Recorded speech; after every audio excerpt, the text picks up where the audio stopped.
Should be live. Hi, are we live? I think we're live. It's, wait, hang on. Why is it there? That should be it.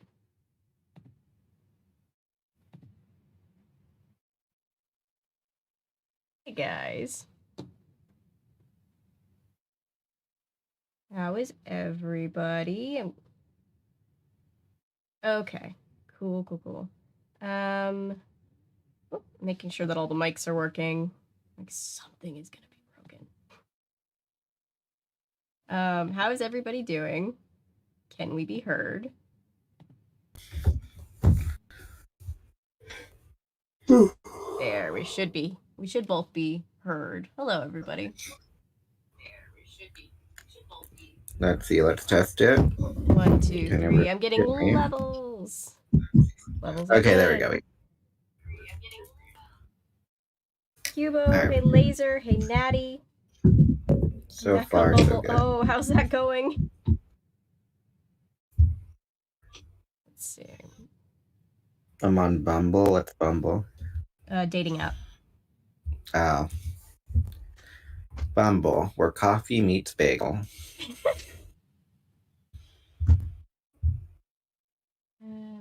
Getting the... I promise I'm going to try my best to keep up with the actual scrolling of the book this time. I always end up behind. How are we doing? Well, I'm still waking up because this weather has me sleeping, and it always happens. Whenever it gets cold or whenever it's raining a lot, I just sleep, and I don't wake up till the afternoon time sometimes. Yeah, the weather's been a lot. So hopefully this is a nice, good book to read on an rainy afternoon. Yep. Let's see. That is not... Oh, I know what I need to do. Discord and I, or OBS and I have come to an agreement where we're coexisting. Or you won't talk any more smack about Dawn, and OBS will remember to listen to you. Huh? Is OBS a Dawn fan? Has that been the issue the whole time? I think Camera and OBS seem to be Dawn fans. Yeah, that makes sense, honestly. So for anyone who doesn't know what we're talking about, you can watch last night's VOD, replay like around the last 30 minutes of it, and then you'll understand what we're talking about. But so yesterday's book was California Diaries, and that was very much a mature book with a lot of mature subject matter.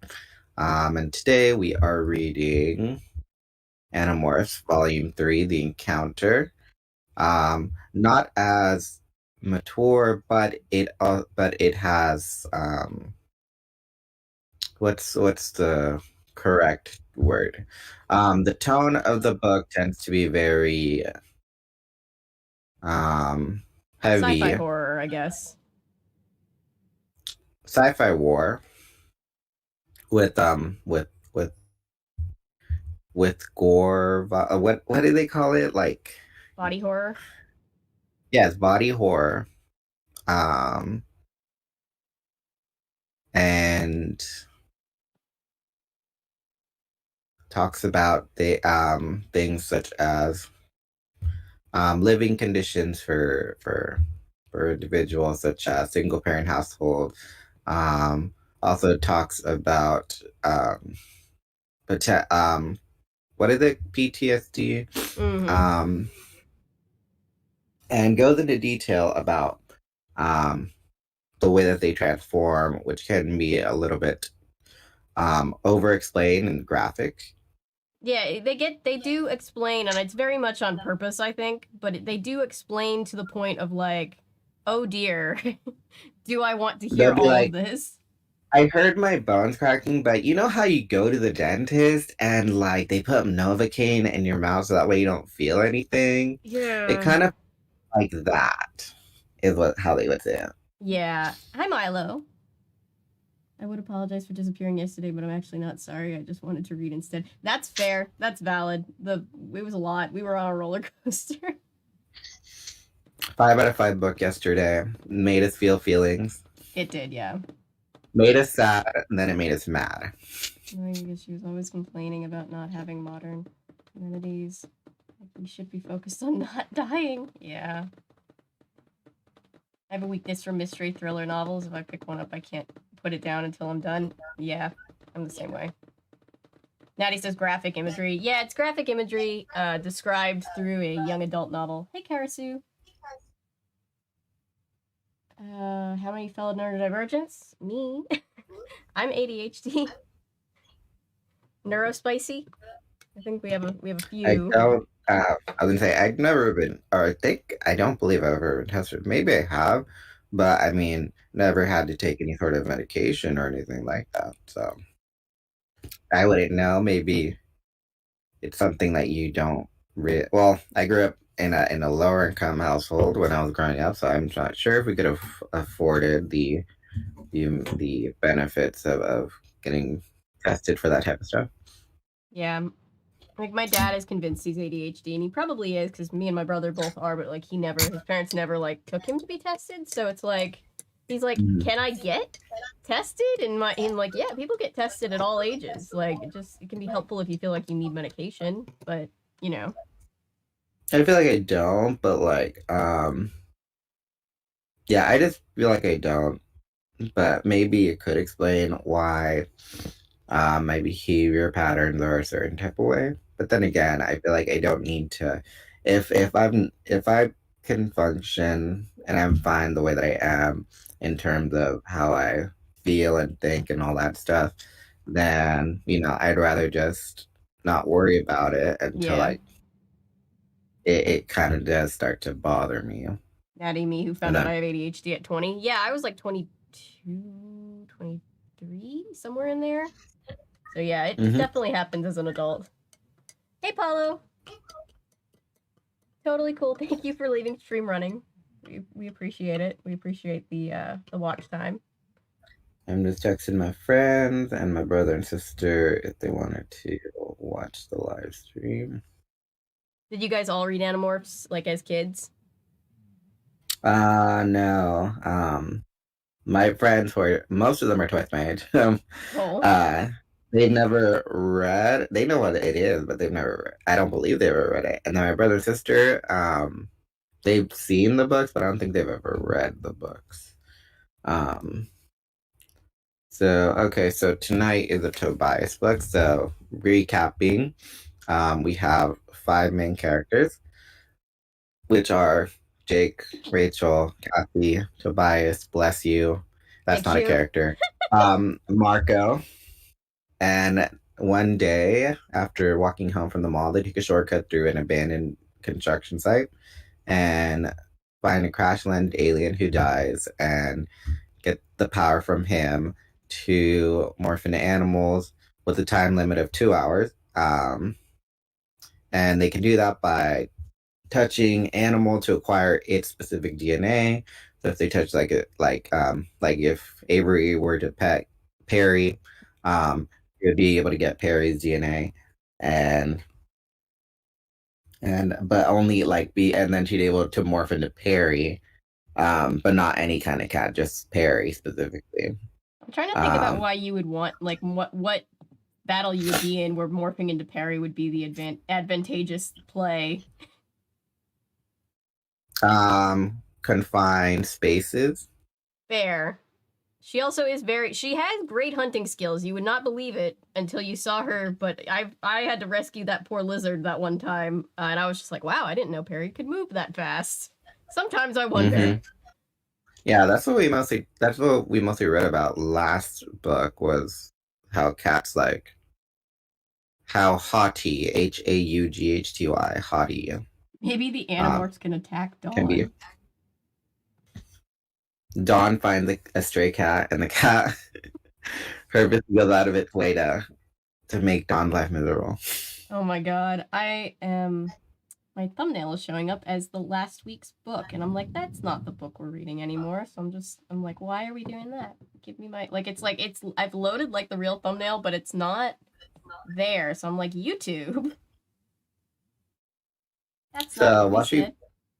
finishes that, I'll finish recapping. So last book, and the reason why he gave them these powers, the alien centaur, was because he was on a mission originally to destroy some ships that had these these parasites on it called Yerks, because Yerks have landed on Earth and they are invading people's bodies. They are tiny slugs and they go into people's ears and take over their brain. And you can't really tell the difference between a human and a Yerk per se, except for their callous behavior towards things. They have the memories and knowledge of the person, but they sometimes lack the emotional empathy that person had in before they became possessed.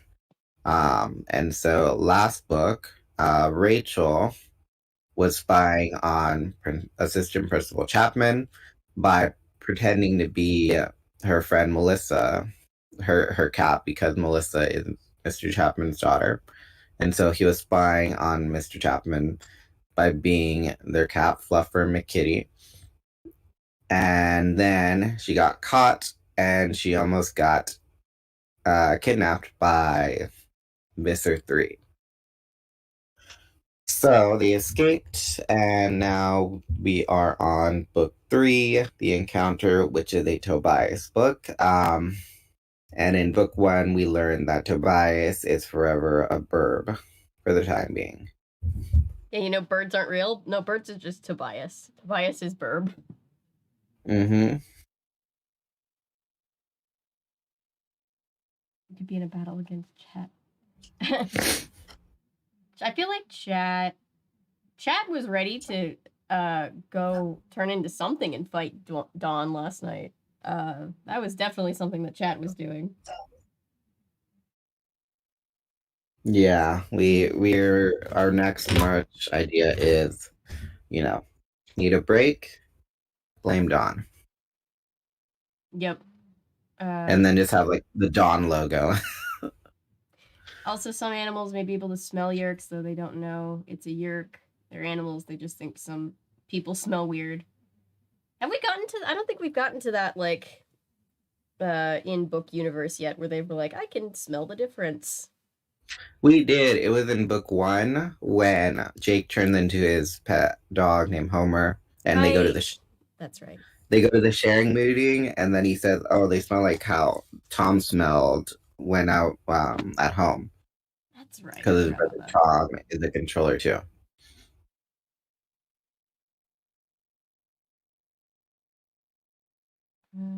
But yes, that's what we got going on. I like the cover art of this one. I like the purple color scheme.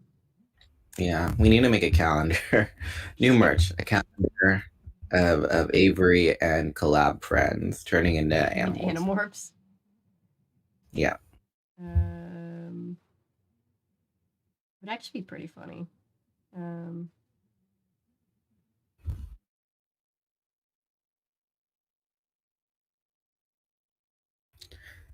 But it's interesting that some of the covers are done by the illustration, but the rest of them are done by cover models.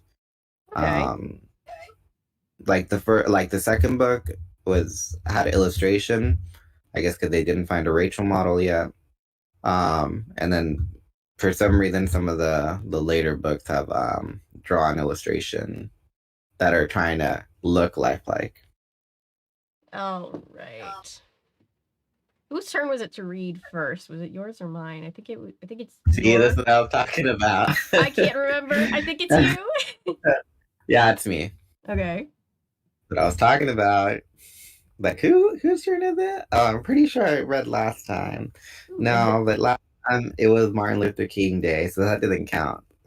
So then what days count? Well, this book is shorter than the last one by a few pages. But yeah, it's also got more chapters, so it looks like the chapters are going to be a little bit more manageable. Not that any of them were super model land long. But Well, it's about Monster Blood long. Oh my gosh. Oh god, Monster Blood. I don't even remember if the. I don't even think the chapters were that long. I think the book is just so bad it makes everything feel like it just won't end. Yeah, I don't even want to remember what it was about. All I know is that Yeah.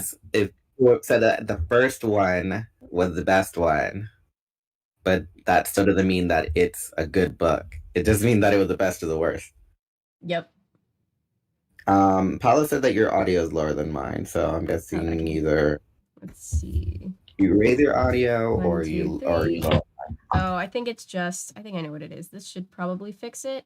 I think your audio is technically the desktop audio because it's coming through Discord. So I think it was just that was just turned up a little bit. So now I think I fixed it. Hopefully. And then Patrick, the whole Babysitters Club movie. I don't know. Dawn, I yesterday I said she was very tolerable.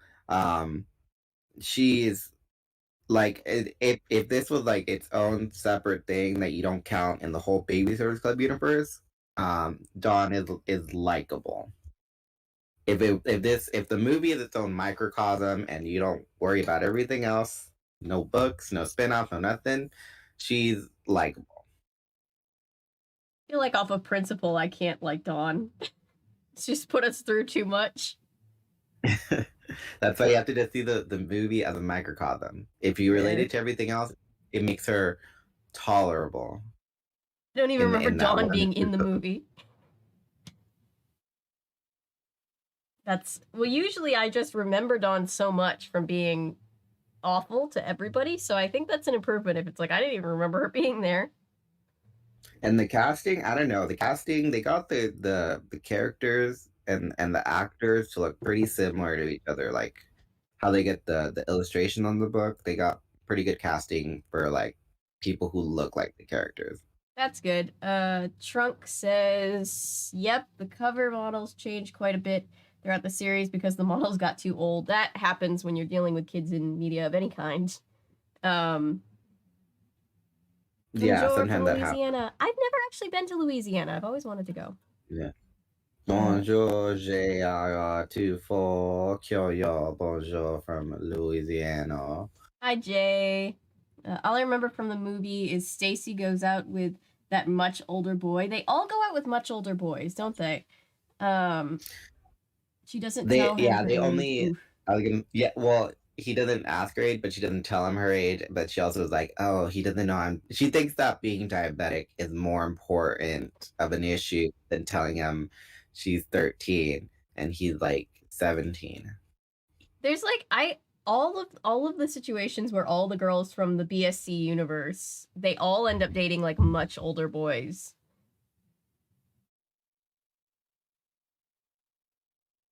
And the part where Christy goes, "Oh, you're not my father," to Watson. That part. Oh my god, that part is like awkward, kind of when you like see it because it doesn't come out of nowhere. But it's the movie to me. It's a really good movie. It feels like it runs just a tiny bit too long because they're trying to give almost everyone a storyline. But if they took out the whole Claudia has to go do summer school, I think it would be an appropriate length. Yeah, because there's a lot of girls in the Babysitters Club. My birthday, Titty. Happy birthday! My last year being a 30-something. Happy birthday. Just... Why would you do that to yourself, Karasu? Yes, I heard that the new generation of if that's American Girl. I thought it was like some spoof of Mary-Kate and Ashley. Isabel and somebody else, yeah?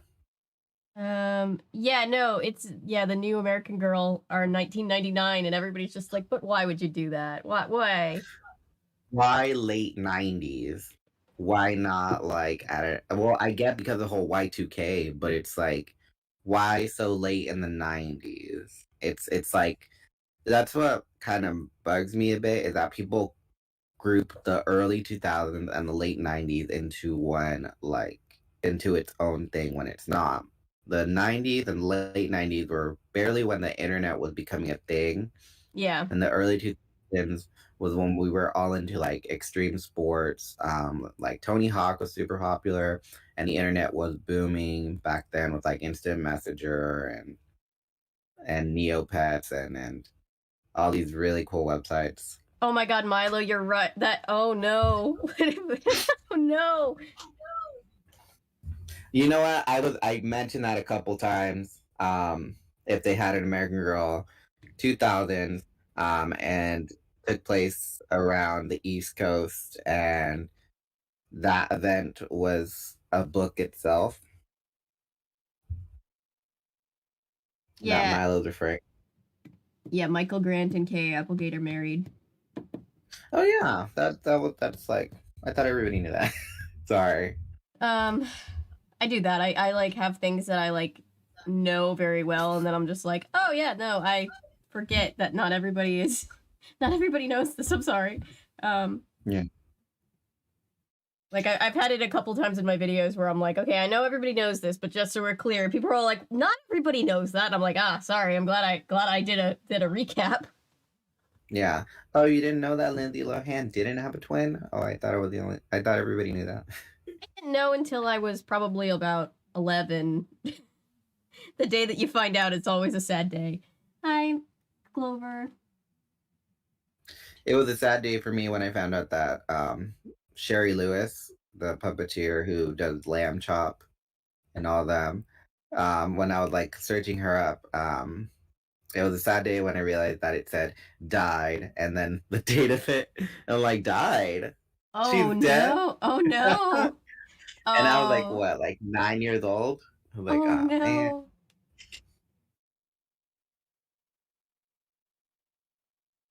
Okay, Yes, so subscribe to the YouTube channel for anybody new. Yeah. We have a Discord channel too. Yes, You're we into do. We have a that? Discord where we talk about all sorts of things. We have sub channels for the books that we're currently reading. We have request channels. We have meme channels and just a general discussion board channel. So go ahead and give it a watch. Also, thank you to everybody who's watched the Once Upon a Time pilot video so far. It's climbing almost up to first place out of the 1 out of 10 ranking for past videos, recent videos. So good for it.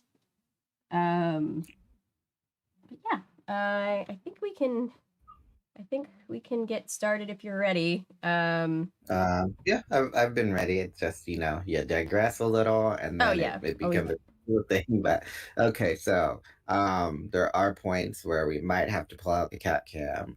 So for anyone who feels that the subject matter is a bit awkward or too heavy for them, there are plenty of videos that Avery has put up or I have put up that you can go ahead and take a bit of a break. And then once the section that we read about are done, you can go ahead and, hop back on the live feed and join us.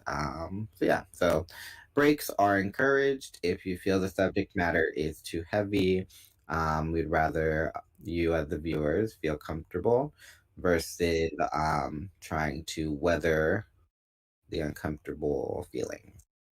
Yeah. Okay. Okay. So, book volume 3, The Encounter. There are 27 chapters, so I will finish off at the chapter 13 mark, and then you can go ahead and take over on the chapter 14. Okay, that sounds good. All right then. And chat, parental discussion not advised. Someone said. Oh my god. Okay, and for chat, I do like to get into character, so don't get surprised if I go from my monotone into some very crazy voices. It'll be very fun. Yeah, very fun. Caught you guys off guard the first few times. All right. Not in focus, it says for text is saying not in focus. I don't know what that means. I'm like, wait, am I not in focus? No, I'm in focus. Good luck in math tomorrow. Yes, good luck. Math is I'm not bad at math, but it does take me a while to grasp the ideas. I'm good at it, but I need like to spend a few hours to warm up my brain. Yeah, Perry might jump in just to give her own 2 cents. She's very opinionated for a cat. Yeah, she's like, you guys are reading about cats last time? I know, she's like, I've been summoned. Chapter 1. My name is Tobias, a freak of nature. One of a kind. I won't tell you my last name. I can't tell you my last name. Or the name of the city where I live. I want to tell you everything, but I can't give you any clues to my true identity. Or the identity of the others. Everything I will tell you is true. I know it's going to seem unbelievable, but believe it anyways. I am Tobias. I'm a normal kid, I guess. Or I used to be. I used to do okay in school. Not great, but not bad either. Just okay. I guess I was a dweeb. Kinda. But big, but not big enough to keep. Sorry, something popped. Big, but not big enough to keep from getting picked on. I had blonde hair. Kind of wild because I could never get it to look right. My eyes were. What color were my eyes? It's only been a few weeks, and already I'm forgetting things about being human. I guess it doesn't matter. Anyways, my eyes are now golden and brown. I have eyes that look fierce and angry all the time. I'm not always fierce or angry, but I look that way. One afternoon, I was riding the thermals, the upswelling hot air. I rode them way up into the sky, the bottom of low clouds heavy with moisture, scudded just a few feet above me. I looked down and focused my laser-like eyes, my fierce eyes. I could still read. I hadn't forgotten how to do that. I could see the big red and white sign that said, Dealing Dan's, Hawks, Used Cars. I'm trying to do a robot voice. Dealing Dan's, Hawks, Used Cars. I pressed my wings back, closer to my body, and began to fall. Down, down, down, faster, faster. I fell through the warm, early evening air like a rock, like an artillery shell falling towards its target. All was silent except for the sound of the air rushing over the top of my wings. The ground came up at me. It came up like it was trying to hit me. I saw the cage. It was no more than 3 feet on each side. In a cage was a hawk, a red tail, like me. The human was close by. I recognized him because I had seen him on his TV commercials. He was Dylan Dan Hawk. He owned the car dealership. He was the one holding the hawk prisoner. She was a mascot. On the commercials, he called her Price Cut Polly. It made me sick. It made me furious. I saw the camera. There were 3 guys standing around. They would be shooting a live commercial soon. I didn't care. Dylan Dan went to the hawk's cage to feed her. It was locked by a bike-style combination lock. 4 numbers. I could see them as he turned the combination. 8, 1, 2, 5. I was 300 yards up, plummeting to earth at 70 miles an hour. But I could see the numbers as he turned them. And the human part of me, Tobias, could remember. He opened the cage and tossed in some food. Then he closed it again and spun the lock. Brilliant lights came on. He was starting the commercial. It would be live on TV all over the area. What I was planning was insane. That's what Marco would have said. It was one of his favorite words. Insane. I didn't care. A hawk was in a tiny cage being used as a prop for some low-life car dealer. That wasn't going to go on. Not if I could help it. I screamed. 20 feet from the ground, I opened my wings. The strain was terrible. I absorbed most of the momentum and used the rest for speed. I shot across the parked cars to the cage. I landed on the bars and grabbed on with my talons. I used the hook of my deadly sharp beak to click the first number in place. Hey, what the? Someone yelled. The bright TV light focused right on me. Well, ladies and gentlemen in TV land, Dan yapped in surprise, I guess we have a bird trying to break into our prize cut Polly's cage. Boys, you better shoot him. Yeah, right. Shoot me, I thought. I thought it's a shoot him. Ugh. I clicked the second number. There were people coming for me. I saw a mechanic swinging a long steel wrench, but I wasn't going to leave without freeing this bird. Hawks do not belong in cages. Hawks belong in the sky. But they were all around me. Get him, Merle. Hit the thing. Look out for the beak of his. Maybe he's got rabies. Panic swung the wrench. It barely missed my head. I was dead if I didn't get some help fast. Rachel, I cried silently in my mind. Rachel, now would be a good time. Sorry, I missed the first bus. I just got here. Her voice was in my head. We call it thought speech. It's something we can do when we morph. I breathed a sigh of relief. Help was on the way.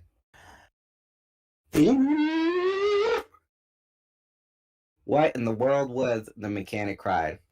I knew what it was. It was Rachel.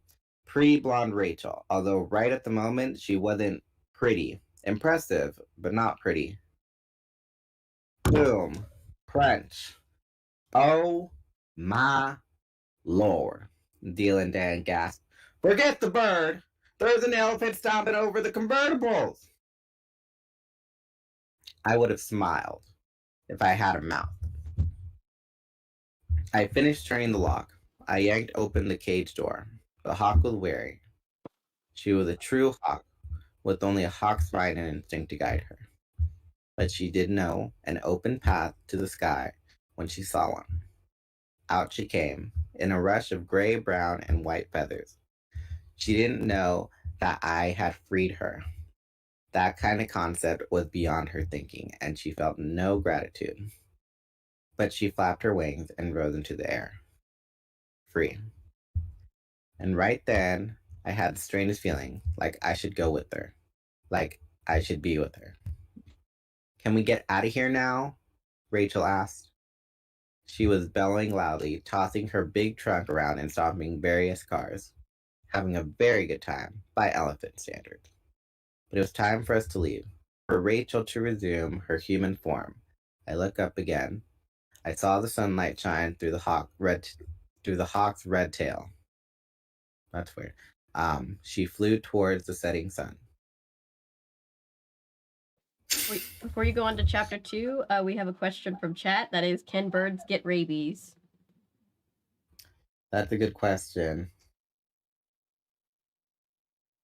Also, everybody liked your sound effects. We were talking about how powerful that was.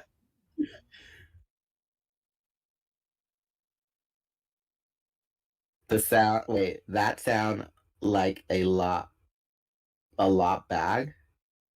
Oh, I said that sounds like a lot because the underscore bag said that they go to Harvard, so Harvard math is very difficult. Oh. Okay. All right. Okay. Chapter 2.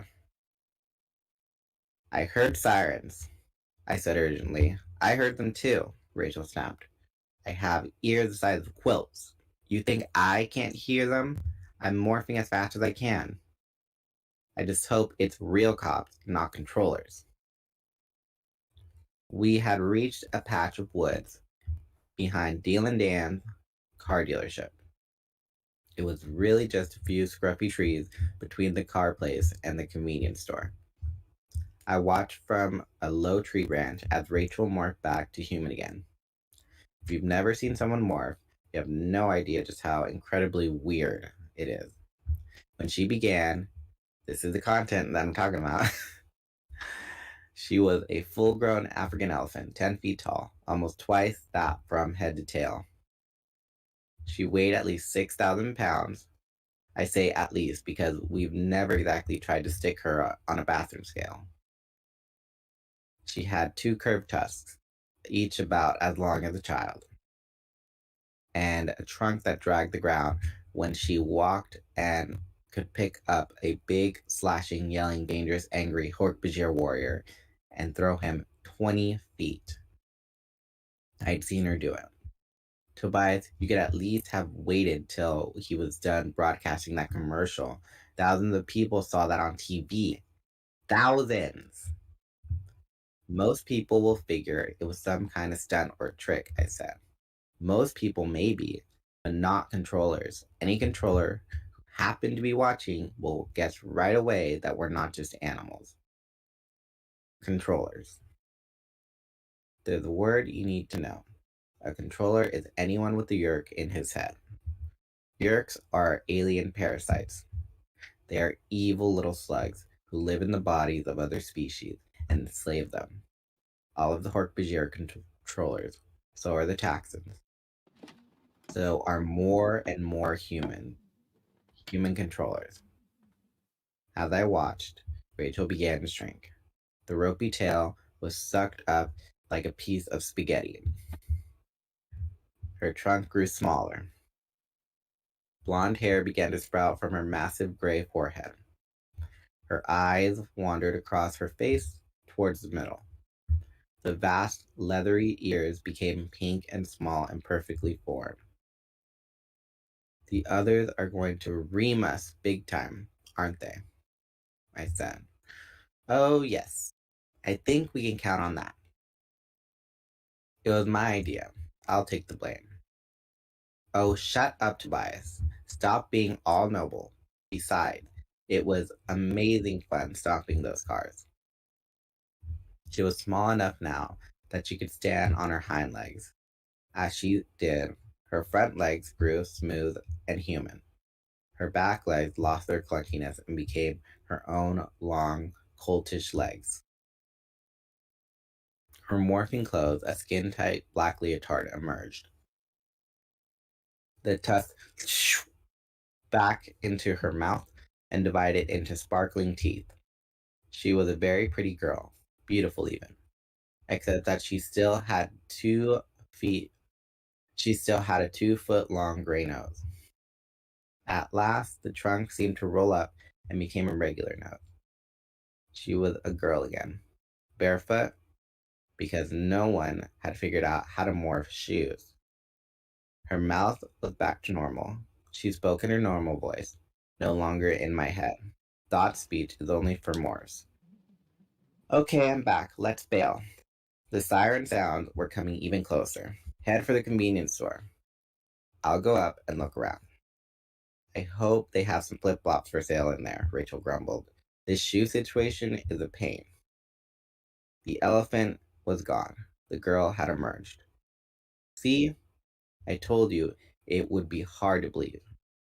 It began at a deserted construction site when we found a crashed spaceship of an Andalite prince. He was the last surviving Andalite in our solar system.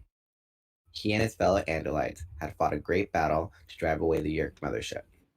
They fought and lost, and now the Yerks are among us. And they are now trying to enslave the human race. Before he died at the hand of the Yerk leader, a terrible creature called Visser III, an Andalite gave us a great gift and a great curse. The gift was the power to morph, to absorb the DNA of any living animal, to become that animal. Never before had anyone but the Andalite themselves been given the power to morph. It meant a life of secrets, of terrible danger. The Yerks think we are a small band of escaped Andalites. They know that morphs had attacked the Yerk pool. They know that morphs had even infiltrated the home of one of their most important controllers, Chapman. But they don't know that we are just 5 normal human kids who'd been walking home from the mall one day. Visitor 3 wants us caught or dead. Visitor 3 usually gets what he wants, but I was glad to fight the Yerks. Maybe I just had less to lose than the others. Or maybe something about the lonely, defeated, yet courageous Andalite prince touched me so deeply that I could never regret fighting to settle the score. But there has been a price to pay. You see, there's a limit on the power to morph. You must never remain in a morph for more than 2 hours. If you do, you are trapped forever. And that is the curse of the Andalite's gift. That is why when Rachel returned to her human body, I didn't. It would take Rachel a while to get home on the bus.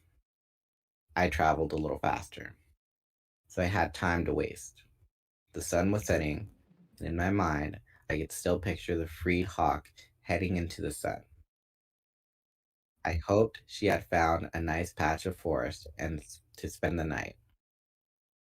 That's what a red-tailed hawk likes, a nice tree branch with a clear view of a meadow full of mice and rats and shrews and voles as they scurry below. That's how they, hunt. I headed towards the tall building of downtown. I caught a beautiful thermal that billowed up the face of some skyscrapers. A thermal is like a big bubble of warm air. It rises beneath your wings and makes it effortless to just go soaring up and up. I caught the thermal and went shooting up the side of a skyscraper like I was riding an elevator. A lot of the officers were empty since it was Saturday. But around the 60th floor, I saw an old man looking out of the window. Maybe he was some big important businessman. I don't know. But when he saw me, he smiled. He watched me soar up and away, and I knew he was jealous. I was half a mile up when I finally turned away from the sun and headed towards Rachel's house. The sun was going down. The moon just peeked over the rim of the world. Then I felt. I don't know how to describe it. It was in the air above me. Huge. Vast. Bigger than any jet. I looked up. There was nothing there. And yet, I felt it in my heart. I knew it was up there, coming towards me, but perhaps a mile higher than me. I focused all the power of my hawk eyes on the sky. A ripple? That's what it was. A ripple. Like the ripple you make throwing a stone in a calm pond. The faint twilight stars flickered as it passed by. The sun's light bent, and for just a split second, I was sure I could see something. But no, it was gone. If it had ever really been there, I tried to follow the hole in the sky, but it was moving too fast. I tried to see which way it was going and where it had come from. It seemed to be moving away from the mountains and picking up speed, but I lost it over the suburbs as it accelerated away. I flew onto Rachel's house. I watched as she got off the bus far below me.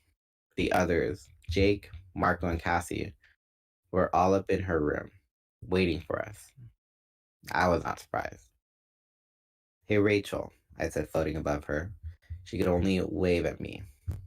You can hear thought speak when you're in human, but you can't make thought speech.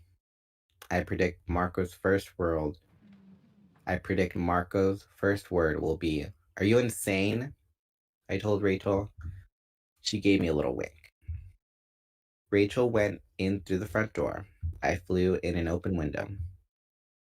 There we were, all together, the five of us, the Animorphs. The other three of us, the other three of us must have seen the commercial and were not at all happy. Marco started the conversation. Are you insane? He said.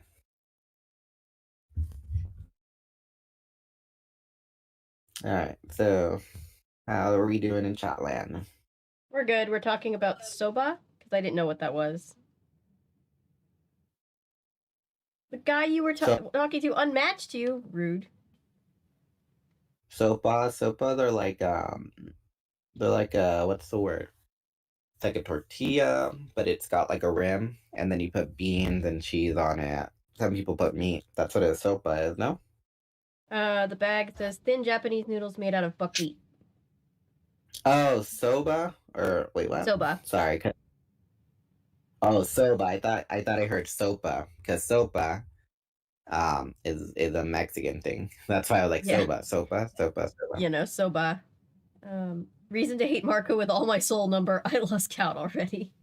Is Marco the dawn of this series? Is that what we're saying? No, Marco's not the dawn of the series. He starts out that way, but when you get into a few of his books, you get perspective. I mean, we get a glimpse into his life of a single parent whose only reason to live is Marco himself. Fair enough. I wrote down, just for anybody who needs catching up on the lore, Yeerks. So Yeerks are, to recap, Yeerks are the ones that get into the minds of others and turn them into controllers. If you're a controller, you have a Yeerk in your brain, which means you literally have a slug in your brain. That's fun. And then the Andalites are the aliens that are able to morph, and they're the ones who tried to fight off the Yeerks, and then the one that died gave his powers to these 5 kids, and now they're humans that have turned into Animorphs, because now they can morph into animals. Yep, that's exactly it. Yes. Yay, brain slugs, Ellery says. Yay, brain slugs. Brain slugs would be a great name for a band, but it would also just be a funny thing to put in a D&D campaign. I mean, that is an idea. I was like looking on I was looking on Google like for like, because I told you last chat or the chat before that maybe after we read a few books we can do a live stream of Tabletop Simulator of the Animorphs board game. Yes, that'd be fun. After I basically like take everything and then put it into Tabletop Simulator from scratch, because I tried looking it up and no one's put it on there, so I'm gonna be doing that. I found somebody who on Tumblr, because of course Tumblr, they made a whole Animorphs RPG, I think like tabletop RPG, where you play as an Animorph. So it's sort of like a Dungeons and Dragons thing, but within the world of Animorphs. Yeah. Cool. Yeah. That sounds really fun. Okay, then. All right. Chapter 3. Marco yelled for a while, and Jake made us promise never to do something that stupid again. And Cassie, being Cassie, got everyone to make up and be friends again. We aren't supposed to be rescuing animals, Marco said. Oh, yeah, I didn't want to say that. I'm like, Tobias, you basically kind of just signed the death warrant to this red-tailed hawk because I'm sure it's been in captivity all its life. Yeah, I don't know. I don't know if that helped in that situation. You can't just like turn captive animals out into the wild and be like, be free. Yeah, you're basically signing their death sentence when you do that stuff. Like when people put tortoises with visible legs into a river. It makes me I'm like, let me look at the comment section because I want to see how many other people get mad at this dummy for picking up a tortoise and then dropping them off the side of a bridge into the water below. Like, no, don't. That's not okay. All right, then. Back to the show. Back to the stream. We're supposed to be rescuing the entire human race from being enslaved by the Yeerks. I thought you didn't want to save the world, Marco, I pointed out. He scowled at me.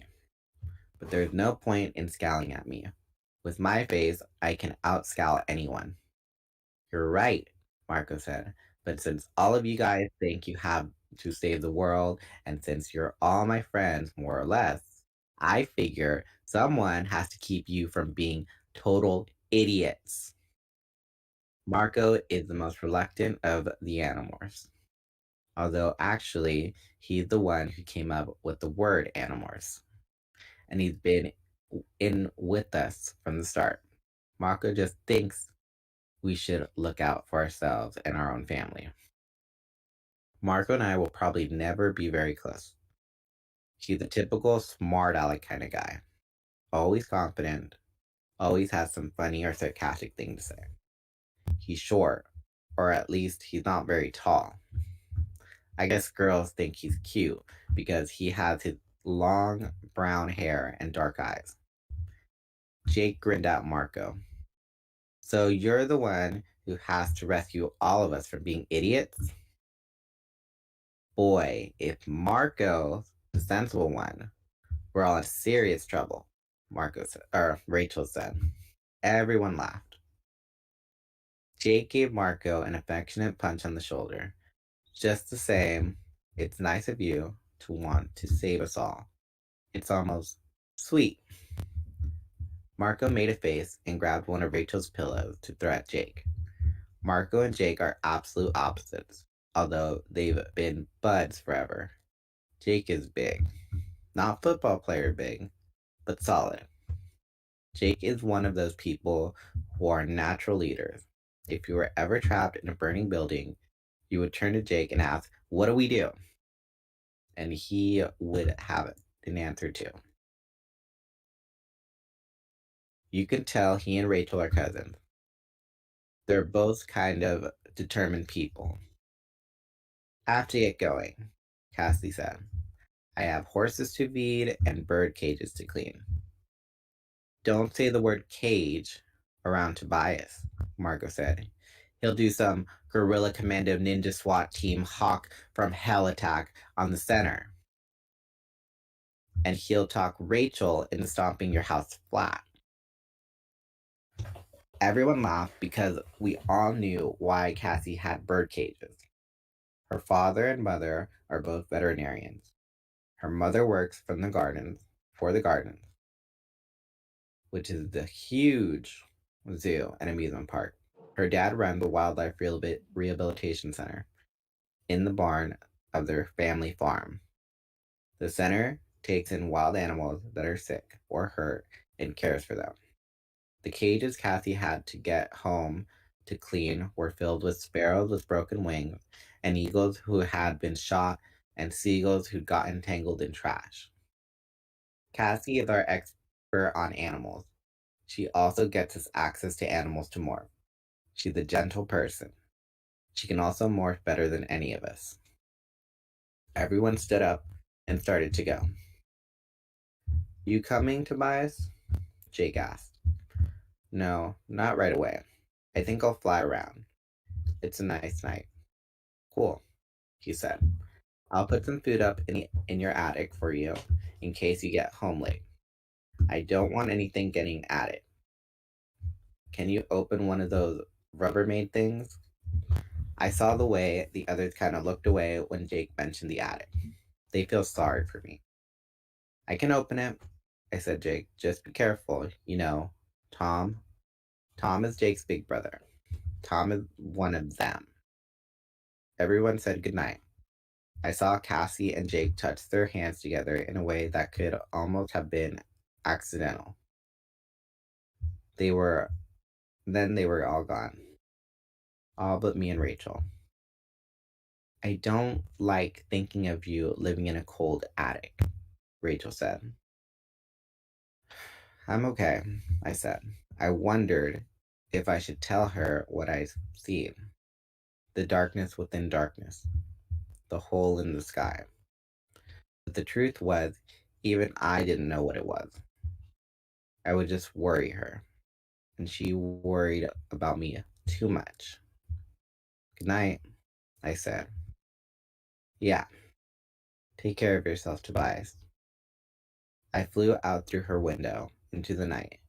Rachel's sad eyes seemed to follow me. I hated the way they all felt sorry for me. All they could see was that I was not what I used to be. All they saw was that I had no home, but they didn't really understand. I hadn't had a real home since my parents died. I was used to being alone, and I had the sky. Well, that's depressing. Okay. It's very Sunny Book 2. Yep. Yep. Right. Let's see, what did I miss in chat? So we were talking I about said I'm glad Boba. that there's somebody other than Rachel's cousin to say that Rachel's pretty this time. Stacy's mom's got it going on. Let's see. Not actual incest, but it's like so complicated. You want to see the trees to check for yourself. You'll understand eventually.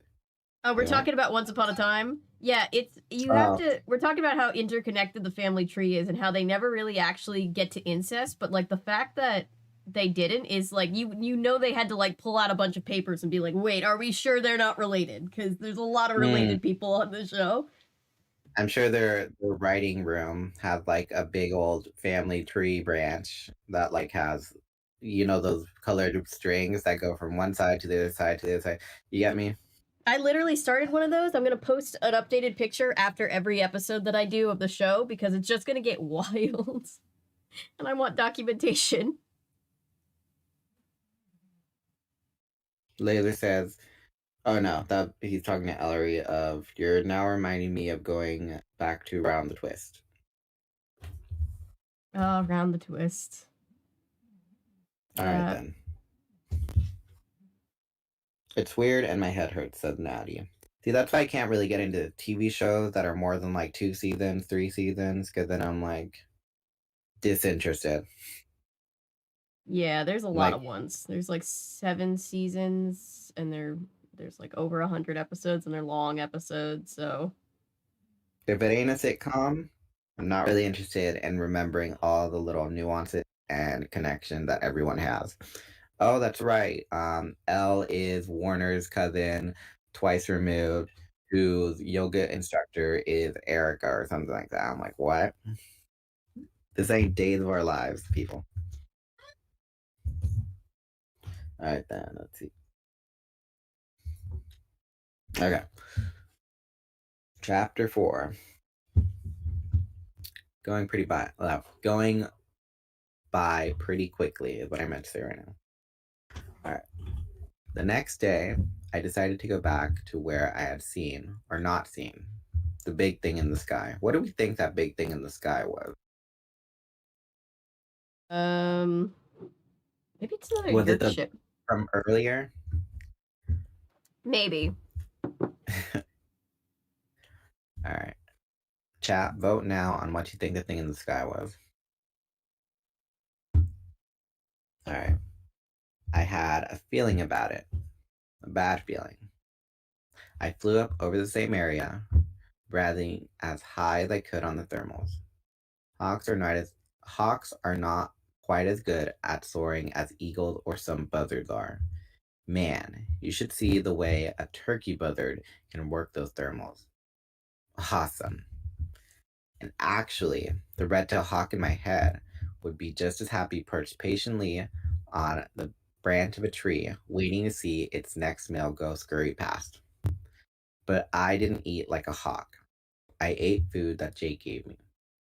I didn't hunt, although sometimes the urge to hunt was pretty strong. I could just hear Marco making some smart crack about me eating mice or roadkill. When you're in a morph, it's hard to resist the animal's instinct. Jake found that out when he became a lizard. He glomped down a live spider before he got control of the lizard's instinct. I hadn't done that. Yet. I was afraid if I did it once, I'd never be able to stop. I soared high above the city, over the area I'd been through the day before, but nothing moved in the air above me. Then it occurred to me, whatever it was, maybe it only happened at certain times of day. It had been almost sunset when I'd felt its presence last. I decided to come back around sunset, which meant I had the whole day ahead of me with nothing special to do. This did not make me happy. See, the fact is, a hawk spends almost all its time hunting food. As for me, Tobias, when I hadn't been in school, I used to spend most of my free time watching TV, hanging out at the mall, doing homework, reading, all the things it was difficult for me to do now. I missed school, even though I had constantly been picked on by bullies. I didn't really miss my home, though. See, when my parents died, there was no one who really wanted me. I ended up getting shunted back and forth between an uncle here and an aunt across the country. Neither of them really cared about me. I don't think they even missed me. I had arranged for Jake to leave a message with my uncle. We told him I had gone to stay with my aunt. Each of them, my uncle and my aunt, thought I was staying with the other. I had no idea how long that trick would hold up before one of them figured out I wasn't in either place. I guess when they realized it, they'll call the cops and report me as a runaway. Or maybe they won't even bother. So, what was I going to do with my day? I'd been floating up here in the high air, just below the clouds, for a couple of hours. That was time. It was time to give it up and try again another time. I tilted my wings and adjusted my tail, turning toward Rachel's house. Maybe she would be hanging around the house, bored. Then it happened. A mile or more above me, the ripple passed through the air. An emptiness. Hole. Where no hole could be. I reacted instantly. I had to get closer. I flapped till my chest and shoulders were sore. But it was moving too fast, and it was too high. It pulled away from me, a wave of air rippling of the fabric of the sky. It was moving in a different direction, though. It was moving towards the mountains. Then, a flight of geese on the move in a tight V formation. There were maybe a dozen of them, determined geese, moving along at an amazing rate, powering their way through the air like they always do. Geese always seem to be on a mission, like, get out of our way, we're geese and we're coming through. The geese were aimed straight for the disturbance. Suddenly, the lead goose folded like it had been hit by a truck. Its wing collapsed, but it did not fall. The crippled goose slid through the air. It slid horizontally, rolling and flopping like it was passing over the top of a racing train. Most of the other geese suffered the same fate. One or two peeled away in time, but geese are not real agile. The invisible waves smacked into the flight, and the geese were crushed. They were rolling and sliding along an unseen but solid surface. And everywhere the geese hit, I could catch little glimpses of steel gray metal. The wave passed by. The geese fell in its wake, dead or crippled. It flew on, unconcerned. But then, why should the Yerks care about a handful of geese? And that's what they were, I was certain. Yerks. What I had seen, or not quite seen, was a Yerk ship.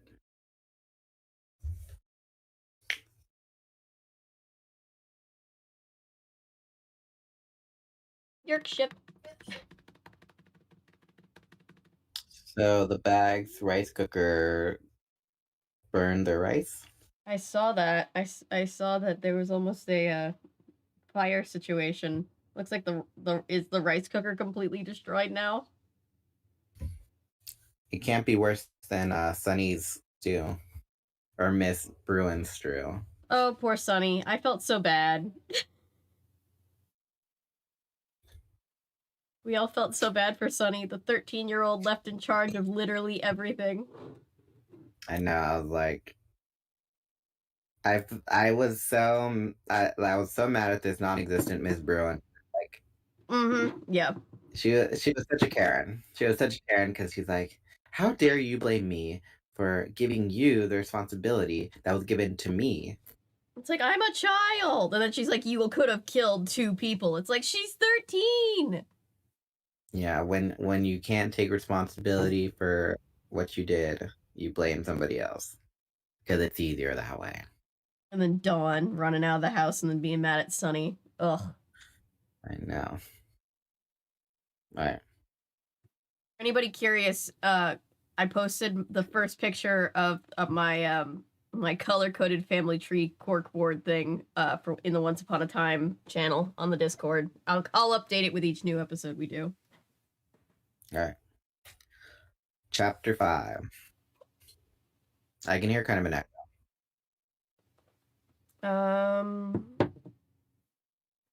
I hear just you. I have this coming through headphones. I'm not sure what would be echoing. Does anyone else hear like an echo or something like that? Yeah, are we hearing an echo? Oh, I just heard my voice. Come back to me.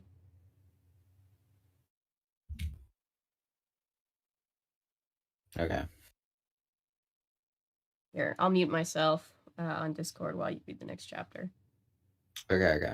Alright. Chapter 5. It figures, Margot said thoughtfully, the Yeerks would have to have some kind of cloaking ability, like stealth technology, only much better. We were all in Cassie's barn. Her dad was away for the afternoon, and it's one of the few places where I can go and not look out of place. It's a regular old-fashioned barn, but with rows of clean cages and fluorescent light. There are partitions keeping the birds away from the horses, and more partitions keeping the raccoons and the opossums and the occasional coyote away from the skittish horses. The floor of the barn is usually strewn with hoses and buckets and scattered hay. There are charts on each cage showing the conditions of the animals and what treatment it's getting. It's usually a pretty noisy place, what with various birds chirping or cooing, horses snuffling, and raccoons fussing with their food. I looked over a little nervously at a pair of wolves, one male, one female. One had been shot, the other had eaten poison left out by a farmer. Wolves were new in the area. Wildlife experts had brought some back to the nearby forest. Wolves make hawks a little edgy. We were always able to see the Yeerk ships, Rachel pointed out. We saw the bug fighters and the blade ship. She was leaning against a cage that housed an injured mourning dove. The dove was watching me suspiciously. Yeah, but every Yeerk ship we've ever dealt with has been either on the ground or about to land, Jake said. Maybe the cloaking ability doesn't work when you get close to land. But if you think about it, Mark was right. They would have been able to avoid being picked up by radar. Maybe they also have the ability to avoid being seen. It was a Yeerk ship, I said flatly. How can you be so sure? Cassie asked. She was working as we talked, cleaning an empty cage with a brush and a bucket and sudsy water. It just was, I said stubbornly. I just got this feeling from it. Also, it seemed huge, far bigger than even the biggest jet. This was huge. More like a real ship, like an ocean liner. The question is, what do we do about it? Jake asked. Of course, I knew he'd already made up his mind to do something. But Jake doesn't like to act like the one in charge, even though that's how I think of him. He lets everyone have their say. I want to find out what it's doing, I said. The first time I had the feeling it was heading away from the mountain. The second time, it was doing just the opposite. It was flying too low to make it over the mountains. So I'm guessing it was doing something in the mountains. Rachel nodded. Well, that makes sense. Marco rolled his eyes. The mountains? Have you suburb dwellers ever been to the mountains? We're talking about a large area. No matter how big the ship is, it could hide in 1,000 places in the mountains. Then we'd better start looking right away, Rachel said brightly. Jake looked at Cassie. Cass, what do you think? Cassie shrugged. I halfway feel like we've done enough. We attacked the Yerk pool, we barely got out alive. We infiltrated Chapman's house and Rachel was captured. Again, we barely got out alive. I guess the question is, how many risks are we going to take? How many more times are we going to barely escape? I could see that Marco was surprised. Suddenly, it sounded like Cassie was on his side. Exactly. Just what I've been saying. Why is it our job to get killed? But then Cassie went and blew it all for him. I mean, as far as I'm concerned, I can't just do nothing while people are enslaved by the Yerks, Cassie said. Maybe it's just me. She shrugged. The thing is, I have these powers. She shrugged again. I can't just do nothing. Look, these aren't people we know, Marco argued. They aren't my friends or my family. He shot a guilty look at Jake.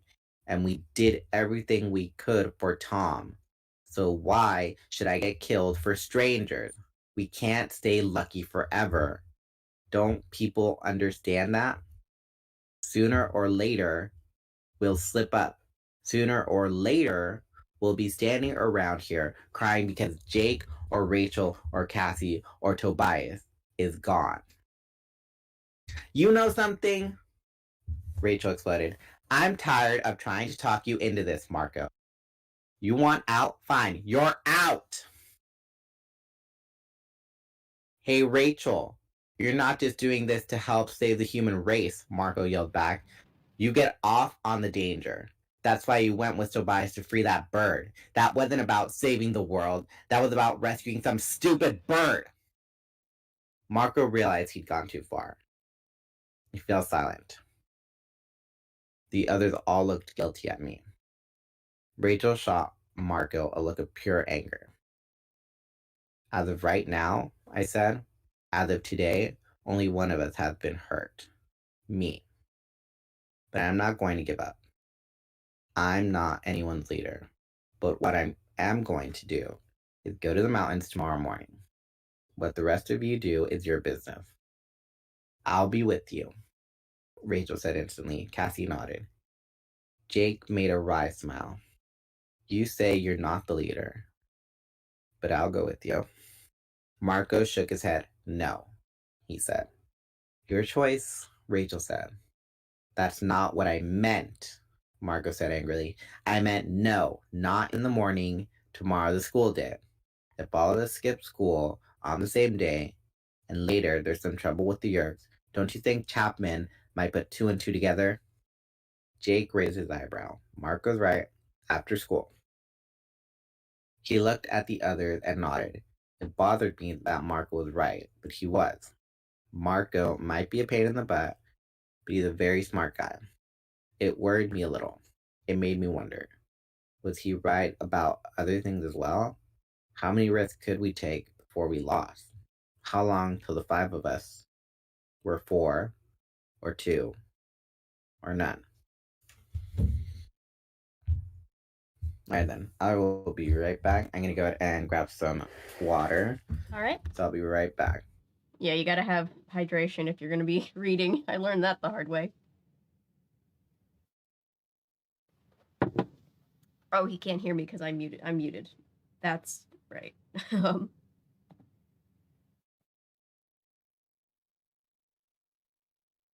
I was like, uh-oh. Wait, I forgot.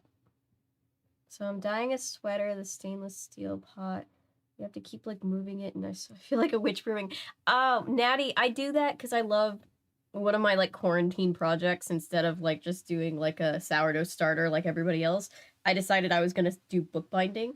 And so I tea stain book pages to make, like, these old-looking journal books, and I love the feeling of, like, pressing them down into the hot tea water, because I'm just like, aha, I'm like a witch.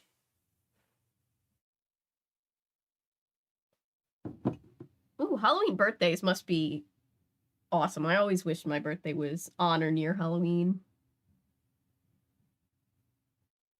He best be traumatized, or I'm gonna traumatize. We'll traumatize him for him. Marco definitely has trauma in his books. I don't care how long ago you said that, but don't worry about it. Oh, I only said that a few minutes ago just because we were talking about Marco being a pain in the ass. Yeah, my birthday is right near Christmas, so I'm very different vibes on my birthday. Halloween's my... I don't dislike Christmas, but Halloween's my favorite. Okay, I'm back. Okay. So, but yeah, Marco, that's why... And we're back. So yeah, so like I was saying, Marco, I relate to Marco because I knew plenty of... Oh, shit. Sorry. I knew when I was that age... I gotta wait for the water and melt. Bummer.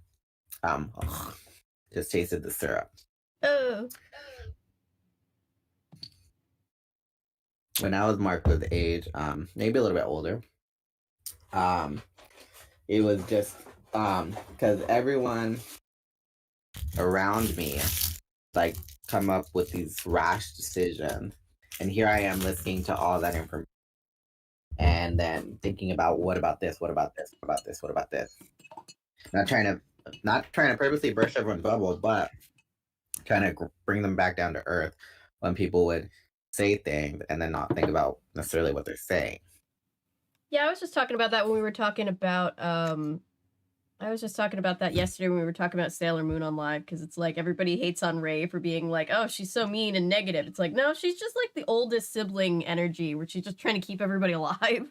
She's like, but what if we did something else other than this? What if we didn't do this? Marco doesn't... Rex says, Marco doesn't know about with great power, with great responsibility. Yep. Marco, he's like, I don't want to be a superhero, and it's just like, but you gotta be, because you are. Like a boy of his time, he spouts the period typical misogyny occasionally, which I don't like. Yeah, they're always uncomfortable. That part, I will say, that is the negative of him, and don't justify, but the part where he basically said what he said to Rachel and Tobias, saying, like, you weren't doing something to contribute to the war efforts. You were doing something reckless. He reminds me of Dylan from Halloween Town. That's what that's just like what I keep picturing just because of his personality. I like him better than Dylan. I already told you, Dylan is a cheater. Dylan is a cheater. I think we talked about this last week, but they have the same vibe. Said, oh, I don't have powers, but then he freaking uses them to speed read and skip grades. Yeah. Alright. Look at my water. It's all frozen. I put it in the fridge and I put it in the back end. Oh wow. Is that black water? Black. Yeah, black water. Is it good? Pretty good. It's got like yeah, well, mine's is flavored, but water's water. Nice. Yeah. Except hose water. Hose water is unfiltered and delicious. I think Marco develops like a lot over the course of the series, so those of us who know his full storyline are gonna... Marco does develop a lot. I love characters that start off kind of shitty and then get not shitty. That's like my favorite type of story arc is the redemptive story arc. But I mean, Marco and I are kind of in the same boat where it's like, you're there, like basically, um, he thinks about, he thinks things through and just thinks about things being unnecessary risks. But when he feels like he needs to go with them, so that way they don't do something dumb or rash, he's kind of just hesitant, but at the same time, he's the one that's kind of like, well, we can't go in the morning because we got school. Yeah. So yes, in his regular life, he is annoying, but in terms of the war efforts, he very much is right about a few things. Marco is stressing constantly because his friends do not think ahead. So you're saying he's holding on to the brain cells for the group? Yeah, he's like everybody lost theirs, so he's got to like hold on to everybody so they don't lose them. Yeah. All right then, chapter 6. We're going by pretty quickly. We are. You're doing great. I was just gonna say. Yeah, too bad too bad there's no more of the peregrine yell, or not the peregrine, the red tail hawk yells. Yeah. All right. Let's see. Chapter 6. Jake had a peregrine falcon morph we used before. Marco and Cassie had morphed ospreys. Rachel had a bald eagle. So we should have been able to fly up to the mountains. But there are millions of bird watchers in this country. They were very cool people because they never hurt a bird. They don't hunt. They just get pleasure out of watching birds fly or nest. Bird watchers would think it was very, very weird if they saw a red-tailed hawk, a bald eagle, a falcon, and 2 ospreys all flying together as if they were on a mission. And some of those gentle bird watchers might be not so gentle controllers. Bird watchers, Marco snorted as he tramped over the carpet of pine needle deeper into the woods. We could fly, but no, we have to walk 20 miles probably. Cassie's farm has a lot of open grass areas, and it borders on a national forest. The national forest goes on forever. It stretches from the edge of town all the way up into the mountains. It's all pines and oaks and elms and birches. Wilderness. Really. Thousands of square acres of it. So, let me get this straight. They live next to a national park. Mm-hmm. They have an amusement park, like Busch Gardens. They have a beach. They have room for wildlife rehabilitation center. I mean, is it not like... I'm just scratching my head. Is it Canada? Is it Florida? They say it's California, but there's no way all of that is in one geographical location of California. I'd still say Central Florida, because Central Florida, you're close enough to the beach, like by only just a little bit, but you're also very inland, and there's all of the like trees and forests and, you know, tourist traps and all the things. I just saw Milo saying, "Shut up, Marco. Bird watching is cool." Marco's not touting bird watching. It was Tobias talking about bird watching, but Marco's just saying, "Oh, great, we can't fly now because there's people watching us." I see. Bird paparazzi. Okay, yeah, bird rotsy. All right. Not so gentle controllers, thousands of acres of it. Oh, come on, Marco. Cassie chided gently. It's an opportunity to try out a new morph. Yeah, Jake chided. Instead of being home doing math homework, you get to turn into a wolf. Are you going to tell me you'd rather be doing equations? Let's see, Marco considered. Math or being a wolf and going off to find aliens? Maybe I should ask the school counselor what she thinks. It's such a common problem. I'm sure she'd have some good advice. Since it wasn't a good idea for all to travel to the mountains as birds, the others needed to morph that could travel fast and far through the woods. And there were the 2 injured wolves in Cassie's barn. I lost my spot. Okay. Jake stopped, looked around, and announced, "This is good." We were a few hundred yards into the woods. I came to rest on a low branch of a huge oak tree. The hawk and me took a note of a squirrel, a few branches up. He started chittering and shrieking in his little squirrel warning, "Danger! Danger! Hawk! Hawk!" I gave him a look. He twitched, stuck the acorn he was holding into his cheek, and took off at full speed. "What I don't get is why I have to be a girl wolf," Marco grumbled. "We had one male and one female," Cassie explained for the 10th time. "If two of us morphed into the male, we'd have two males. Two male wolves might decide they had to fight for dominance." "I could control it," Marco said. "Marco, you and Jake already fight for dominance, and you're just ordinary guys," Marco pointed out. Or Rachel pointed out. "She's right," Cassie said sadly. "I'm afraid your primitive male behavior might slow us down." "Hey, when I morphed into a gorilla, I handled that gorilla's brain okay, didn't I?" Marco demanded. "Sure, Marco," Rachel said. She batted her eyes. "But that was different. You and the gorilla were already so much alike." Cassie and Rachel gave each other discreet high fives.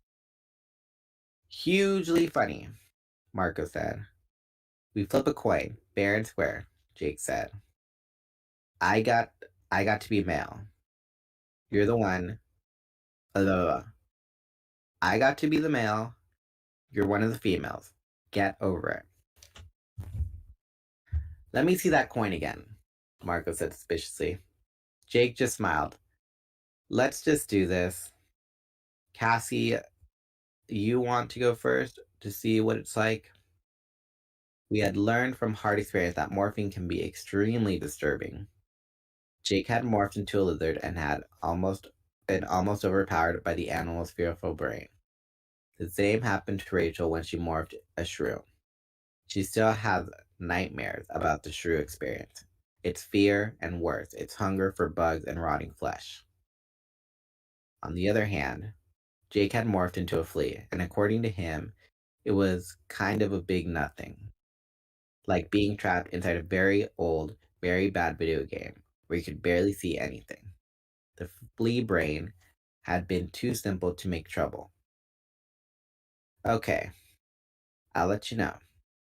Cassie closed her eyes and concentrated. She then opened them again.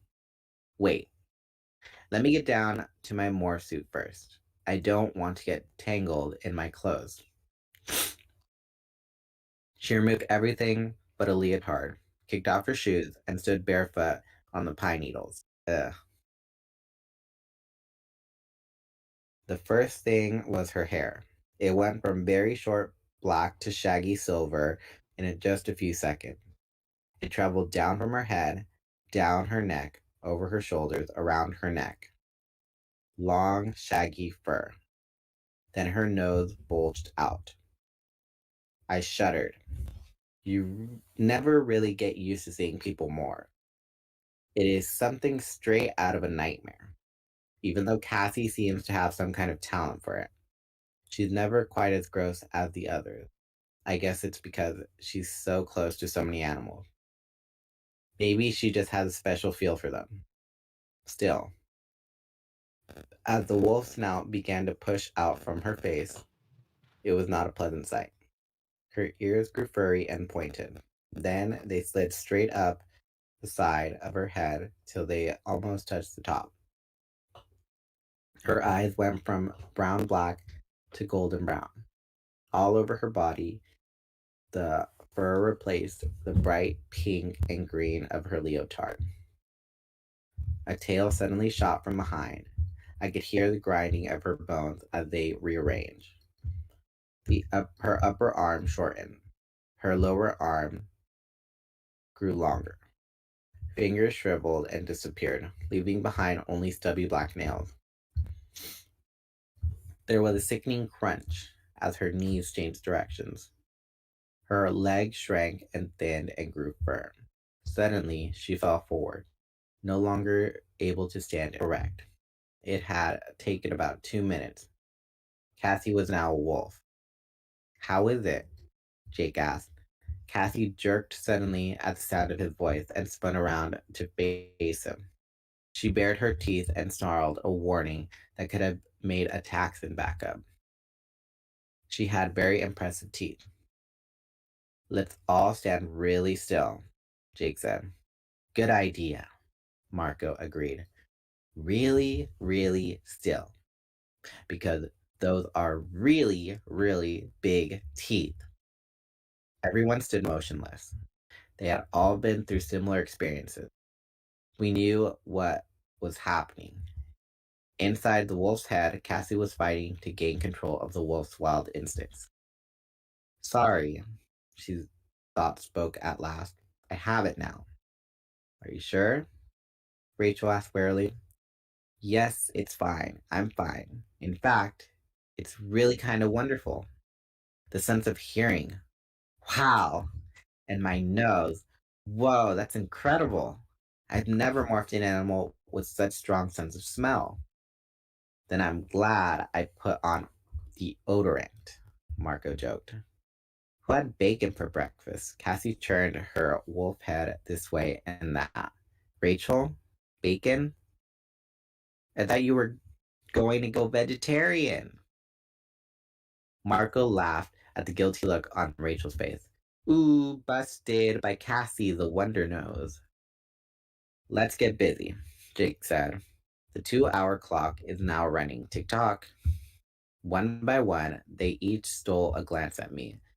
I'm the handy reminder of what happens if you stay in more for too long.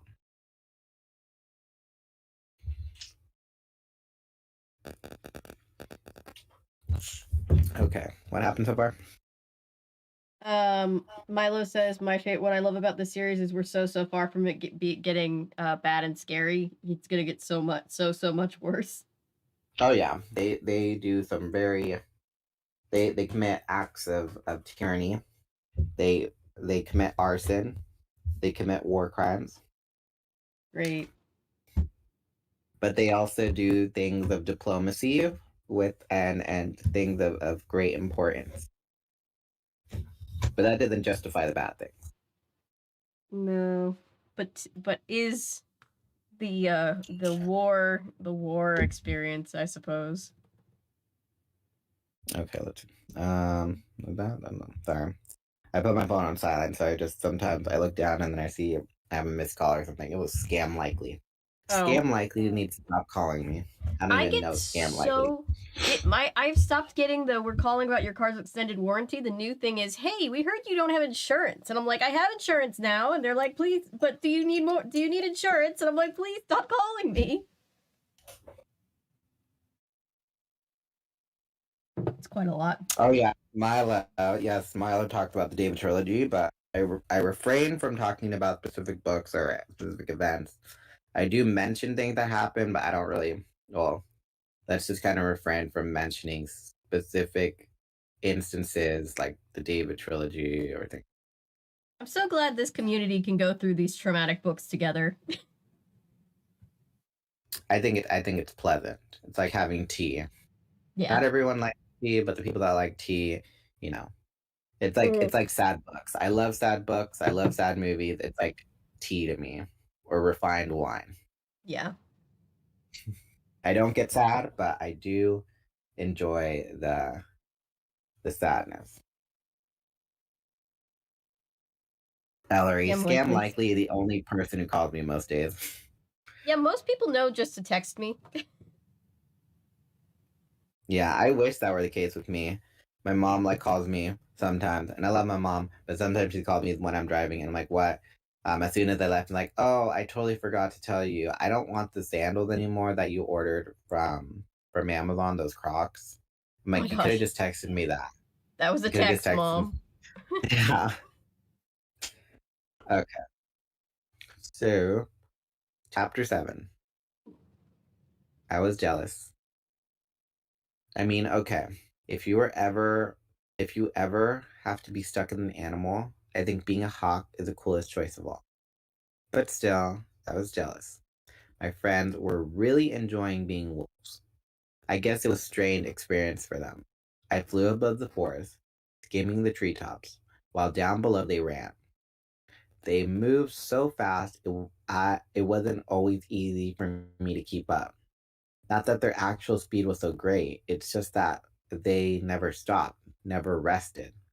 They just moved at constant 20 miles an hour or so, over fallen logs, between trees, under bushes. Nothing even slowed them down. Why am I picturing Twilight when Edward, or no, not Edward, Jacob, when Jacob turns into a wolf? You seen Twilight? Yeah. Mm-hmm. So that's what I'm picturing in my brain. Yeah, I just heard, yeah. Yeah, that's exactly what I was picturing. Okay. Alright.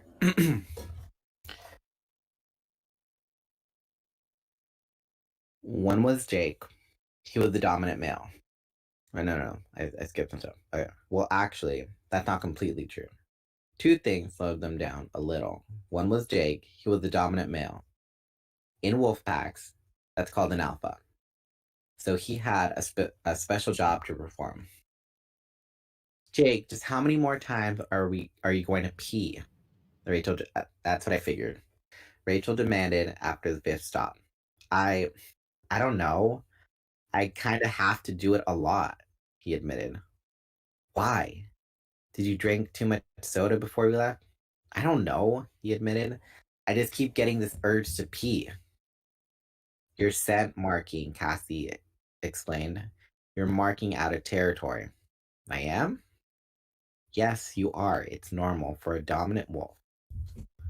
At least that's what my wolf book said. Although it's a little gross for the rest of us to have to watch. That's what I figured. I used to take my dogs for walks and they just stop and like smell and then they'd like leave a little mark. Mm-hmm. Yeah. So alright, the other thing that slowed them down was when they stopped once and started to howl. It was Jake who started it. It caught everyone by surprise, including Jake himself. Woo!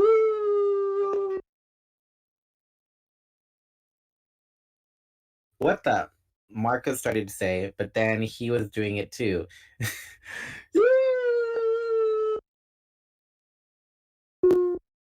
Cassie and Rachel weren't far behind.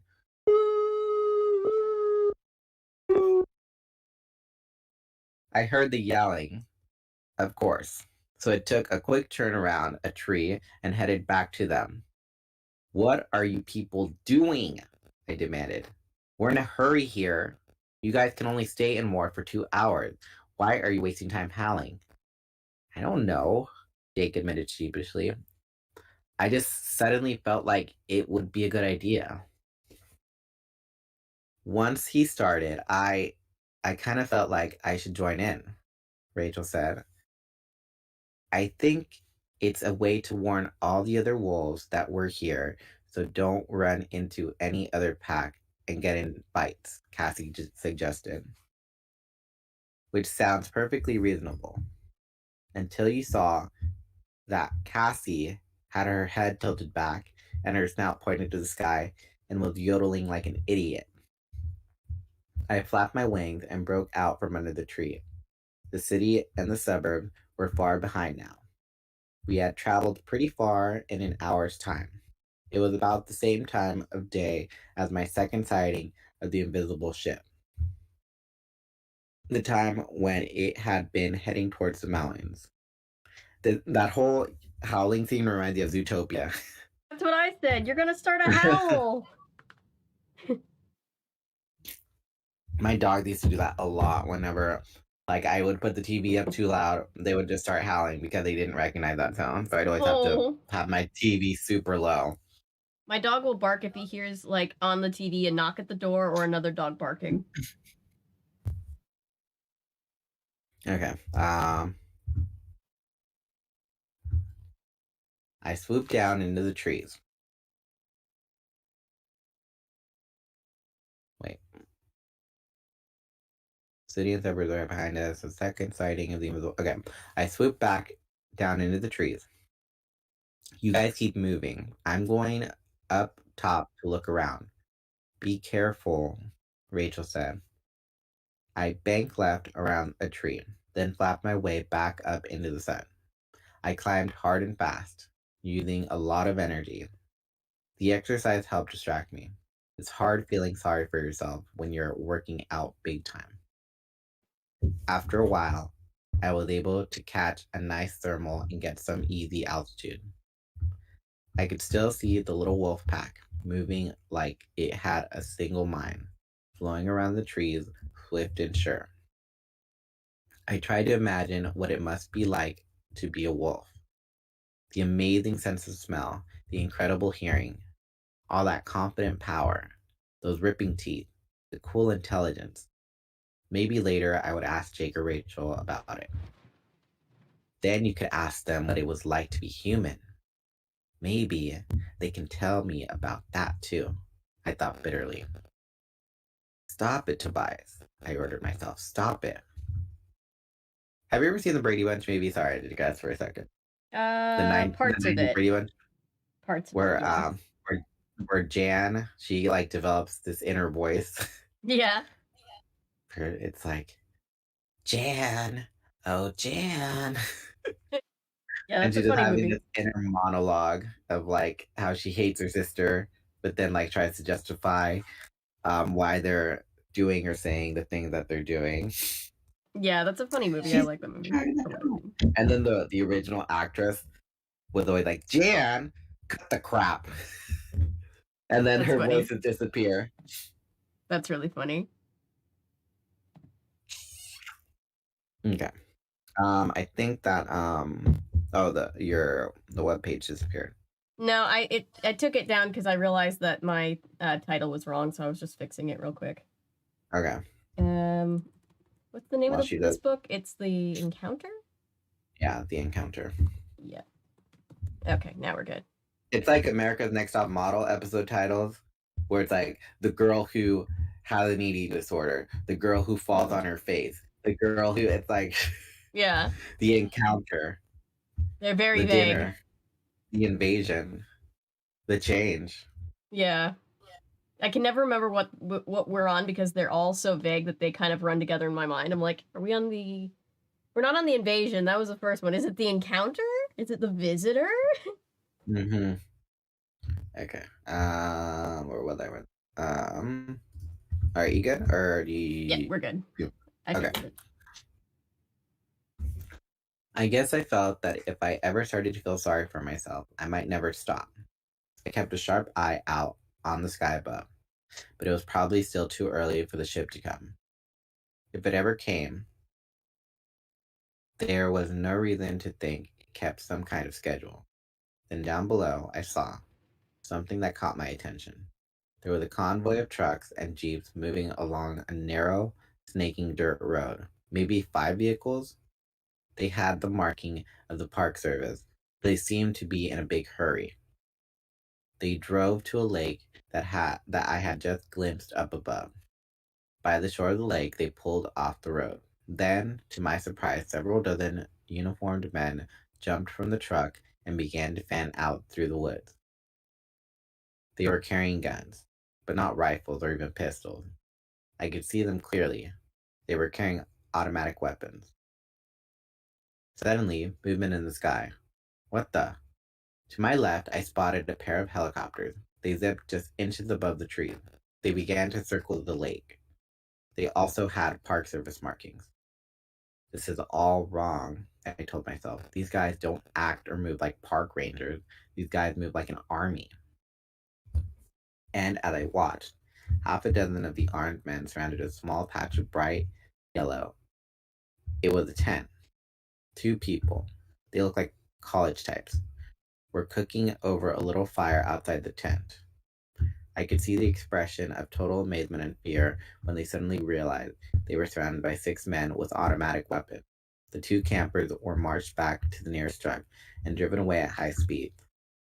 I don't know what story the 2 campers were told. Maybe the park ranger told them there was a dangerous fugitive in the area. Or maybe they said there was a forest fire. I don't know. I just know those two campers were out of there before they knew what hit them. The two choppers circled the lake.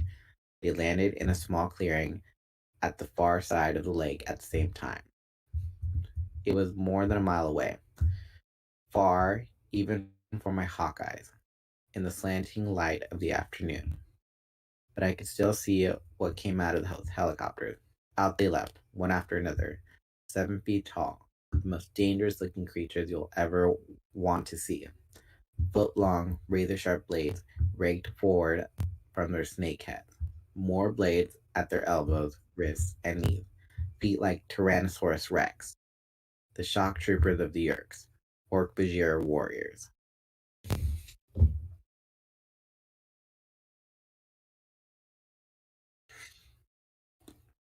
Okay. Oh, that was the end of the chapter. All right. Sorry. I like to read the chat in between, so that's why I'm like. Do you want to give us a recap on Taxons and Hork-Bajirs? Yes.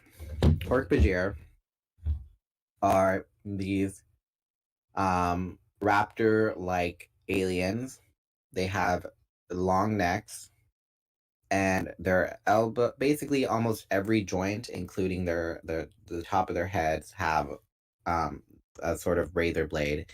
They have raptor-like beaks. Yeah, this is the best way to describe them. Basically, snakes with arms and legs.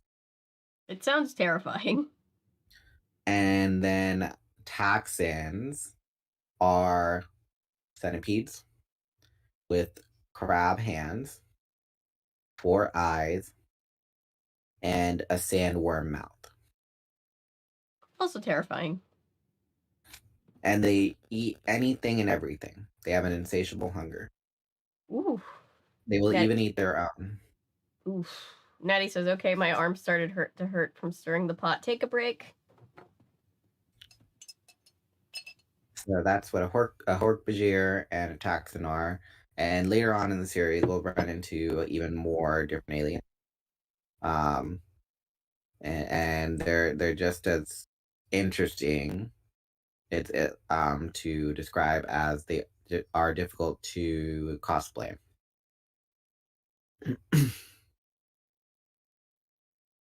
Right. Literally insatiable, by the way. They can literally never feel ooh. They will be hungry their entire lives. Oh, that sounds unpleasant for everybody involved. Yeah, even if they were like to rip at the seams of eating too much, they still would keep eating. It's interesting. They must be missing because like humans have like there's a specific part of our brains that signal that we are not hungry anymore. They must be missing that. I don't think it's that. I think it's like, I don't know, like instinctively when they smell something foreign, that their brain just decides to go haywire. Got you. Like it's just an instinct for them. All right, chapter 8. We're almost at the halfway mark. 5 chapters away. 6 chapters away. All right then. Yay. Hork-Bajir. The first time I'd seen them was at the construction site. I was still fully human then. It was while Visitor 3 was taunting the fallen Andalite. The 5 of us had been cowering behind a low wall. A Hork-Bajir had been within a few feet of us. The Andalite told us they had once been a good people, the Hork-Bajir, that despite their fearsome appearance, they were a gentle race. But the Hork-Bajir were all controllers now. They all carried the Yerk slugs in their brain. They were no longer gentle. I made a sharp turn back. I had to warn the others. I passed over a group of the park rangers. I swooped low enough to read one man's watch. My friends had been morphed for more than an hour. Great. Low on time, and the Hork-Bajir are here.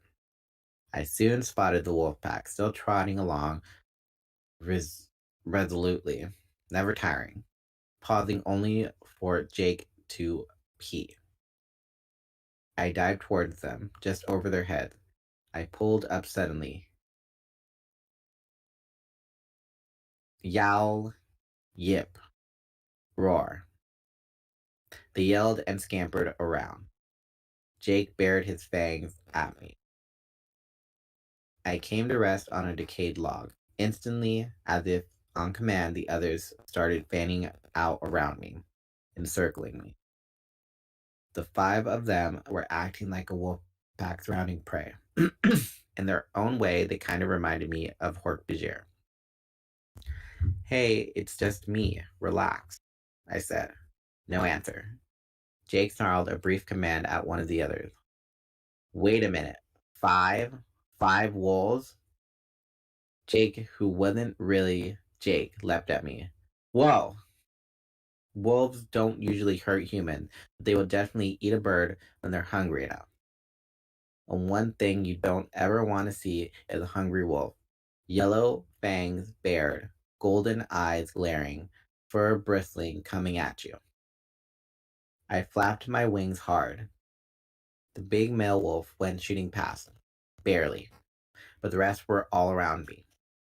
I flapped again and got airborne, just a few inches. I was skimming widely over the pine needle carpet, flapping for all I was worth, with 5 determined wolves hot on my tail.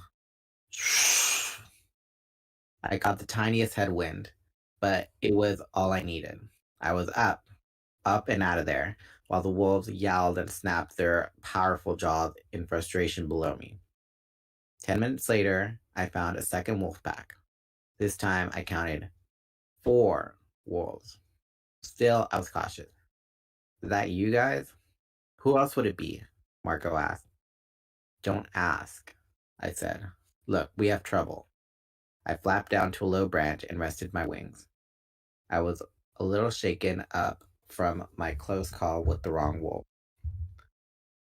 There was a lake just a little ways ahead. It's crawling with park rangers who aren't really park rangers. Yeah, I thought I smelled water and humans, Cassie said. How do you know they aren't real park rangers? Jake asked. Because real park rangers don't carry machine guns, I said. Plus, they don't hang around with Hork-Bajir. Hork-Bajir? Cassie asked shakily. You sure? You That's weird phrasing. You're sure?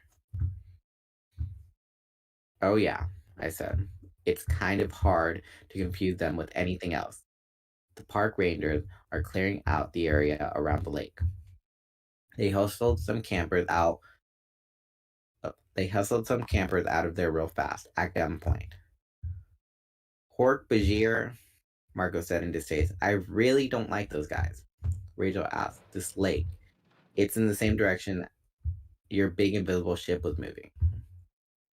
It's in a perfectly straight line, I said. Whatever that ship was, I'd bet anything it was heading to the lake. And judging by the way you say these park ranger controllers and Hork-Bajir are acting, it's on its way again, Marco said thoughtfully. I'll tell you one thing, I said. These guys all look like they've done this many times before. You know what I mean? Like, this was a real common routine. They'd had it down. We don't have a lot of time left in Morph, Jake said, but it would be a shame to miss the chance to find out what this is all about. I say go for it, Rachel said. You always say go for it, Marco muttered. If just once you said, hey, let's not do this, it'd make me happy. You have about 40 minutes left. I was being generous, 45. I told them.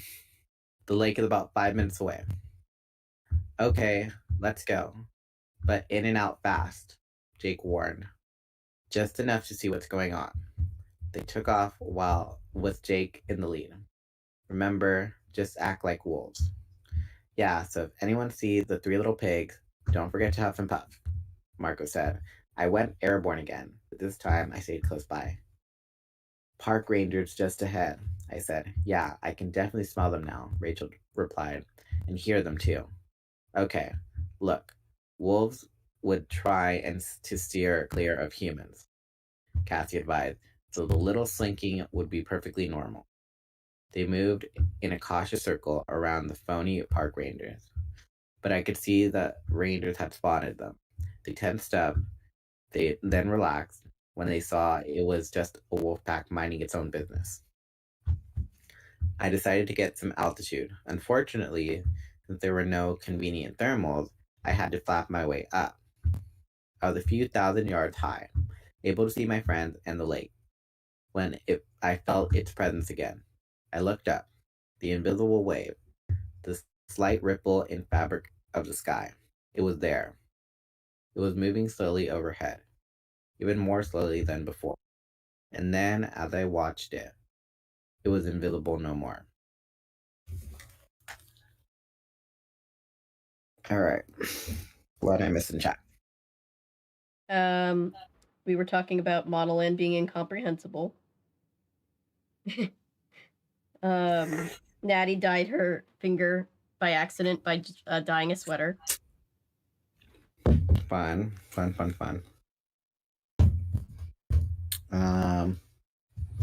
Avery, no offense, but the poop emoji is better than Model N. Fair enough. I said to Milo's comments are all, but Milo's way better at whimsy than Tyra, and she said, Milo said, thanks, I think. And I was like, I know everything is better than Model N, but I mean it as a compliment.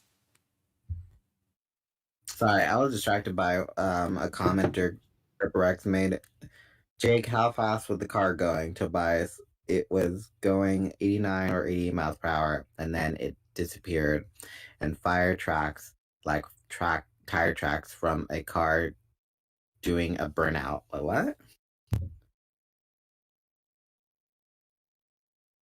I don't get what Dirtbrex was referring to. Let me find that.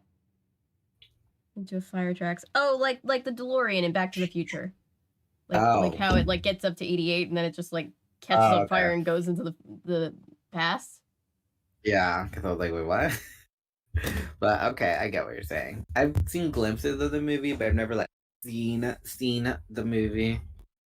I know what it's about. But again, never like seen the movie. I don't think. Yeah, Milo, I was gonna say I like the Rachel. I think the Rachel's a cute haircut. The Rachel, yeah, it's nice. It's nice enough that Jennifer Aniston kept her for like years. Yeah. I still can't believe she's the spokesperson for what is it? Maybelline? I think Aveeno. Alright then. Chapter 9. Don't be suspicious. Really? Don't be suspicious. Don't be suspicious. Don't be suspicious. Don't be suspicious. Don't be suspicious. Don't be suspicious. I love that scene. Don't act suspicious or freak. I called out to the others. But look up. Oh my god, Rachel gasped. It's huge, Cassie cried. It was huge, but the word huge doesn't really begin to describe it. Have you ever seen a picture of an oil tanker, or maybe an aircraft carrier? That's what I mean by huge. Compared to this thing, the biggest jumbo jet ever built was a toy. It was shaped like a manta ray. There was a bulging fat portion in the middle with swooped curvy wings on either side. On top of the wings were huge scoops, like air intakes in a fighter jet, but much bigger. You could suck a fleet of buses in through the scoops. The only windows were in a small bulge at the top. The bridge, I realized, focusing on it, I could see the shadowy shapes of Texans inside. But mostly, that ship was just big, really big. As in, it blocked out the sun. It was so huge.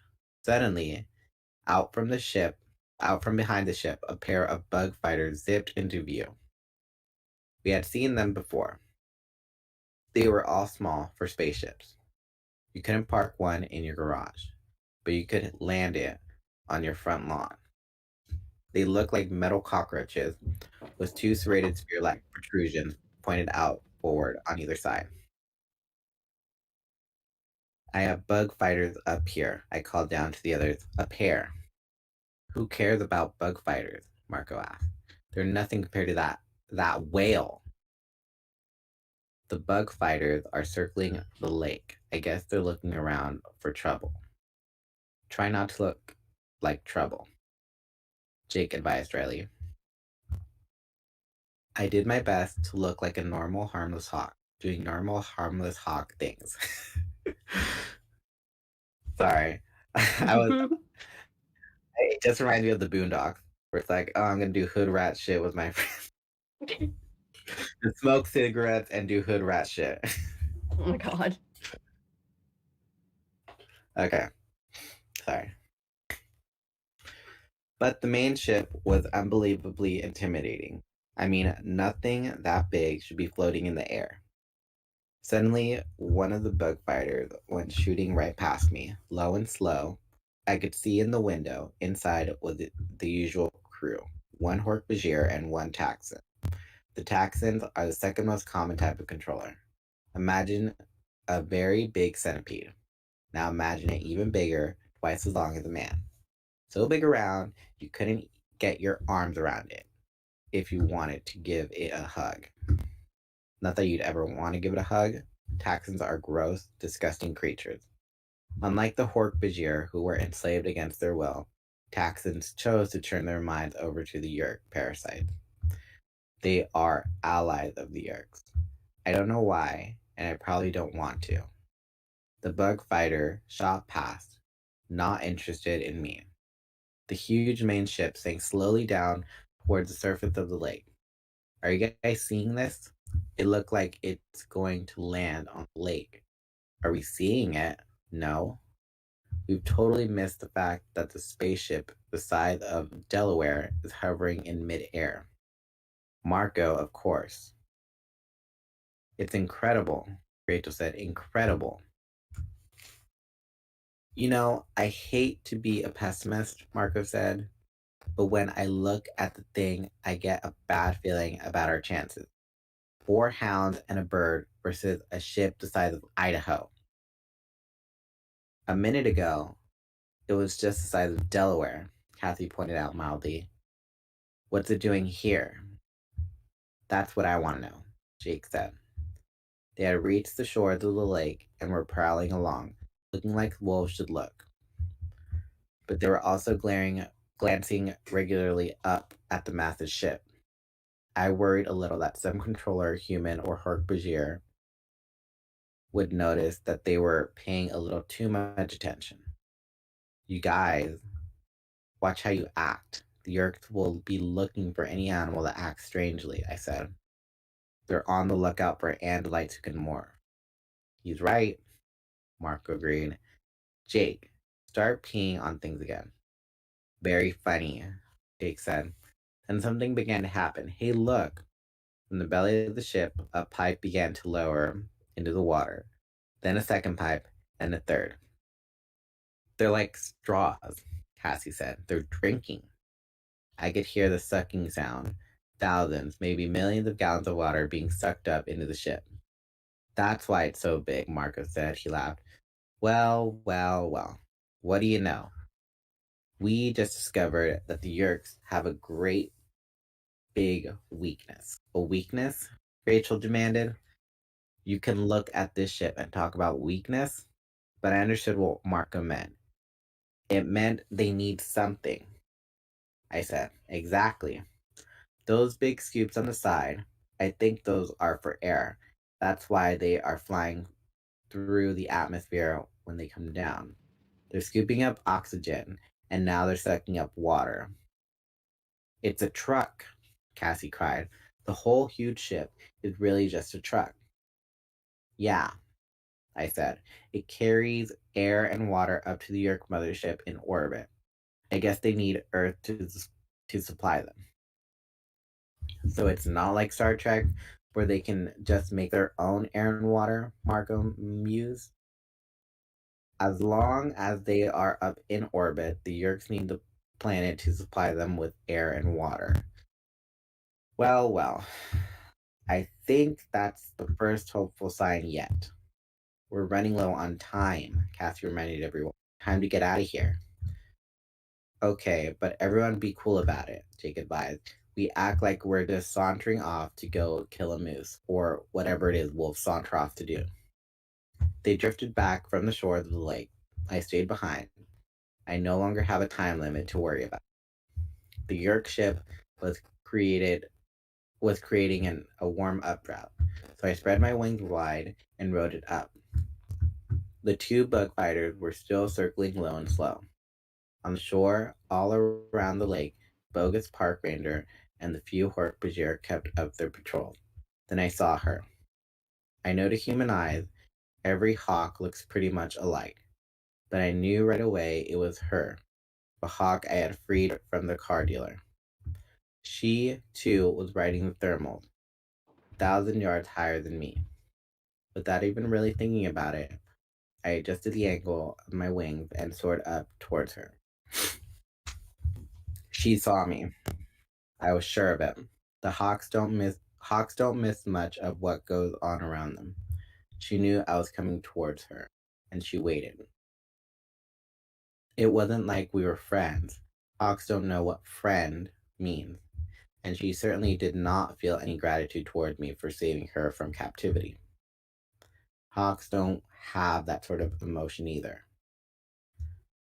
In fact, in her mind, there may have been no connection between me and her freedom. Still, I soared up to her. I don't know why. I really don't. All we shared was the same outer body. We had wings. We both had talons. We both had feathers. Suddenly, I was afraid. I was afraid of her. And it was insane because there was floating above an alien ship so big it could have been turned into a mall. But it was the hawk that frightened me. Or maybe not the hawk herself. Maybe it was the feeling I had, rising up to meet her in the sky. The feeling of recognition, the feeling of going home, the feeling that I belonged with her. It hit me in a wave of disgust and horror. No. No. I was Tobias, a human being, not a bird. I banged sharply away from her. I was human.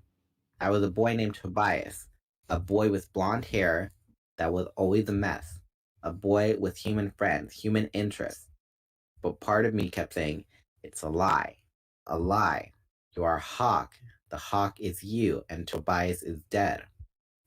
I plummeted towards the ground. I folded my wings back and welcomed the sheer speed. Faster, faster. Then, with eyes that Tobias never had, I saw the wolf pack below, and I saw the danger before them.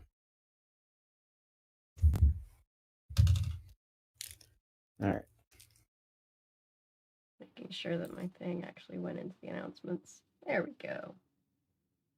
Maddie replied and said, "Yay, war crime stream!" Okay.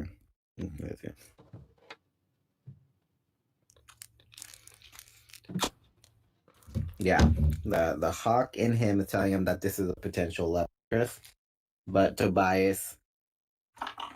Tobias in him is saying that he is a human child. He is of underage and does not need to perform acts of ritualistic mating. Yeah. Sprain's just like, no, you're too young.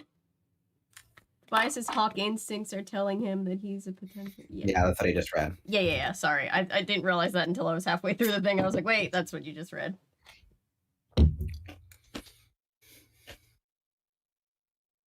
How long has this stream been going? We got on at 7. Like 2 hours. 2 hours? Yeah, 2 hours. Are we on chapter 9? Chapter 10. Chapter 10. Yep, tag team on chapter 13. Once I'm done with 13, then you're gonna take over. Yeah, Daniel's making great time on the first half of the book. Thanks. All right. It's as short as the Sunny book. True, and Dawn's next book is going to be even shorter. Good. Anne doesn't like Dawn, apparently. I don't think Anne likes Dawn at all, no. Yeah, I don't think anyone's ever asked her in an interview. So we've noticed that Dawn's character is very unlikable. Why did you write her character to be so unlikable? Well, the only divergence from the pattern of like Dawn, Sunny, Maggie, Amalia, Ducky through the 3 different journals that they all have, the diaries, is number 6 instead of being a Dawn book is a Sunny book, and then when Dawn does get her book in book 7, it's so short. Like I think it's less than 100 pages, and it feels like Anne was just like, fine, do we have to? And then somebody at the publishing office was like, you gotta have Dawn. It's the one connection to the rest of the BSC.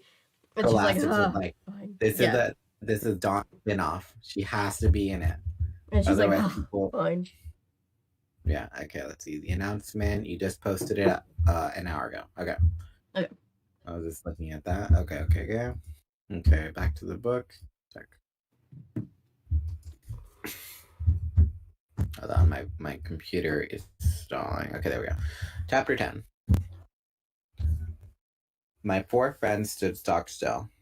They were staring with deadly focus at 5 other wolves. The 2 packs had run into each other. Between them lay a dead rabbit. It was the other pack's kill. My friends had stumbled into them. Now the 2 alpha males were locked in a deadly dominance battle. One of those alphas was Jake. The other was an actual wolf.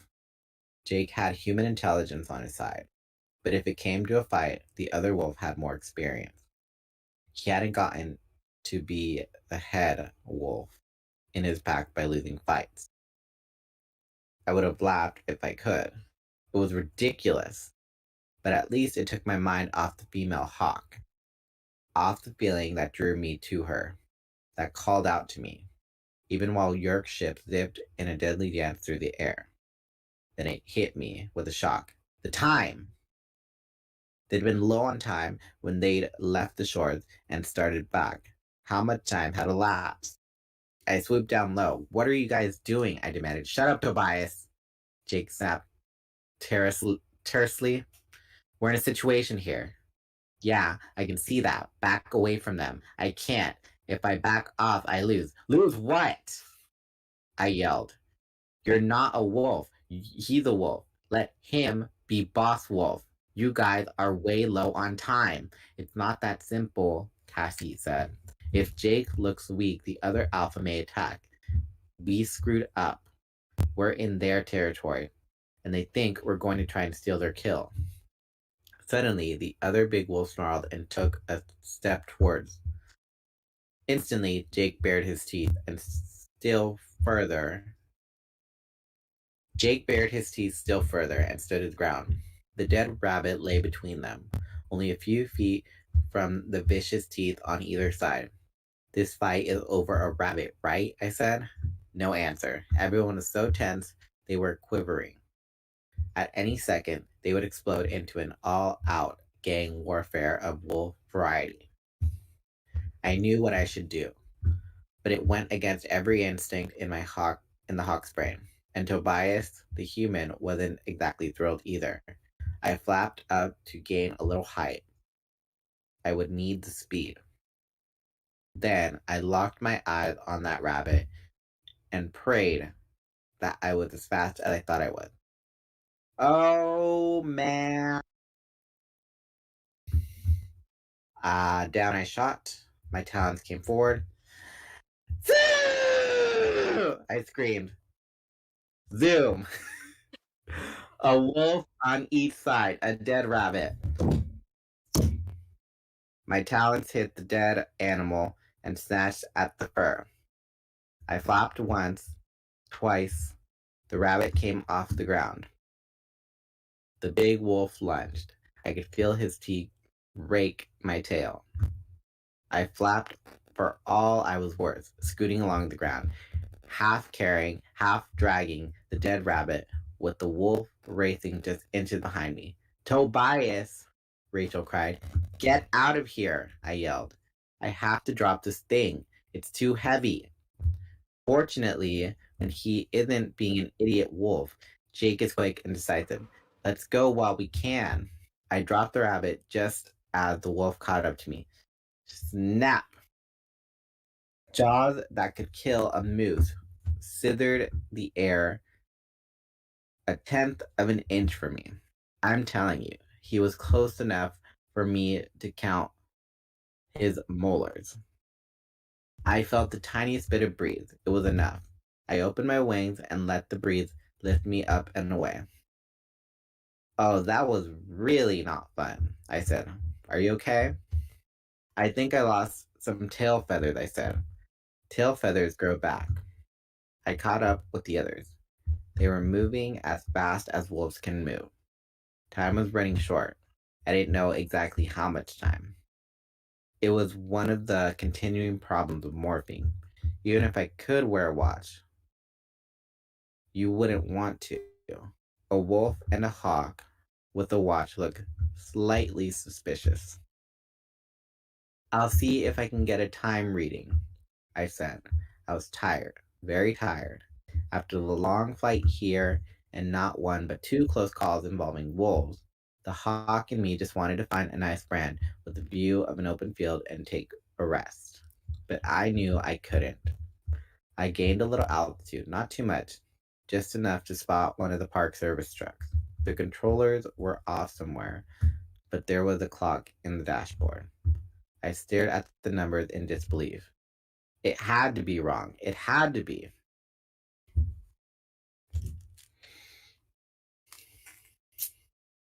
So we're talking about BSC and how it was only supposed to be a 4-book series, and so Dawn was just introduced at the end and wasn't supposed to be like a full character, and then everybody liked her, and then they were like, hey, Scholastic wants like 100 more books.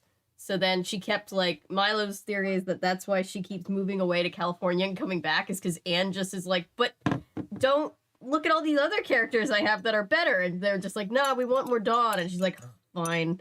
Mm-hmm. But the readers wanted her. That's what I'm reading. Yeah, I saw an article yesterday. With I was reading an article last night. From the archive, the way back when machine, whatever. Mm-hmm. That was about the California Diaries. And how because Dawn moved back to California, then it was like basically Anne had to keep writing BSC books, but she couldn't age up the characters. So she wrote the California Diaries as a way to write more mature stuff. Yeah. Because Dawn was moving back to California, so she wanted that to be an opportunity to write more mature content. Because by the time the BSC ended in 2000, they would have been 26. Oh. Yeah, so it was like time for them to start dealing with some more stuff. Yeah, so when Dawn moved back to the nth teen time or whatever, that's when she just like kind of just wanted to write the California Diaries. Yeah, it makes sense because Anne seems like somebody who really likes writing books for kids to like help them deal with like tough situations, and she probably had a lot of things that she wanted to write about that she couldn't put in BSC, so she put them in California Diaries. That's what it always felt like to me. I mean, she could have wrote a book about Christy kicking Dawn's shit in. Yeah, she could have done that. It would have been titled "The Big Fight." If I ever meet her, I'll ask. The Big Fight, and then it would have been like a 4-book series where Christy beats up Dawn, and then it splits the group in half, and then eventually they make up because, well, they have to put aside their differences to keep the club going. Ugh. I wouldn't mind Dawn if she got like any kind of like character development, but she's just this light has been off the whole time. That's why it looks a little weird in here. She just stays awful, and if anything, she gets more awful. Ellery, she should have written at least one book with literally anyone kicking Dawn's teeth in.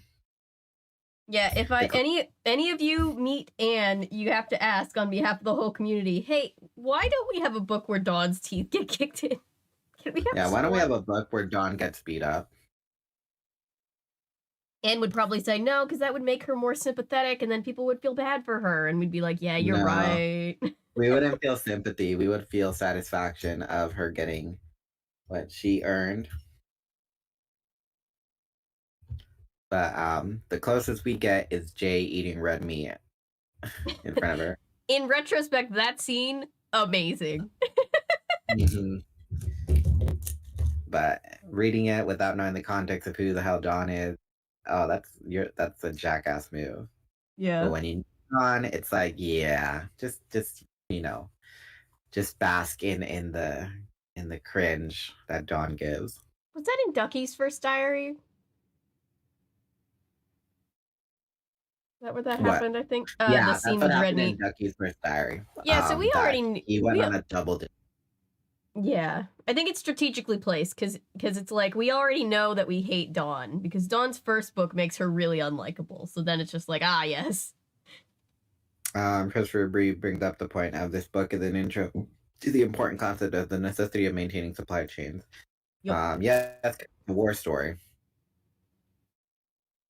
Because even though the Yerks are invading, they still need to find natural resources to maintain themselves, otherwise they die or they have to go back. Yep. All I'm right, putting.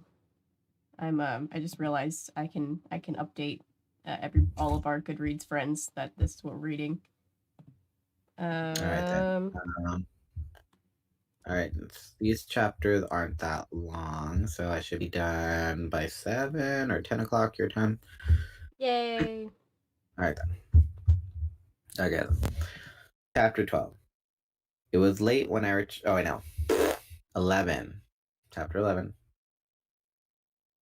I wasn't tired anymore. At top speed, I raced back to my friends. I felt sick. I felt like my heart was going to burst. They had missed the deadline. It was too late. Too late, and they would all be trapped, like me, forever. Morph! I screamed as I closed in on them. Thought speak is like regular speech. It gets harder to hear the farther you are away. Morph back! Now! Maybe the clock in the truck was off. Maybe 5 minutes one way or the other wouldn't matter. There! I saw them. 4 wolves moving restlessly toward the distant city. Morph! Now! I screamed as I shot like a bullet over their heads. How much time do we have? Marco demanded. None! That got them going. I landed exhausted on a branch. Cassie was the first to begin the change. Her fur grew short. Her snout flattened into a nose. Long, human legs swelled and burst from the thin dog legs. Her tail sucked back in and disappeared. She was already more than half human by the time the first changes began to appear on the others. Come on, hurry, I urged them. What time is it? Jake demanded. You have about 2 minutes, I said. It was a lie. According to the clock, they were already 7 minutes too late. Too late. And yet Cassie was continuing to emerge from her wolf body. Skin was replacing fur. Her leotard covered her legs. But the others were not so lucky. Ah! I heard Rachel cry in my mind. Her morph was going all wrong. Her human hand appeared at the end of her wolf leg, but nothing else seemed to be changing. I looked horrified at Marco. His normal head emerged with startling suddenness from his wolf body, but the rest of him had not changed. He looked down at himself and cried out in terror. Hello? Yimp me. It was an awful sound, half human, half wolf. This was worse than I feared. I figured they could be trapped as wolves, like I had been trapped as a hawk. They were emerging as half human freaks of nature. They were living nightmares. Cassie ran from one to the next. Come on, Drake, concentrate. Focus, Rachel. Bear down, girl. Picture yourself human. See yourself like you're looking in the mirror. Fight the fear, Marco. I saw Marco roll his eyes up and stare at me. His glare locked on me. It was like he hated me or feared me. Both, maybe. I didn't move. If Marco needed me to concentrate, that was fine. But it sent a shiver of disgust through me.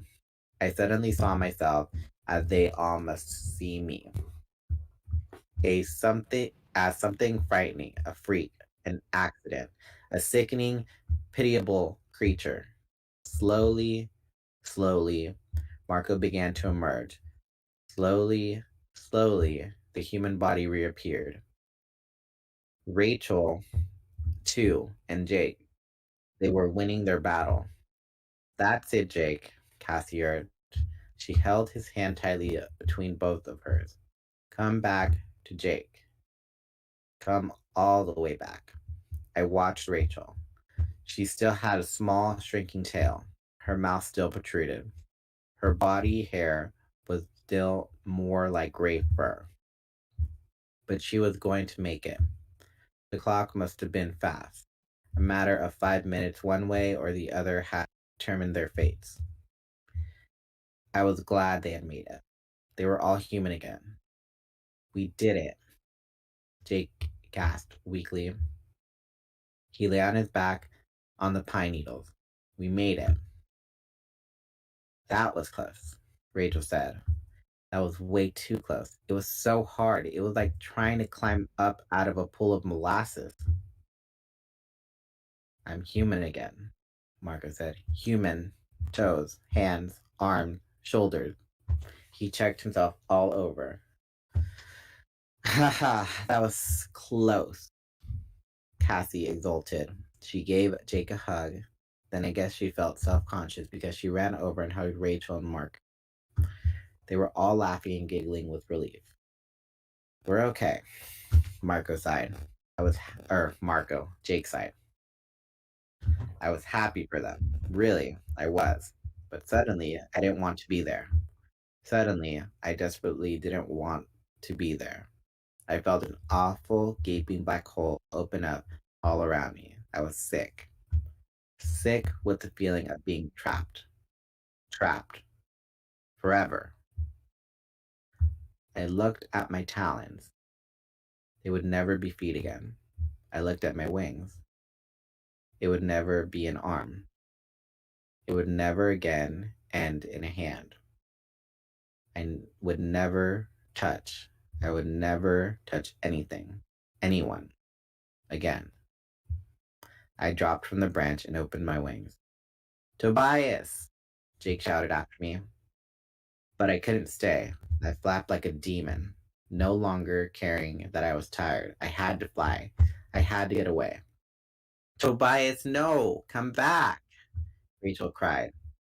I caught a blessed breath and soared up and away, my own silent, voiceless scream echoing in my head.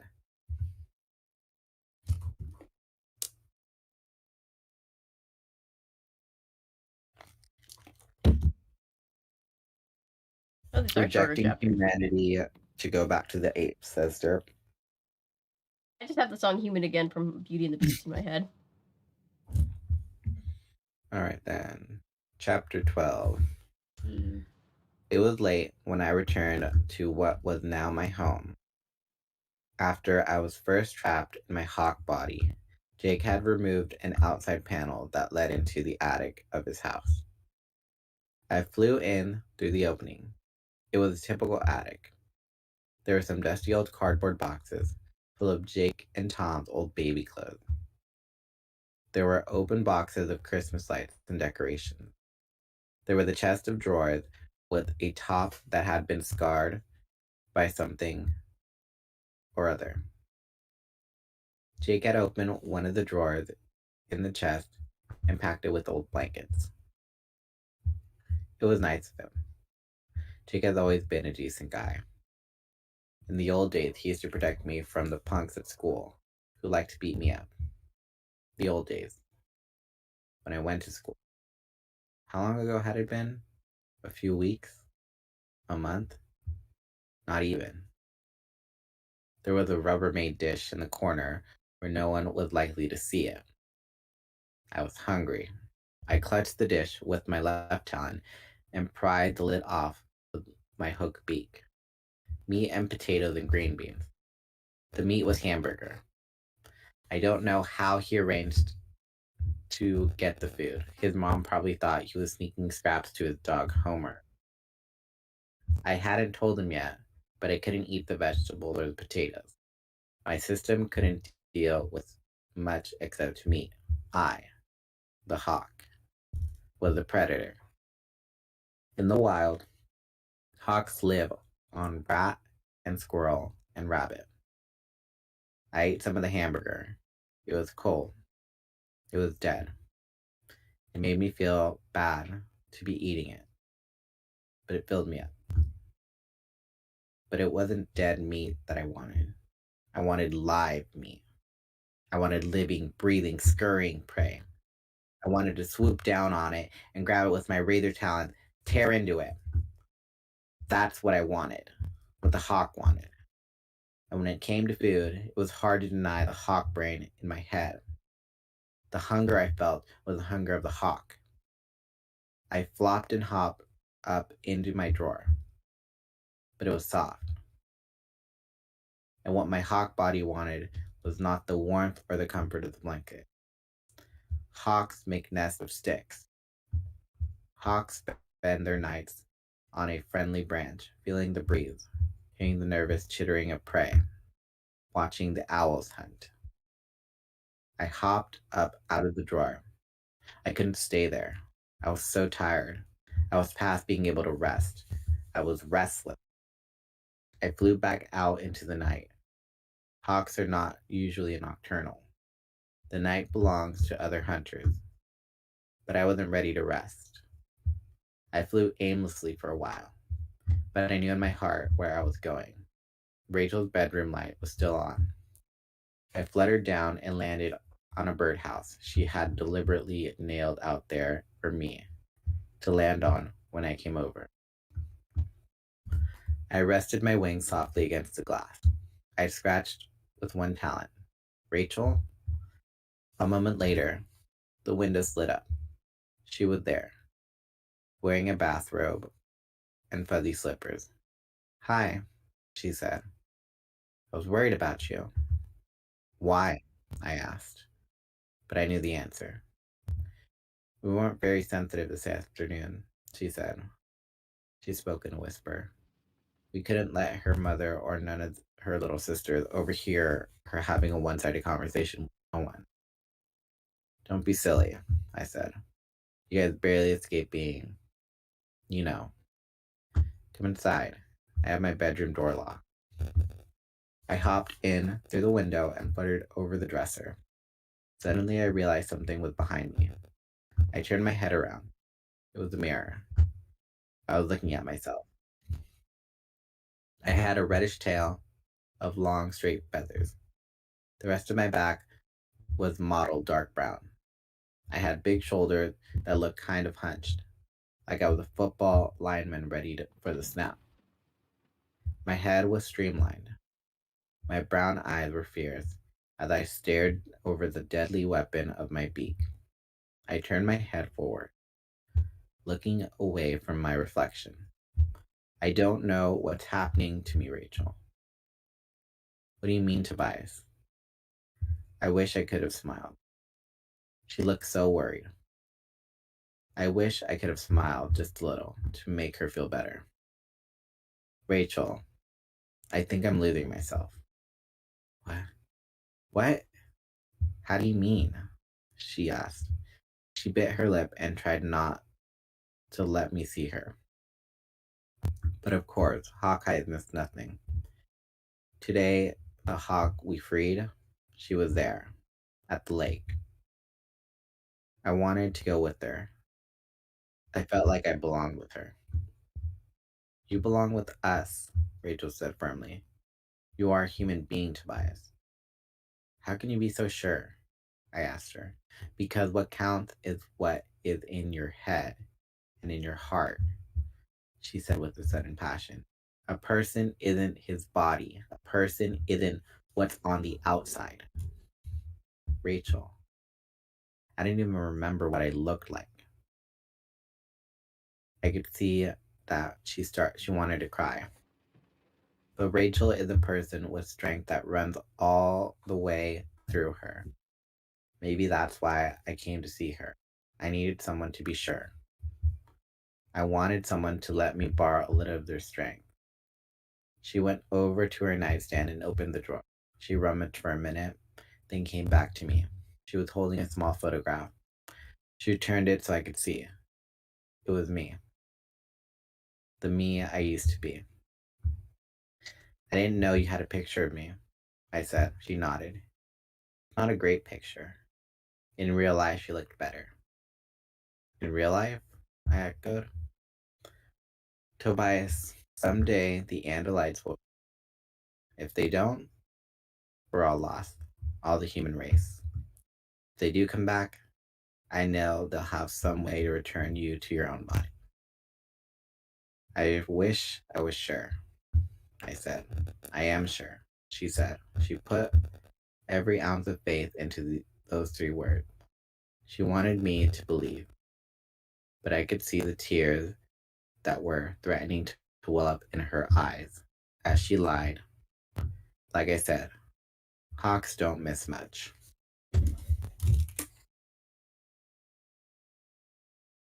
Poor Tobias. Yeah. Okay. I'm gonna go and read chapter 13 and yeah. And then tag team you. Alright. Alright. Chapter 13. Your brain is like, I'm so ready to not be reading anymore. My eyes weren't ready to begin with. They just were this I'm reading sorry. an awkward cadence. No, it's not your fault. I don't know why they were just so blurry today. They never really get blurry. Probably didn't wipe the eye boogers off. Good enough. Alright. Okay. Chapter 13. Talking to Rachel helped. A little anyways. I spent the night in my little drawer in Jake's attic. I spent the next day flying around, waiting for my friends to get out of school. In some ways, I realized my situation wasn't all bad. For one thing, I had no homework. For another, I could fly. How many average kids can hit 40 miles per hour in level flight and break 80 in a stoop? A dive? I went to the beach and rode the thermal there. It was best where the cliffs pressed right up against the blue ocean. I saw some prey, some mice, and bulls in the grass along the top of the cliff, but I ignored them. I was Tobias. I was human. Jake had called a meeting for all of us for the evening in his room. Tom, Jake's brother, would be away at a meeting of the sharing. The sharing is a front for the Yerks. They pretend it's just some kind of Boy Scouts or whatever, but its real purpose is to recruit voluntary hosts for the Yerks. I've gotten into the habit of checking people's watches from up in the sky. Also, you know how banks sometimes will have a big sign showing the time and the temperature? Those are helpful too.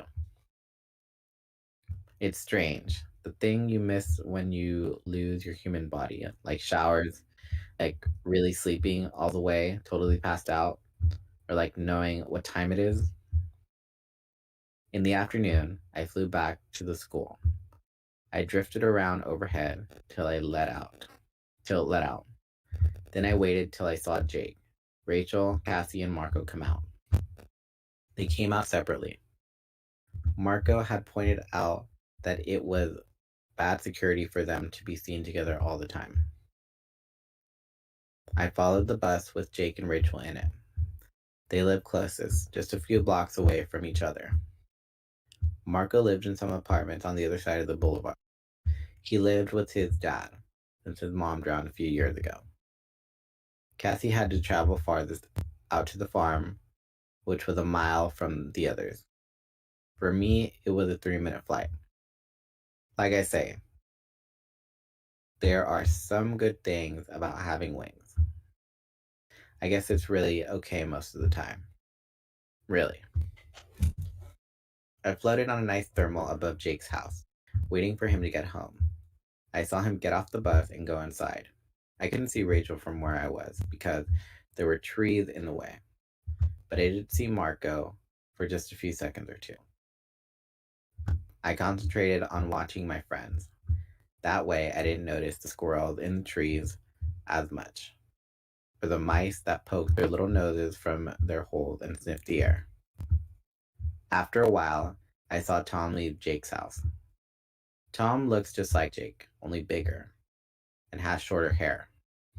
I had never really known Tom, but it was during the doomed attempt to rescue him from the Yerk pool that I was trapped. He headed down the street, acting nonchalant. Then, a block away, a car pulled up and opened the door, and he jumped in. Off to his meeting of the sharing. After a while, I saw the others start to head for Jake's house. I could identify Rachel easily. She was practicing for her gymnastics as she walked. She could walk along the edge of the curb, pretending they were balance beams. I flew in Jake's window once everyone was there. I didn't want it to look like I'd been hanging out around all that time with nothing to do. About time, Marco said. We've all been waiting here for like an hour. They'd been waiting for about 2 minutes. I'm a busy bird, I said. I lost track of time. We better make this kind of quick, Cassie said. Miss Lambert gave us a paper to write by day. Miss Lambert gave us papers to write by day after tomorrow.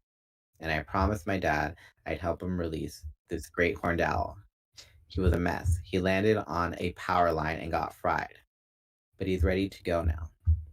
We have a habitat picked out. Friends of yours, Tobias? Marco teased. The other shot him nasty looks. The truth was, it made me feel okay to be teased by Marco. Marco teased everyone. We hawks don't hang with owls, I said. They do nights. We mostly do days. He's a beautiful animal, Cassie said. I see them sometimes at night, I said. They're amazing. So cool, totally silent. Their wings don't make sounds. One can fly an inch in front of your face and you won't hear it. Okay. Look, Cassie has to get going. Maybe we better deal with business, Jake said. Yeah, if you two are done with the bird talking part of the meeting, Marco added. I have to get going soon too, Rachel said. She looked a little embarrassed. My gymnastics class is putting on an exhibition at the mall. Oh, I'm there, Marco crowed.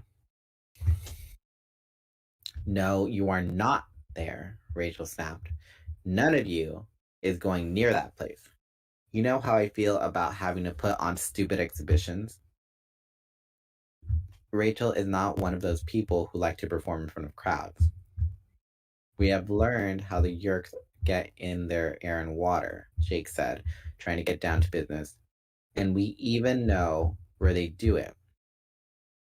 And we more or less know when. There ought to be some way for us to use this information. Any ideas? Rachel shrugged. We try and find a way to destroy the ship? Marco raised his hand like he was in class. How about if we go back to talking about birds? Rachel ignored him, as she usually does. Look, we find some way to destroy that ship, and maybe the Yerks will run out of air and water. Maybe that will even mean that they have to give up and go home. Maybe, Cassie said. Or they may have a dozen more of those ships in different places all over the Earth. We don't know how many ships they have. This one would be all we need if, Marco began to say. Then I guess he realized he was about to suggest something dangerous. I mean, nothing. What? Jake asked him. What were you going to say? Marco looked trapped. He shrugged. Okay, look. What if the ship didn't get blown up or disintegrated or whatever? What if it was flying over the city and suddenly the cloaking device was turned off? We were all silent while we thought about the image. Suddenly, a million people would look up in the sky and see a ship the size of a skyscraper. People would probably notice it, Jake said. Oh yeah, they would notice it, Rachel agreed. Radar would see it too. A million eyewitnesses, the controllers would never be able to cover it up. People would videotape it, I said. They would take pictures. They would be radar tapes. Jake grinned. The whole world would see. The entire human race would realize what was happening. He was getting excited now. And then we could go to the authorities. The controllers wouldn't be able to stop us. We could tell all we know. Rachel's eyes were gleaming. We could tell them about the sharing. We could turn in Chapman. As you figure, Visser 3 and his pals are just going to sit around and do nothing, Marco asked. Like you said, we have no idea how many ships they have or how much power. Jake looked a little disappointed. They don't have enough power to attack Earth openly, I said. And how do you know that? Marco asked. Because they are going to a lot of trouble to keep themselves a big secret. You don't hide if you're tough enough to come out and kick butt in a fair fight. I expect Marco to have some smart comeback, but he just nodded. Yeah, you're right. This could be our big chance, Rachel said. Uncloak that ship. The whole world can see it. I hate to ask this, Marco said with a groan. How do you think you're going to do that? It was Jake who answered. We'll have to get inside the ship. He winked at Marco. Want to know how? Marco shook his head. Not really. Through the water pipes. Fish. Marco sighed. Jake, I just told you I didn't want to know. All right, then. That concludes side A of this audio book. If you would like to continue to part 2, please flip this cassette tape over to part B. It would be funny though if the cassette audiobooks just switched narrators on the other side. Yeah, the like Audible, how they have like the chapters. Imagine if it's like still there. Click yes, I'm still watching to flip over to part B. Yeah. I listened to the audiobook of the first what is that book? The Witch and Wizard series by I think it's a James Patterson. But it's a brother and sister first person narration, so like it switches back and forth between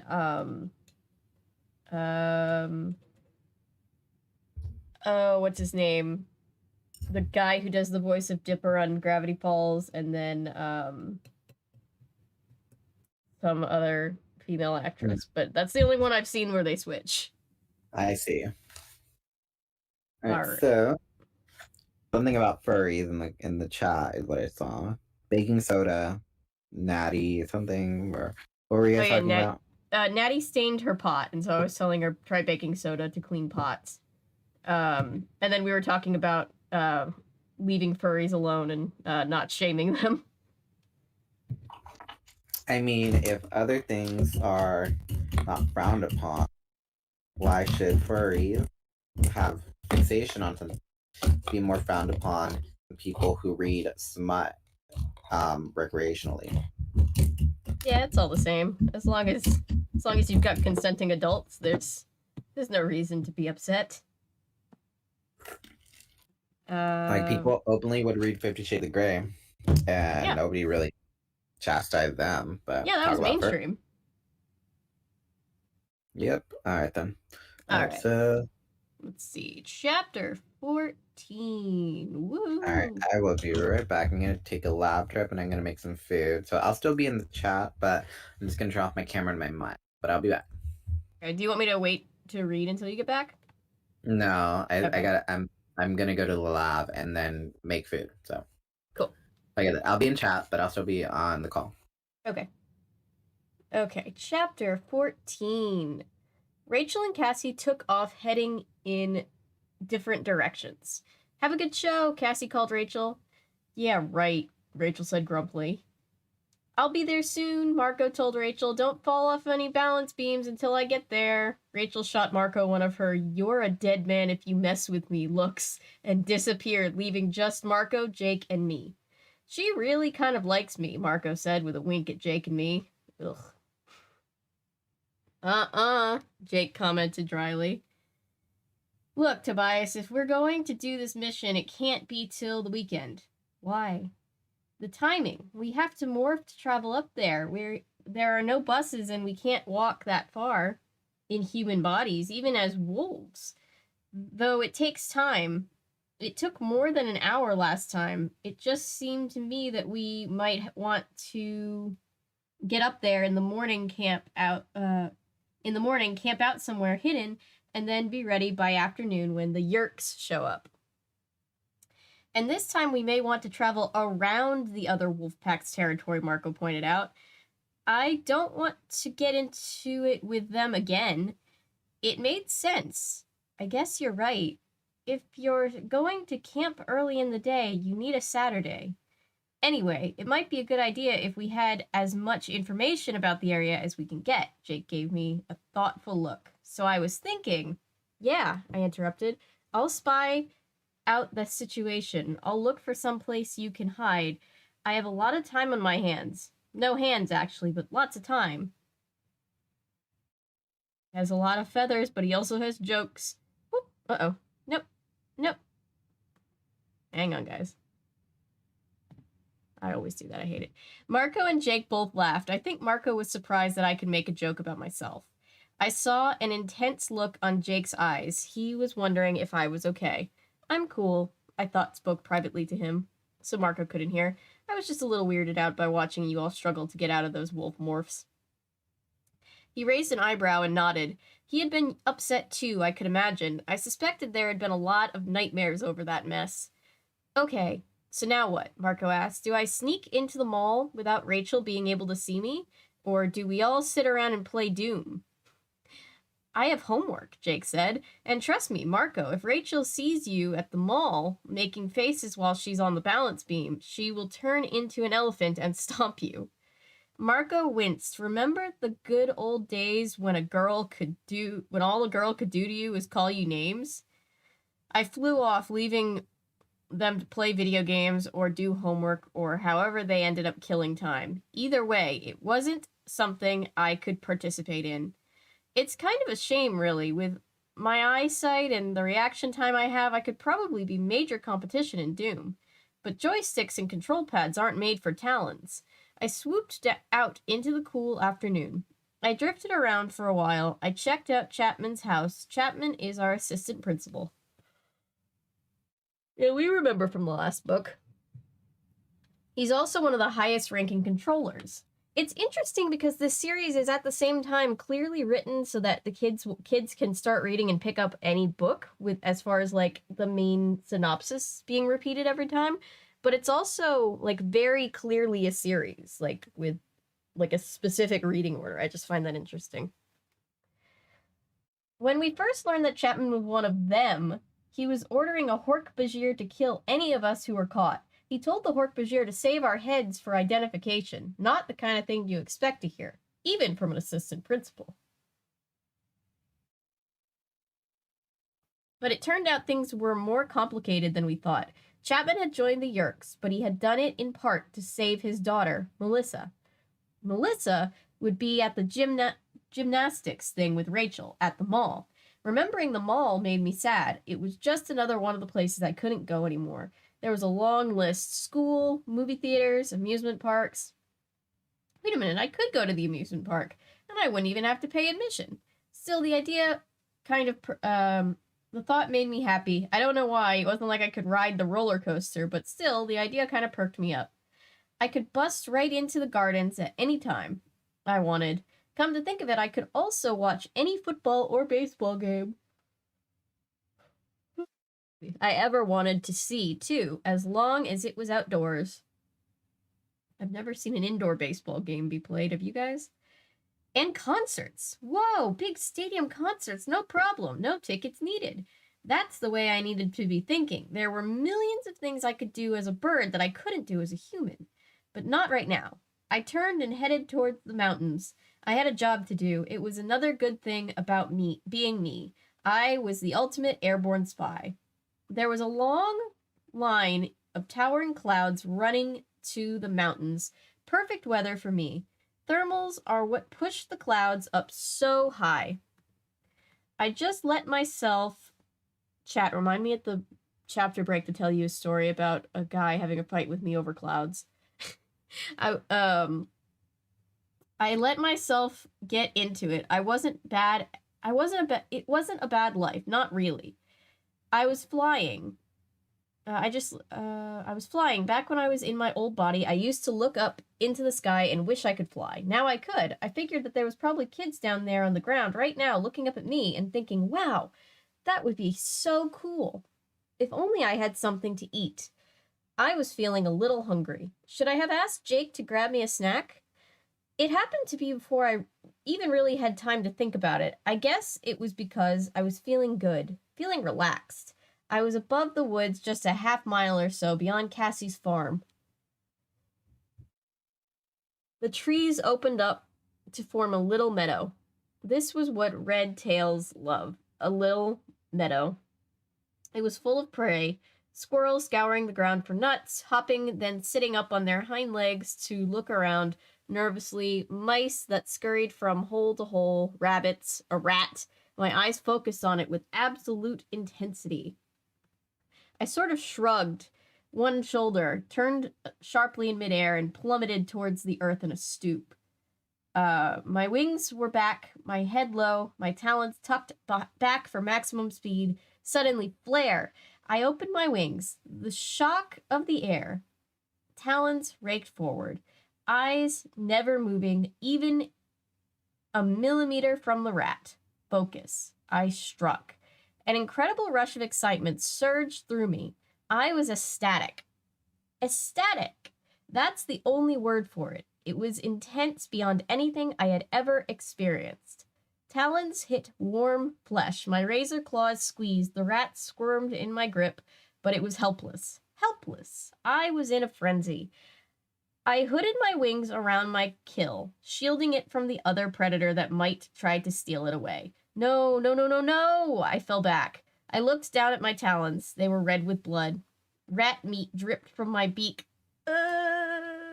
In my panic, I forgot what I was. I tried to run away, but I no longer had legs and feet to run with. I had killing talons, bloody talons. I fell in the dirt. No, I cried voicelessly, but I could still see the dead rat, and I could taste it. And no matter how many times I said no, it would always be yes. That's horrifying.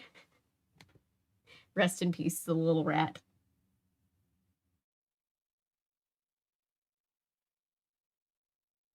All right. Not loading on my phone. Let's try here. Try checking chat. Here we go. Birds do gotta eat. That is true. The yuckiness. I feel like an IQ test needs to be administered before people are allowed to use social media. Yeah. I know that feeling. Ah, yes, the cloud fight. Give me 1 second to make sure I didn't miss anything else important. As soon as I sent my last message, my phone died. No.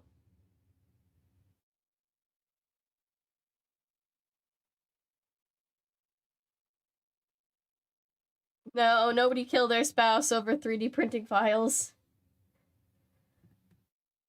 I know the Doom references. Anyone remember when people thought Doom, like, caused school? Yes, I do. Yup. Every popular video game ever since, like, the late 90s has been accused of making kids violent. Which is funny when kids are, like, really into things like Animal Crossing, you know? Feel bad for Melissa because not only are her parents emotionally neglecting her due to mind control, but her closest friend can no longer be her closest friend due to being a superhero. Yeah, and she doesn't even understand what's happening.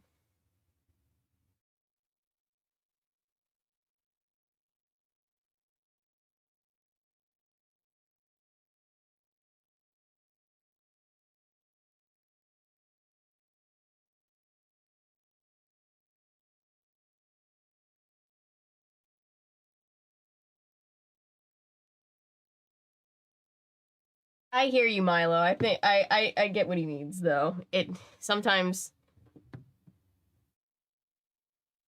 I'll put it this way. I think it's more just people need to be kinder on the internet. I think that's really what it comes down to, because what happens is, you know, all that stuff I think really comes down to people just forgetting that there's an actual person on the other side of the screen, and then they say things and then they're like, yo,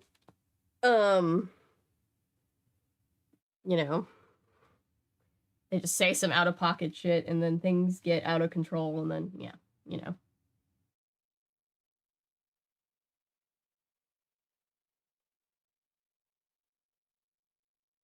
Yes, oh yes, okay, cloud fight. I was cloud fight, not like the cloud fight, not like fighting Cloud in Kingdom Hearts.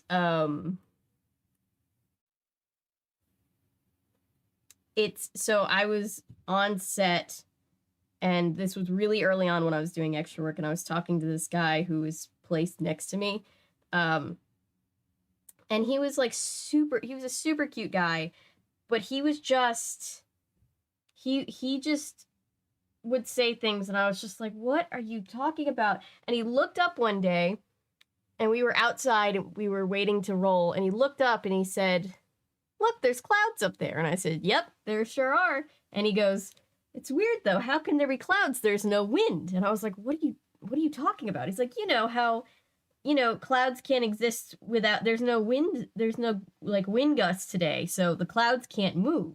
And I'm like, what? And he was like, no, you know how like the clouds can't move without the wind? There's no wind. I can't feel any wind. So how are clouds here? And I was just like, my brain imploded on itself. I was like, what do I even say? I don't even know. I don't know how to respond to that particular question. And intelligence are technically the same thing. Or go together.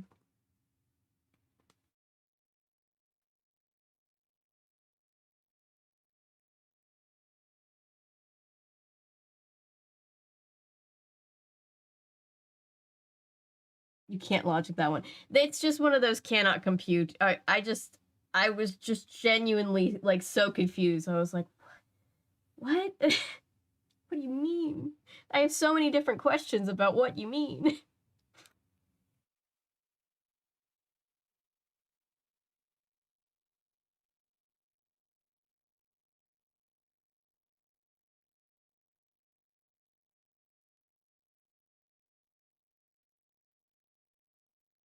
Does he think clouds are like permanent entities that move from place to place?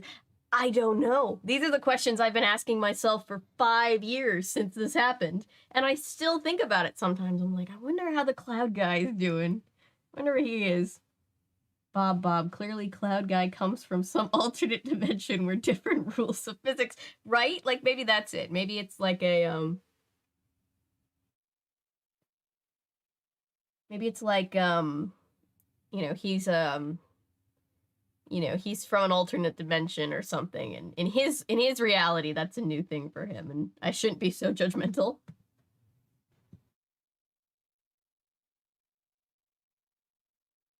I am a hermit crab, nothing against any of you. If I knew more people like those, it would be the way I am. Yeah, there's days where I'm just glad that I, you know, can sit inside, and I'm very glad I work from home now, and now don't have to have fights with people over clouds. Very knowledgeable, marvelously intelligent, a tropical. Street smarts and book smarts are different things. You can have different types of. You can be smart in different areas. I'm sure your husband is. I'm sure he has common sense. It's just a unique type of common sense. He's from the State universe.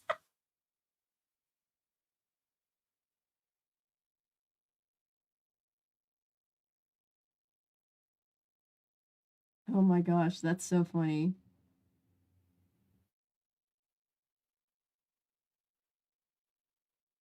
Yeah. Okay. Who would win in a fight? Your cloud guy or a guy I met who tried to argue against climate change by saying science doesn't even know how water moves up tree? Are we sure it wasn't the same guy? It could have been the same guy. These two, it's like the corporate wants you to identify the difference between these two pictures. They're the same picture. What does that even mean? I'm with Milo. I have so many questions.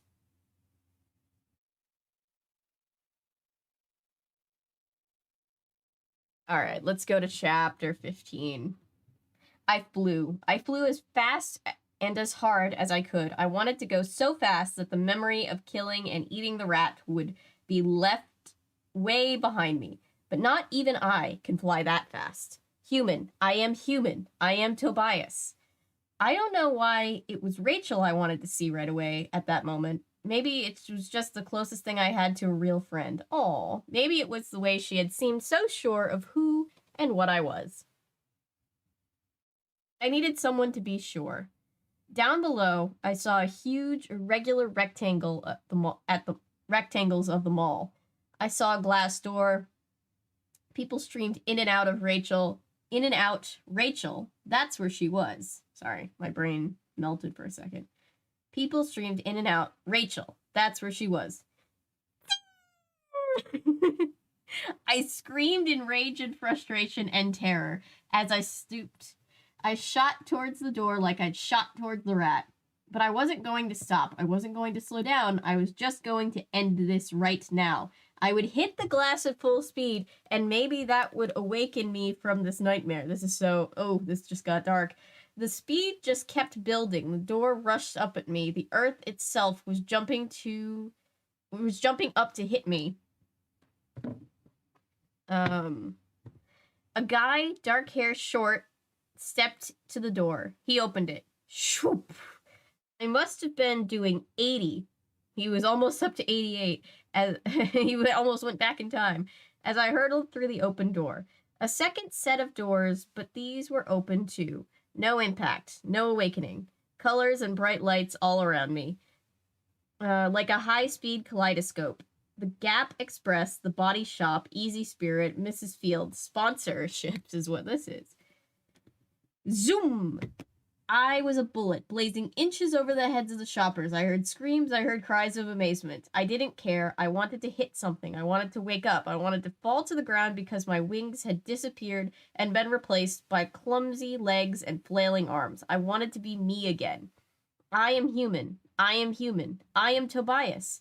9 West, Radio Shack, B. Dalton, Benetton, anybody getting flashbacks? A world I knew, a world where I belonged, places I had been, food I had eaten, the world of a human being. Zoom! Suddenly, in a second, I was at the center of the mall. A crowd was standing around in a circle. In the middle of the circle, blue mats were on the floor. Girls in leotards were doing midair flips and graceful back bends. People on the upper level were crowded around the railing to look down. Rachel was on the balance beam. She was just raising one leg, balancing on the other. I was a brown and gold and red missile shooting past her. Tobias, she cried. Straight ahead, a wall. A blank wall where they were going to put a new shop. I was still moving fast. I could still hit it and wake myself up from the nightmare. No, Rachel cried. I flared and shot straight up. The wall scraped my stomach. The ceiling was glass. A skylight. I was there. A last-second turn, almost too late. My shoulder hit the glass. I bounced off and began to fall down. Upraised faces staring at me with horror and amazement and pity. I saw Rachel's face in the crowd. Her eyes pleaded silently. She mouthed, no. I fell. I stunned and dazed. Rachel, still balanced on the beam, caught me as I dropped. She fell off, and the two of us tumbled onto the mat. You have to get out of here, she muttered tersely. I killed, I cried. You don't understand, Rachel. I'm lost. I killed. No, as long as you have me and the others, you aren't lost, Tobias. Helping hands were clawing, trying to save Rachel from a crazed, out-of-control bird. She gave me a heave, just enough to get me into the air. Anyone watching would have thought she was trying to get me off of her. I flapped up, just out of reach of a dozen hands that clawed the air trying to grab me. Someone threw a shopping bag at me. I dodged. But there was no escape. Overhead, I saw the skylight, blue sky. The hawk in my head wanted the sky. It knew safety was up in the high blue. The hawk powered straight up at the glass that he didn't understand. the glass that would be like a brick wall, but I couldn't fight it anymore. The hawk had won. I had killed and eaten, and I had loved it. The ecstasy of the hunt. Ecstasy. In a second, it would be all over. One more stroke of my powerful wings, and the glass passed me. Small, white, stitched. Crash! The baseball hit the glass just inches ahead of my beak. I saw where Marco had aimed it. Glass shards fell around me. I shot through the hole. Sky! The hawk flew fast and straight. I let it go. I surrendered. Tobias, a boy whose face I could no longer remember, no longer existed. Oof.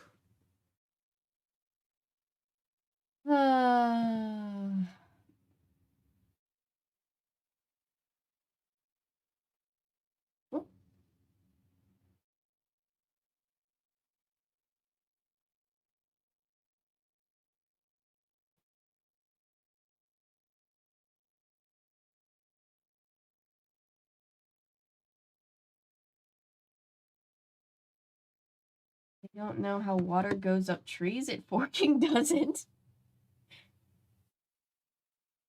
And how does it relate back to climate change? The ship, or maybe he's gonna crush on her to bias like Rachel doesn't realize it.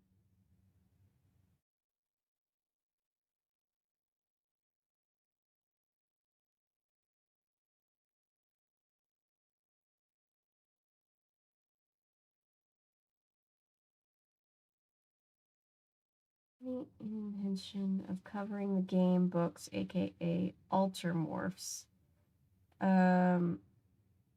Probably. Eventually. We're just still early on in this series. This poor boy, I know.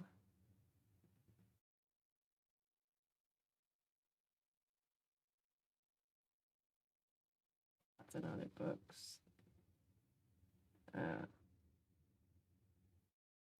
There's little scenes in these books are so 90s. So 90s. 70% of these stores are now out of business, right? I was waiting for them to be like, and then I flew past the Sears. Those are words to live by. That's not what I meant to say. Jesus Christ. That's like some real body horror shit.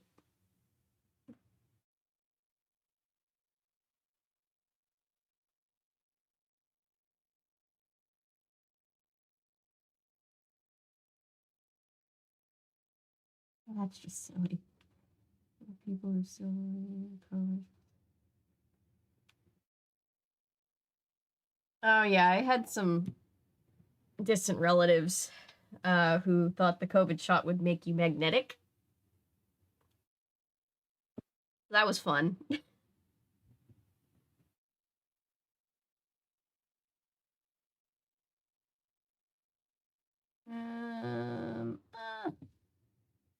Let's see. All right, chapters. Hang on. Come back, book.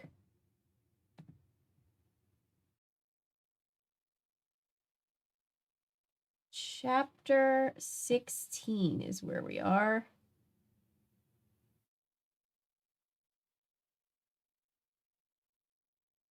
All right, chapter 16.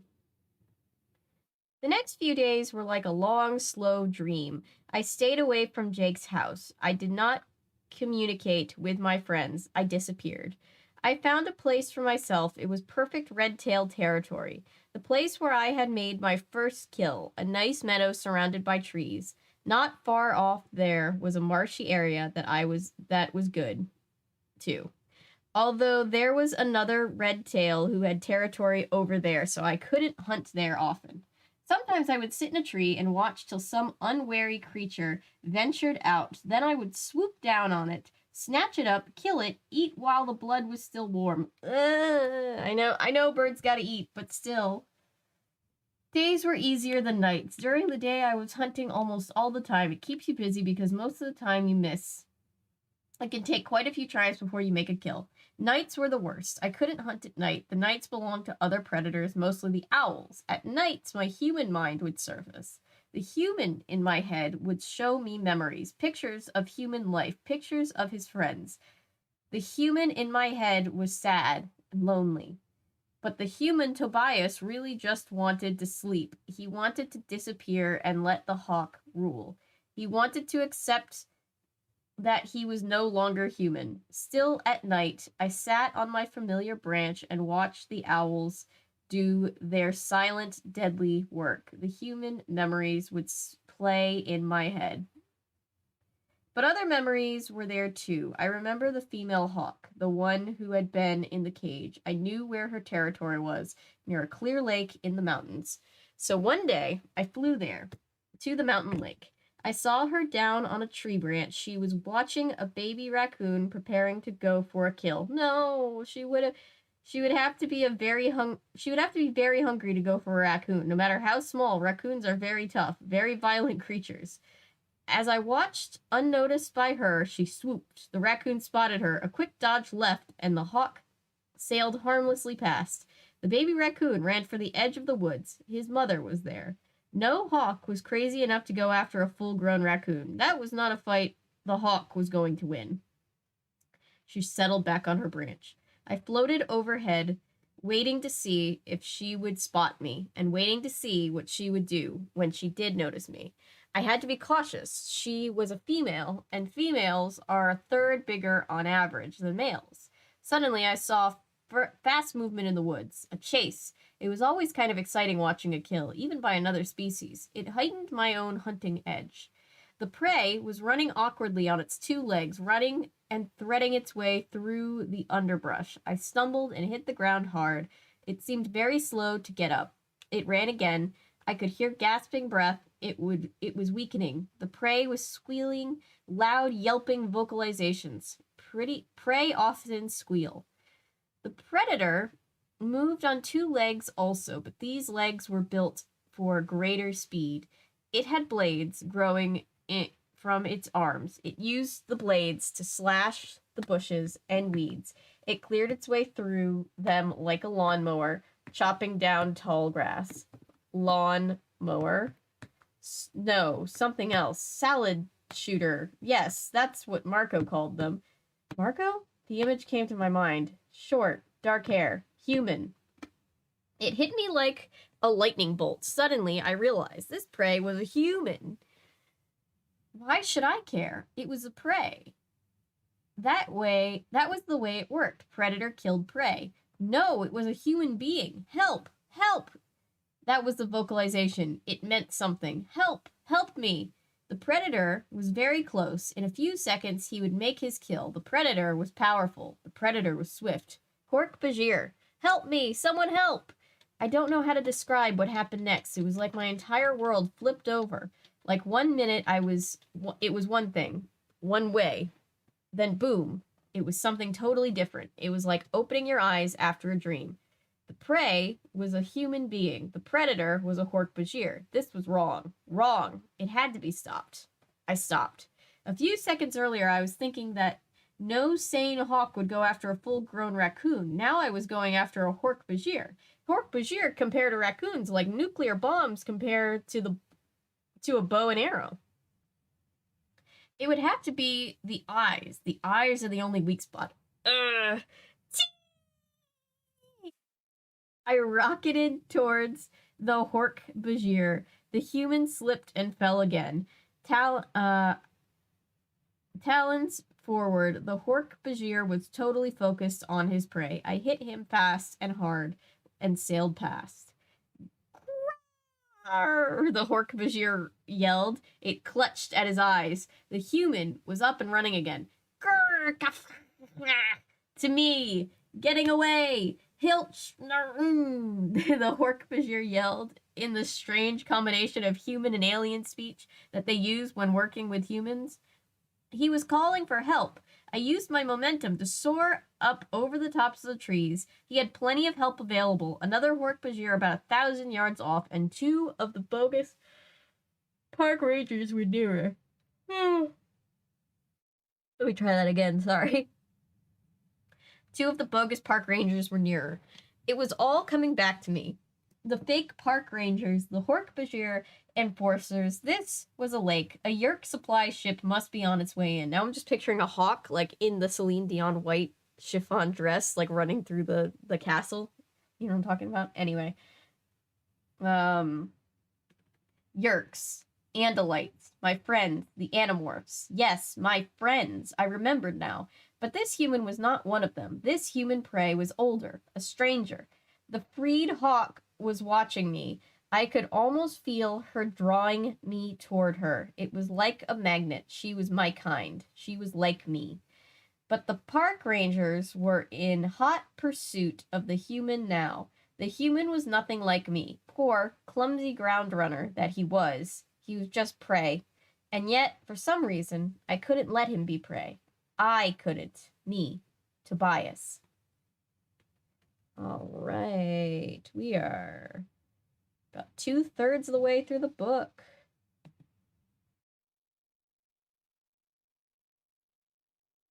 Welcome back. I got tacos and burritos.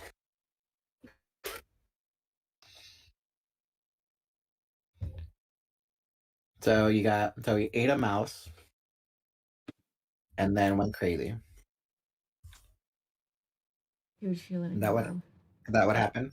Yeah, he ate a mouse and he's like slipping into his hawk side. If we're thinking of it from the trans point of view, I think it could be allegorically like he did something that wasn't like something that it was like, if we look at it that way, Tobias is a male. I'm trying to think before I say stuff.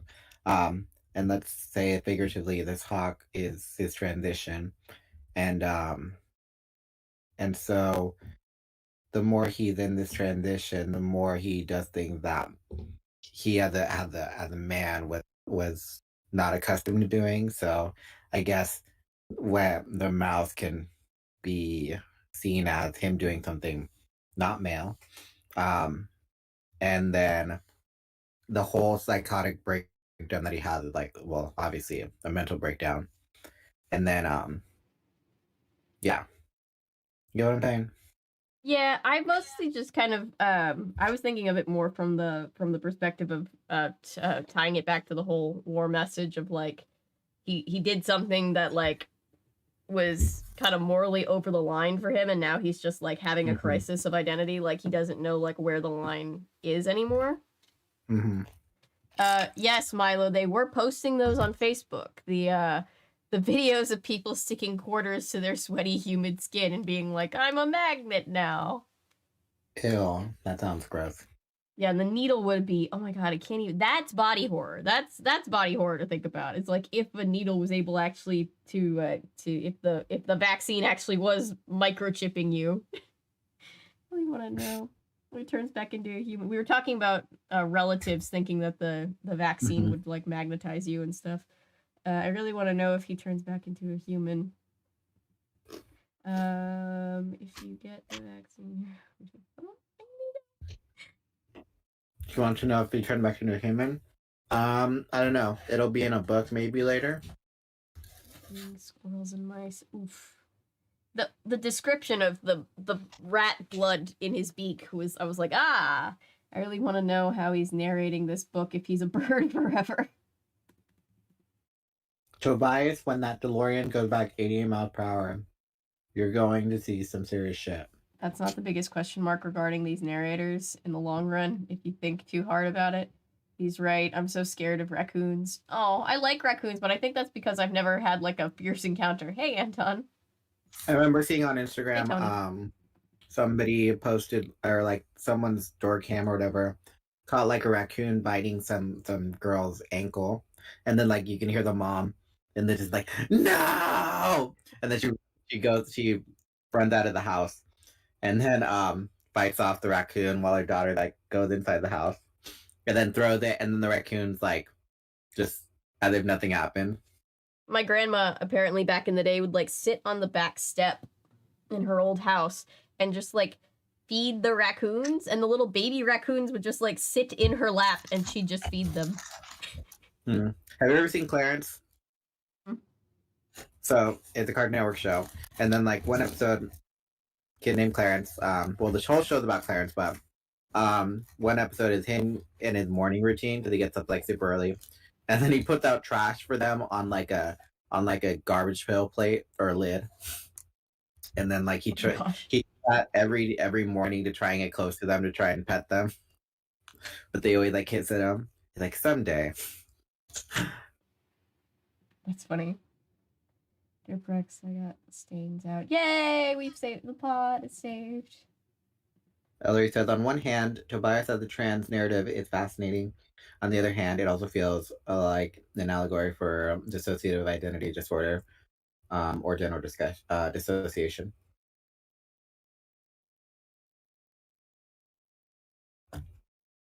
After makes the 10-year-old go to Saturday school. Good night, Tex. See you next time. I forgot something in the kitchen. I'll be right back. Okay. Now I smell like dish soap and vinegar. I mean, that'll do it. That'll get the stains out. Your parents come home and like, why do you smell like dish soap and vinegar? I don't know. You know how that happens sometimes.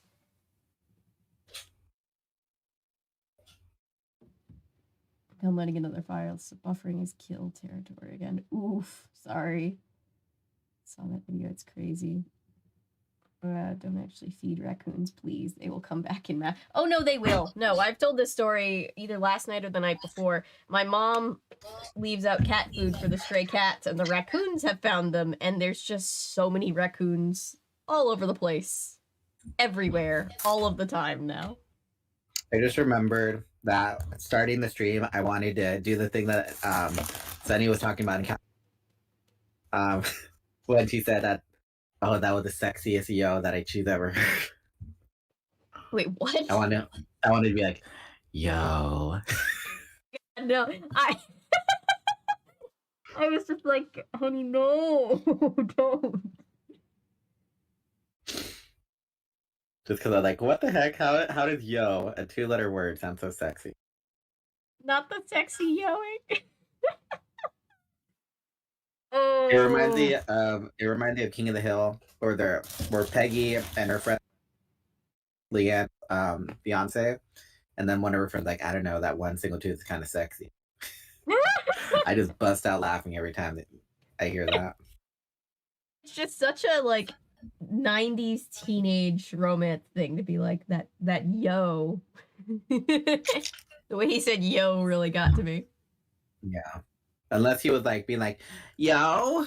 I'm like, it could be that way too. A sexualized yo. Oh god. This is I don't want to I don't like this. I don't like this at all. It's either a deep bass yo, like yo, or it's like the other way.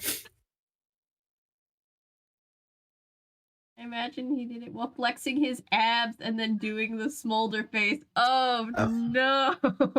A Flynn Rider. No, I do need to. That reminds me, I need to cover Tangled. I have a meme, a Tangled related meme that I have to post in the meme channel. Because the smolder just made me. Yeah, I always picture Flynn Rider.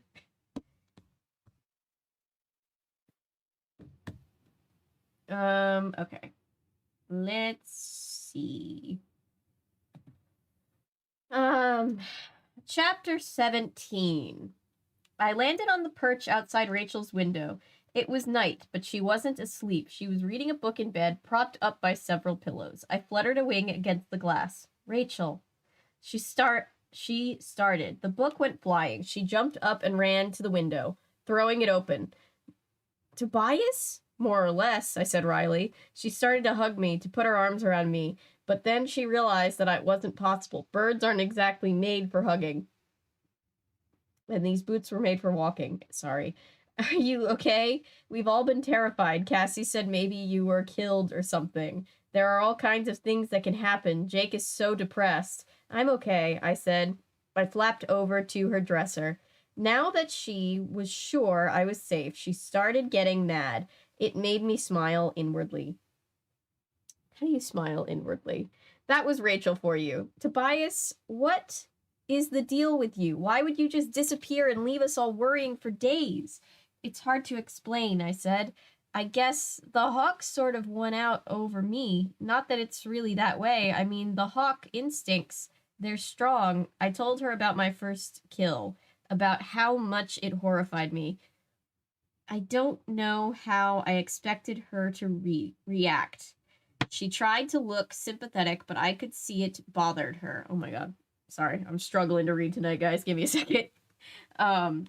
I lost control, I admitted. For the last couple of days, I've been living like a hawk, all the way, like a hawk. I think I was starting to forget me.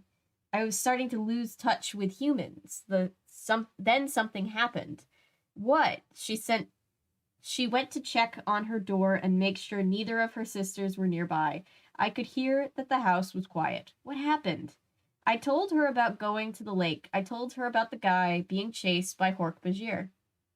Fortunately, I could see the terrain better than the Hork-Bajir or those human controller park rangers. I led him away from them. I told him where to hide and when to run. You talked to him?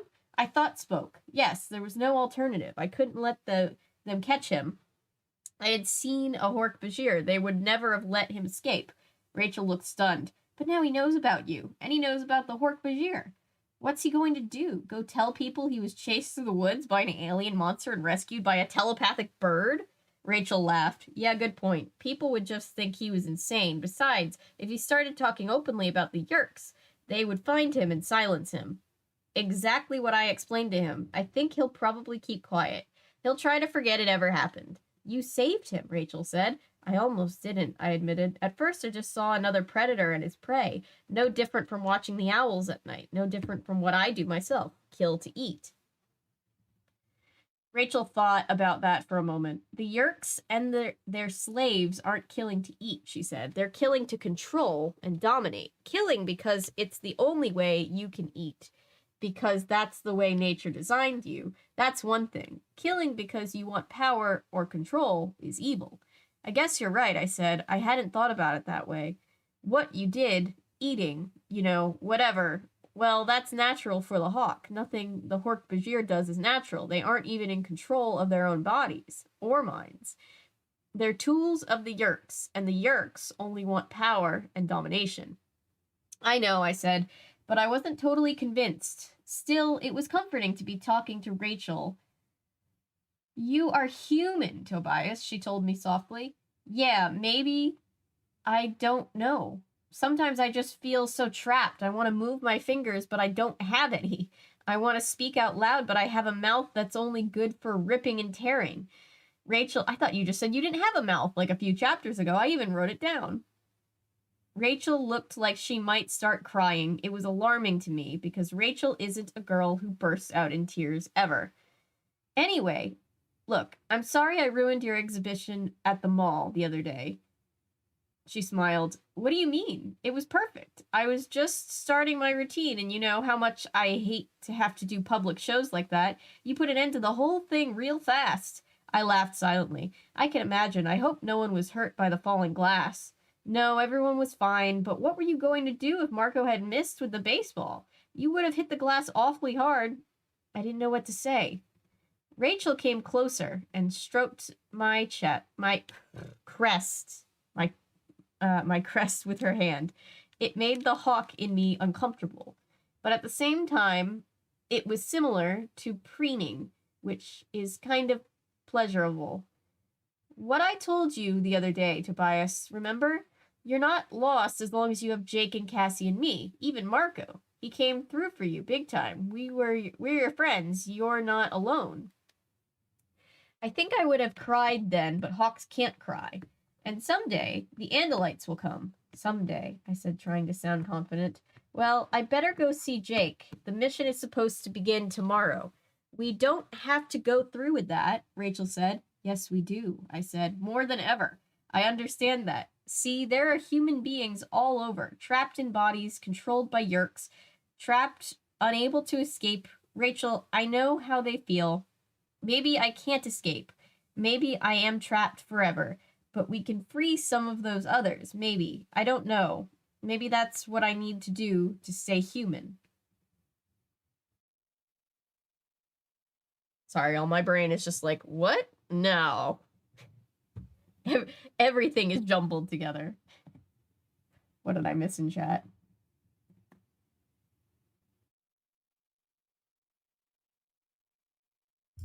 Ah, the joys of phone data. Ah. Somehow, the sexy yo is notably more disturbing than Model Land to me, and I don't know what that says about me or my mental. It's not more disturbing, but I find it very disturbing. It's up there on the Model Land spectrum. I don't like it. Becoming insensitized to insanity? Yeah, that's how I feel after over 2.5 years of this. You smile inwardly by not having a mouth that is capable of actual smiling. Fair, but he just said, like, earlier in the book that he doesn't have a mouth. So now he's saying, I have a mouth, but it's just different. He's not clear on whether a beak constitutes a mouth. Yep, they're a couple, all right. Yeah, it's like, Smiling inwardly is when there's a smiley emoji in your heart, okay? Fair enough. That's a good one. Sorry, what were you saying? Oh, it's like, if you ever seen Archer, it's like, Archer's mom and her pet dog. It's that type of relationship. Yeah, I've never seen Archer, but I believe you. Tobias needs a hug. He does. She tried.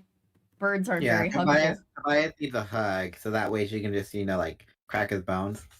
Give him some nice chiropraction. Every time I hear the name Tobias, I think of Tobias Funk from Arrested Development. I do too. I do too. Wait, there was another Tobias that we were thinking of. Were we? Oh, there's a Tobias in the Divergent series, I think. I haven't read. I only read the first one, and it was a very long time ago. So, like, for those of us who watch anime in here, you know how, like, when anime character turns into a chibi version of themselves and has a comedic emotional freakout and then they move on? Like, they didn't just do that. That's Lizzie McGuire. Dude, Lizzie McGuire, I still love that show. Watched it, like, twice on Disney+. Man, what I've learned thanks to this chat. I'm so sorry, Paulo.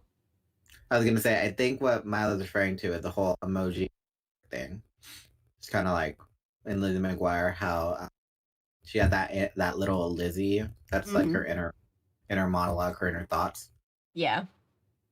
And then Natty wants to know if you are okay because they are obligated to ask. Am I okay? Yeah. Just in general? Yeah, I was just struggling. I'm just struggling to read, but I'm fine. I see. I think I'm back something, but my memory isn't what it once was. Yeah, no, I'm having, sometimes I feel way more focused, but tonight I'm just like, my brain's just like, no, reading is gonna be like a difficulty 10. And I'm just like, but why? None of us are okay, and that's okay. Or if you just mean in general to like what my mental state after 2.5 years of making this content, I'm fine. My threshold of like weirdness has gone way up or down. I don't know exactly how that would work, but you know what I mean. I've become numb. If you wanted honesty, that's all you had to say. Okay, next chapter. Chapter 18. The next day, we went ahead with the mission. I flew cover overhead while 4 gray wolves ran beneath me. We timed it so that we would arrive in the area very early in the morning, many hours before the Yeerks would arrive to hunt intruders. So let me get this straight, Tobias, Marco said. You're taking us to the bear cave, as in a big grizzly bears. And this is a good thing? Not grizzlies, Cassie interrupted. Not in this area. We'd be talking black bears. They're much smaller. Swell. I'm totally reassured. Just a small bear cave. The bears are long gone, I said. There are just a few bears around, and this cave is empty. Trust me, I spied it out yesterday. I've seen raccoons and skunks running in and out of there. They wouldn't be doing that if there were bears. Excuse me, Jake? Did Tobias just say skunks? I must have heard wrong, because only an idiot would think hanging out with skunks is a good idea. We're not going to hang out with skunks, Jake said patiently. The skunks don't live there, I said. They just run there to get away from predators. I didn't have to explain any more. I think everyone guessed how I knew that skunks ran in there to get away from predators. Look, it's close to the lake, but I don't think the Yerks know about it, I said. Sorry, but there wasn't a convenient Marriott hotel where I could get you to a room for a night. So that means no room service either? Marco asked. Well, okay, as long as this cave gets cable. The big game's on ESPN tonight. I was carrying a tiny nylon pouch that Rachel had put together. It was tan in color, so a casual observer didn't notice it and wonder why a red-tailed hawk was carrying luggage. In the sack was a small watch. It weighed almost nothing. There were also some fish hooks, fishing line, a small lighter. Altogether, it only weighed about 2 ounces, but did it slow me down a little. We reached the cave with plenty of time to spare on the 2-hour deadline. Oh, this looks lovely, Marco said, looking at the thorns and a scrub brush around the cave entrance. I haven't really been inside, I admitted. I landed outside the entrance. The opening to the cave was no more than 2 feet across, about 4 feet high. It was easy for Jake and Rachel, in their wolf morphs, to leap nimbly through, unless then there really was a bear inside. They would scare off whatever might be in there. Empty, Rachel reported. Nothing in here but a couple of spiders and a scared mouse. I decided to try a joke. Chase him out here, I'm hungry. Only Marco laughed. The others all acted like I'd said something embarrassing. Maybe I had. Let's morph back, Marco suggested. One close call with being trapped as a wolf is plenty for me. I'll go look around, I said. Sometimes I didn't like being there when they morphed. A few minutes later, they all came out. Marco was complaining, as usual. You know, we really have to figure out how to deal with the shoe situation, he muttered. Thorns and no shoes. Not a good combination. The 4 of them were barefoot and dressed only in their morphing outfits. Leotards for the girls, bike shorts and tight t-shirts for Jake and Marco. We need to gather firewood, Jake said with his hands on his hips. It wouldn't hurt to warm that cave up a little before the Yerks get here. Don't you love it when Jake's all masterful like that, Rachel teased. I'm just trying to get organized, Jake said defensively. We'd better get started fishing, Cassie pointed out. If we don't catch a fish, we're pretty much wasting our time. The plan was to morph into fish to enter the Yerk ship's water pipes. Of course, in order to morph into something, you first have to acquire, ow, I hit my wrist, which means being able to touch it. Shouldn't be any big problem, Jake said confidently. Uh-huh, Cassie said dryly. And how many times have you gone fishing? Counting this time, once, he laughed. Cassie rolled her eyes. Typical suburban boy, she said affectionately. It isn't all that easy.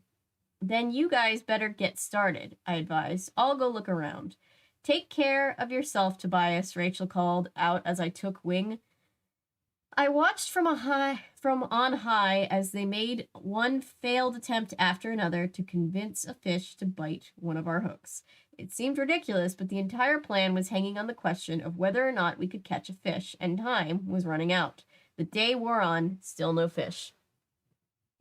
Like Animal Crossing fishing when you're trying to win the fishing competition and get the biggest bass. Jake was getting edgy. Rachel was downright cranky, and Marco, forget Marco. This is ridiculous, he raged. We're 5 fairly intelligent human beings, and we can't outsmart one fish that probably has an IQ of 4? Cassie was the only one remaining calm. Fishing is a matter of skill and luck, she said placidly. A smart fisherman learns to not become frustrated.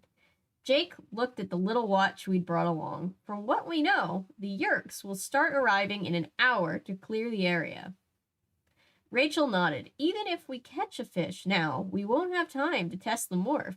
You guys all know how much trouble a morph can be at first. Jake shook his head firmly. I don't think so, Tobias. We'd have to wait till we had another day off. Tomorrow's no good because I have stuff with my parents, so does Marco, which means we'd have to wait a whole week. So we try again next weekend. What's the hurry? The hurry is that the Yerks can't keep coming into the same lake forever. Sooner or later, the level of the water will start dropping from them taking so much. They must use one lake for a while, then move to another. It could take forever for us to find where they move to next. It made sense, but that didn't make me feel any better about it. This is the first water animal any of us have morphed. You don't have any idea what it's going to be like. I know, Jake snapped. Look, Tobias, I just know it's not exactly ideal. Ha! Cassie yelped. She yanked the line she was holding. I believe we have a fishy. It took Cassie a few seconds to haul in the fish. Trout, she said, looking it over. As it flopped in the shallow water, the hook was poked through its lip. It was about 10 inches long, not very big.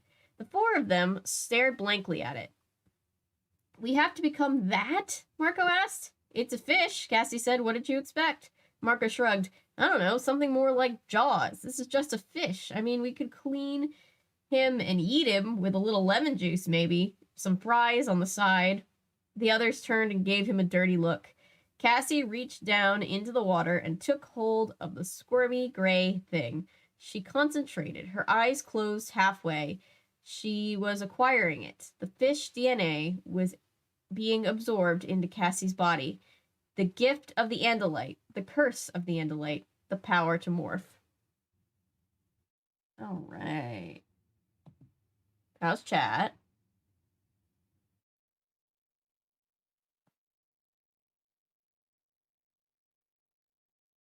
What have I missed? Something about Disney movie fanfics. Disney fanfics. And then something about Anastasia's inner goddess in 50 Shades of Grey is the cartoon inner Lizzie from Lizzie McGuire. Oh my god.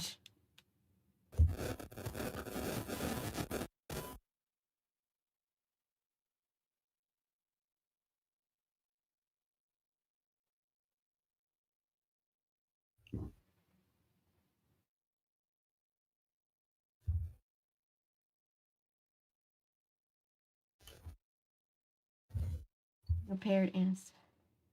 That's funny. I remember being okay. It was the summer of 81. It's the bite of 87. All right. Oh, I missed more things.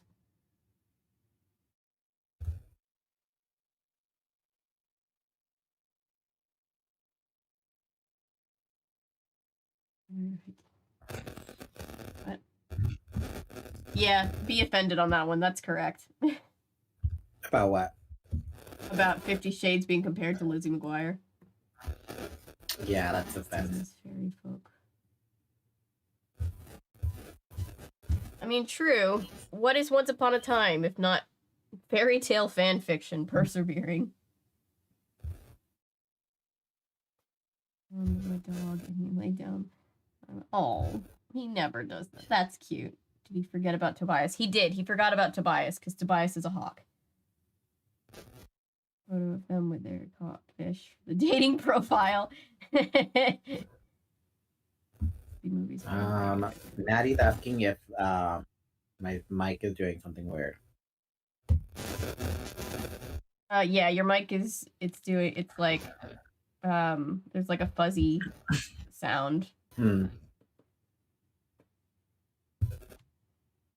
Well, I mean, it's let's see, it's got 2 pop filters on it, so kind of odd.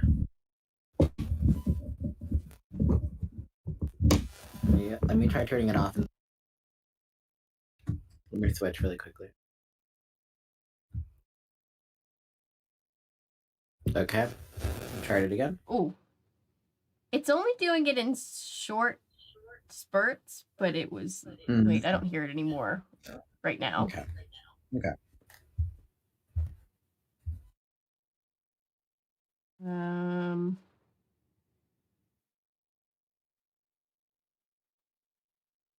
more mentally stable than before, but no less mentally stable either. Yeah, that's kind of my life motto, Ellery.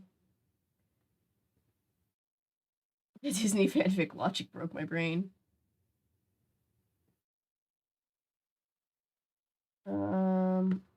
You turned into a scary robot for a second, Milo said. It's very staticky, Ellery said. Oh, wow. Yep. What?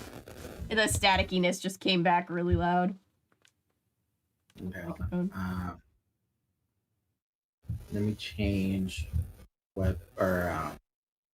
Anton says it could be Daniel's phone getting too close to the wires. That happens to me sometimes. Signal being disrupted. Okay. Let me do it. Okay. Okay. Is it still making that sound? Now it's better. Maybe it was that. Okay, cool. Let's move on to the next chapter. Chapter 19? Chapter 19? I think. Pretty sure it was 19. Yep, chapter 19.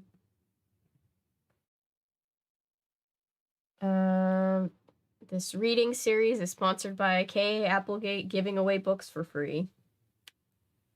Yep. Gotta love it. Okay. I don't like this plan, I blurted. Jake looked up at me in surprise. Tobias, you were on the planning right from the start. You were in on the planning right from the start. Look, don't you guys realize how dangerous this could be? I realize, Marco said. I realize it plenty, but I thought you were the big, gung-ho yerk killer. Suddenly now you're afraid. I'm not afraid for me, I said. I'll be flying around safely while the four of you go up into that ship. Cassie nodded. It's hard standing by while someone else is risking their life, she said. I understand how you feel, but there have been times when you were the one taking the risks. Look, we don't have time to debate this, Jake said. We have a plan we've all agreed to. Let's get it over with before the Yerks show up. Jake gets peevish when someone questions things after everything has already been decided. Usually, it's Marco getting on his nerves. We'll be okay, Rachel said confidently. Rachel took the fish in her hand. The fish went limp as usual while the acquiring was happening. Suddenly, I couldn't watch anymore. I just had a flash of memory, watching the four of them straining to get out of their wolf bodies. What if they were trapped in fish morph? The idea of being trapped was still not something any of them really understood. I mean, they knew it had happened to me, but people are funny. They never think something bad will happen to them. I know it could happen. And to be trapped as a fish, it made me sick just thinking about it. The rest of your life in the body of a fish? Being trapped in a hawk's body seems downright pleasant by comparison. I'm going to go upstairs and see if anyone's coming, I said. I caught a small breeze and flapped hard to clear the treetops. It was tough work, gaining enough altitude to get a good view of the area. It was mostly dead air all around, but I was glad for the workout. It took my mind off imagining what life would be like if my only friends in the world were trapped as fish in a mountain lake. I would have laughed if it weren't so serious. I mean, come on, how many kids have to worry about their friends becoming fish? Life had definitely gotten strange since the night when we saw the Andalite landing in the construction site. Very true. I circled higher and higher till I could see the entire lake and most of the surrounding area. No park rangers, yet I wondered if Jake was right and maybe the Yerks would move to another lake. Maybe they already had. Then way down below, on a branch, the hawk, the female I had freed from captivity. She was watching me. I could see her eyes follow me across the sky. In part, I knew she was merely watching me for the simple reason that I was following in her territory. Hawks are defensive about their territory. They don't want strangers coming and grabbing all the best prey. But I had the feeling that there was something more going on. She wanted me to join her. I don't know how I keep that, but I did. How I knew that, but I did. She wanted me to fly down to her. Some people think hawks mate for just a season. Some people think they mate for life. and I don't really know which is true. One thing I knew for sure, I wasn't ready to settle down with anyone, especially not a hawk, and yet there was this feeling in me, like I belonged with her. I looked away. I would be glad when this mission was over, and I no longer had to come here to her territory. She confused me. Suddenly, movement. I had let myself be distracted. Trucks, jeeps, they were rolling down the road. They were within a mile and moving fast. I looked frantically for my friends. Then there they were. I shrugged off the wind beneath my wings and dropped towards them. I'm getting so many songs stuck in my head tonight. Here they come, I cried. Get to the cave. They ran for the cave, but it was harder to crawl inside in their human bodies. The wolves' thick pelts had protected them against the scratches and tears of the bushes. Thwack, thwack, thwack, thwack, thwack. Helicopters skimming above the trees. Too fast. My friends were still struggling to make it to the shelter of the cave. One of the helicopters was on a straight line to them. Oh man, I muttered. I still had a lot of speed from the dive. I flapped hard, powering up to maximum speed, straight at the helicopter. Straight at it. I could see the pilot, a human controller. Beside him sat a Hork-Bajir. Straight at them. The chopper was doing 90. I was doing a little less. The distance between me and the chopper's windshield shortened very fast. They weren't going to pull up. Yeah, Daniel's cutting in and out slightly. Seems to have leveled out for a second, but there was a second there. Okay. Very, very strange. Very uncomfortable. Do not like the particular plot line. Animorphs TV show. Is the TV show any good? I'll let the chat answer that while I read chapter 19. It's camp. We love camp. Camp. Camp is good. Camp. It has Sean Ash. Okay, chapter 20. Alright, bye, Anton. Whack, whack, whack, whack, whack. The sound of the rotors was a roar. They were not going to pull up. We were going to hit. But then a flicker of the pilot's eyes, a twitch of his hand on the control stick. I cranked right. The helicopter cranked left. It blew past me like a tornado. The backwash of the rotors caught me and tumbled me through the air. I fell upside down. I folded my wings. I flared my tail and spun around. I opened my wings and swooped neatly between two trees. I banked left and flew over the cave. Rachel was the last one in. She was still clearly visible. The helicopter would almost certainly have seen her. I watched till she was safely inside. Okay, you guys, I don't think anyone saw you. Be cool till I tell you it's time. They couldn't answer, of course. They were still fully human, so they could hear my thought speech, but could not respond in kind. The Yerks went through the familiar routine. The phony park rangers fanned all around the lake with automatic weapons ready. The helicopter buzzed around until they decided the area was free of witnesses. The helicopter landed and the Hork-Bajir jumped out. They seemed extra careful. Probably Visser 3 had given them all kinds of grief over the guy I had helped to escape the day before. Visser 3 was not a creature you wanted mad at you. Then I felt it, the emptiness in the sky, the sense of something monstrously huge moving slightly through the air. It was above me. Slowly, it appeared, shimmering into reality like some kind of magic trick. You could never get used to how big the thing was. It felt like someone was hanging a small moon over your head. I flew out from under it, over closer to the cave. It's here, I announced. From behind the truck ship came the usual guard of bug fighters, only instead of 2 bug fighters, there were 4. The Yerks were definitely nervous this time. 2 of the bug fighters remained on patrol. The other 2 landed in the clearing beside the helicopters. Why? Why the extra security? Was it just because of the guy I had helped to escape, I felt something new in the air was the hovering truck ship, above the hovering truck ship. Another cloaked ship.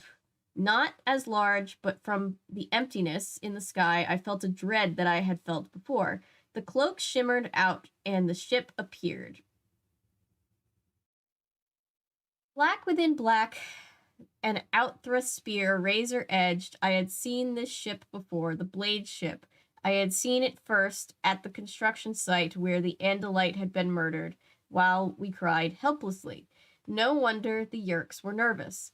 The blade ship lowered towards the landing area. The Hork-Bajir on the ground, and the park rangers were in a frenzy now, searching the woods as if their lives depended on it.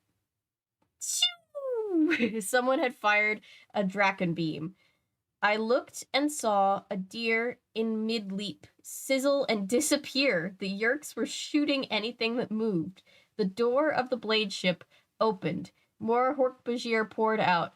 Draken beams leveled. Behind them came a pair of Taxons, slithering and shimmering and shimmying on their needle legs, undulating their gross caterpillar bodies. And last he stepped out. A dainty Andalite hooves, deadly Andalite tail, like a scorpion's. The mouthless Andalite face, the two small Andalite arms with too many fingers, the two mobile eyes mounted on antler-like stalks that turned this way and that, always searching so that the large main eyes could focus on one thing at a time, an Andalite body. But not an Andalite mind, for in the Andalite body lived a Yerk, the only Andalite controller, the only Yerk ever to enslave an Andalite, and thus the only Yerk to have the power to morph. I dropped down into the trees. I waited till a patrolling Hork-Bajir had walked past the cave where my friends hid. When I was sure no one would see, I fluttered down and into the cave, scraping the bushes on either side. Tobias, is that you? Jack whispered. Yes. What are you doing here? That's not the plan. Forget the plan. He's here. No one asked who. They all knew from the way I said it. He was here. Visser 3. Chapter's getting real short now.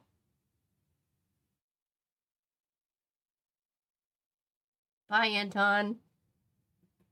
Wait, what did I miss? There's something. Something happened.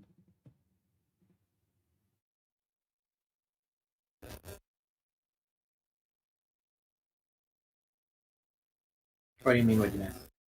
I'm just checking what I missed in chat while I was reading.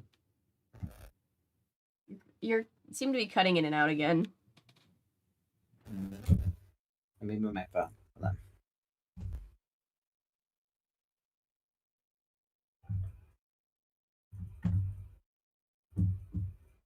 Well, it's a good thing that I read the first part. It seems. Yep. Yeah. Your microphone's like, okay, bye, peace. I went crazy when I realized he was the kid from X-Men. Very good. Oh, thank they're talking you about Shawn Ashmore. Yeah. Thank you, Milo. I did my best with the laser beam impression. One last question for the night. What do their parents think they're doing when they're being all... I mean, it's the 90s, and parents didn't really keep tabs on their children at this point in history, I think.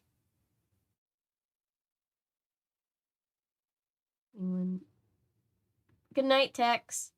Jake's parents think he's at Marco's. Marco's dad doesn't care where he is. Rachel's mom thinks she's at Cassie's, and Cassie's parents think they're, like, hanging out somewhere around the massive farm. Cool.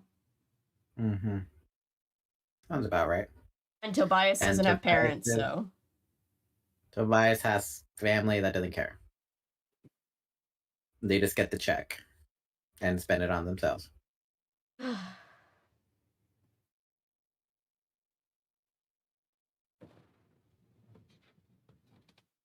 How many viewers do we have right now? We have 12.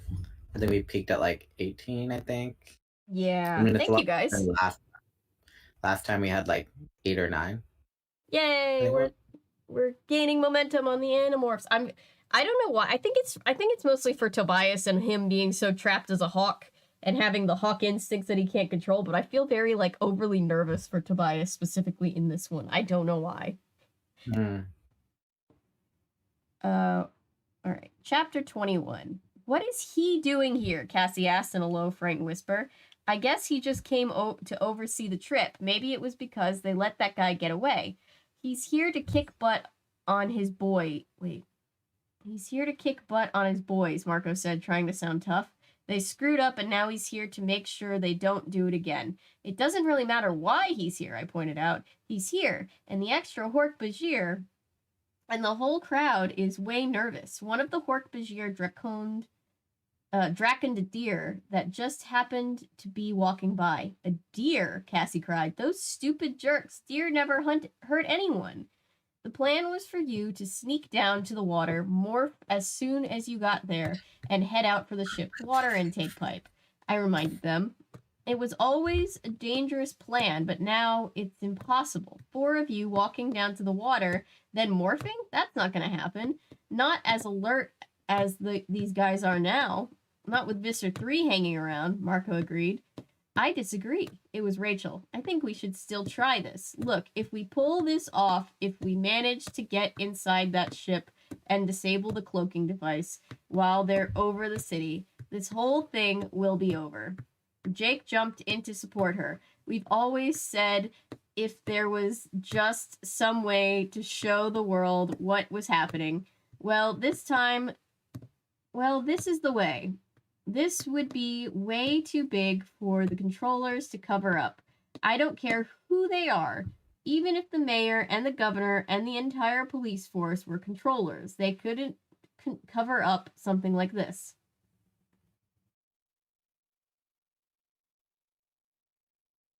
Jake, you're not listening, I'm telling you. There's no way you 4 can cruise down this lake. You'll be dead before you take 5 steps. For a while, no one spoke. It was Cassie who finally broke the silence. There may be a way, she said. See, a fish can survive out of water for a couple of minutes, and the fish we're morphing is small. She looked at me. Small enough for a red-tailed hawk to carry. Well, that idea got everyone's attention, I can tell you. Excuse me, Marco shrilled. Are you saying you want me to not just morph into a fish, but to morph into a fish out of water and then be carried through the air by a bird? Cassie bit her lip. I'm just saying it could work. It would work, Jake said. He and Rachel exchanged a slightly insane look that said, okay, let's try it. No way, I said. You guys are crazy. No offense, but this raises the danger level way beyond what it was to start with. I know it's dangerous, Jake said, but we may never get a chance this good. Marco whined. I argued, but in the end, it was 3 against 2. Besides, Jake was right. We had a chance to seriously mess up the Yerks. I have watched Marco morph into a gorilla, Rachel become an elephant and a shrew and a cat, Cassie become a horse, and Jake become a tiger and a flea. Man, was that weird.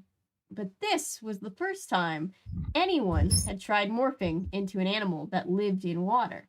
Cassie insisted on going first.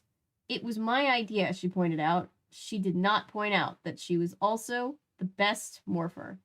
If you feel like you're suffocating, you have to back out of the morph, Jake told her. He took her hand. Are you listening to me? You have to back out if it gets bad. You can't pass out halfway into a morph. Cassie smiled. I will. Don't worry about me. She closed her eyes and began to concentrate. I told you that Cassie is always the best at controlling a morph. She has almost artistic talent where she can make it all look kind of cool and not so gross. But not this time. As I watched, her hair disappeared completely. Her skin began to harden like it was coated with varnish or something, like she had been dipped in clear plastic. Her eyes swung around to the side of her head. Her face bulged out into a huge mouth that gaped and seemed to be blowing invisible bubbles. As this happened, she was shrinking, but not fast enough. I could still see every nightmare change in her body. The way her legs shriveled up, smaller and smaller, till her legless body fell to the ground. Do you see what I mean about how the over description of things that make you uncomfortable in these books? From the lower back, her body stretched out, elongated. Ooh, Rachel cried. A tail had just suddenly spurted from Cassie's behind. A fishtail. Now her varnished-looking skin cracked and split into a million scales. Her ears were gone. Her arms were shriveling. She was no more than 2 feet long, lying helpless, a monster on the floor of the cave.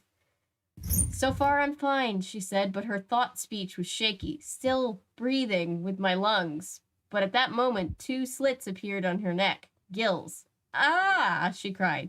Cassie, pull out of it, Jake cried in an urgent whisper. No, almost done, Tobias. I'm ready, I said grimly. She was tiny now, less than a foot long.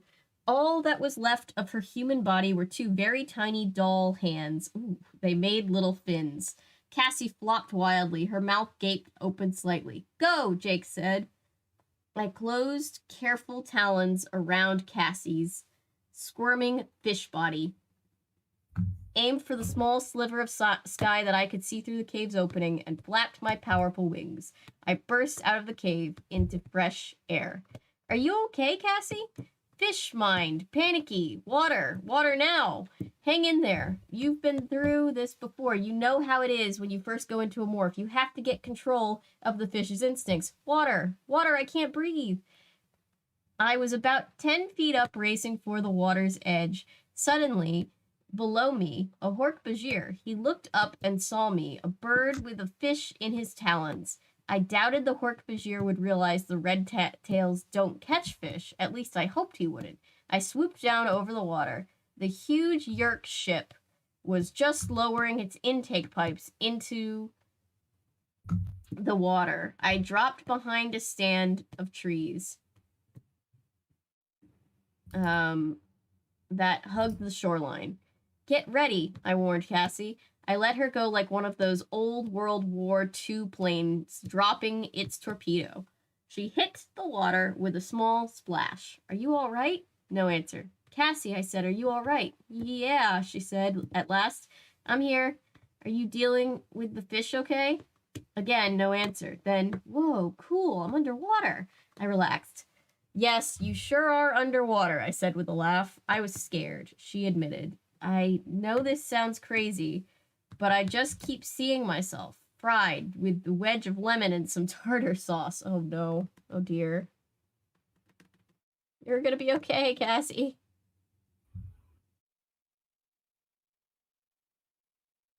Not the biggest fan of Cassie. I like Cassie.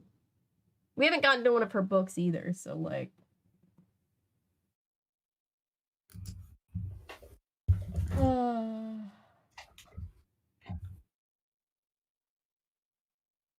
Tobias is one of the most popular characters in the fandom because of his tragic nature. Unfortunately, he has half as many books as the rest of them. Oh, that's a shame. We've always said it's been like a week, dude, right? We've always said in the 3 days that we've been doing this. Anyone seen Nipple Horror Flick? I've heard that you... I have not seen it. When it comes out on streaming, I've already said that I'll cover it, but it is not, to my knowledge, yet. I'm sure somebody will send that to me when it's available, and I will not be able to miss it. I don't know what the gross is too, but there's a lot in this book that's been grossing me out all night. Milo. Oh, I've heard. Yeah, some interesting things, no? Okay is a strong word for what she's gonna be. Cassie feels almost like she's too perfect. Maybe we'll change our minds once we get to hear her inner monologue.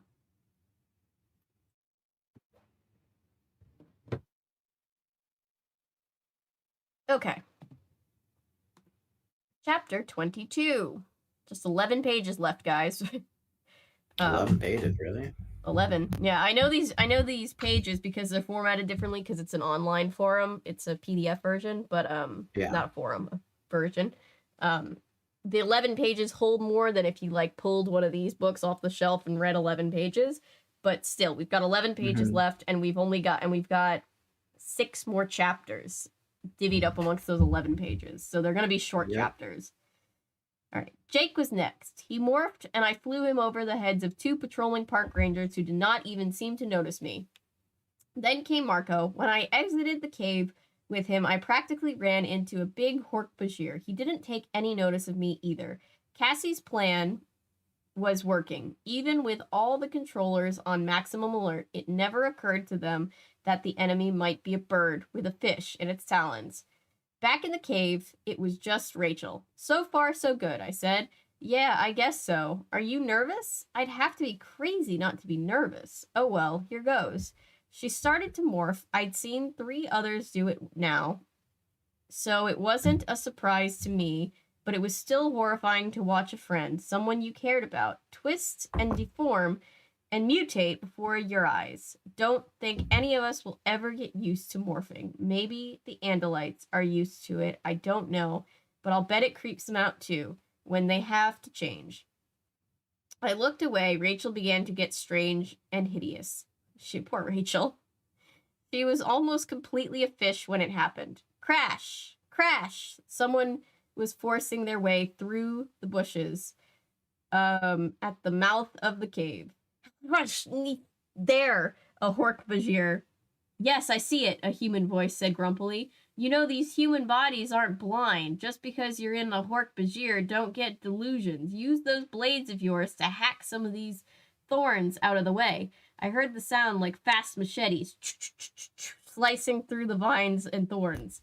Better not find anything in here, the human controller said. The Visser will do to you what was done to that poor fool yesterday who let the human escape. I looked at Rachel. It was too late for her to morph back.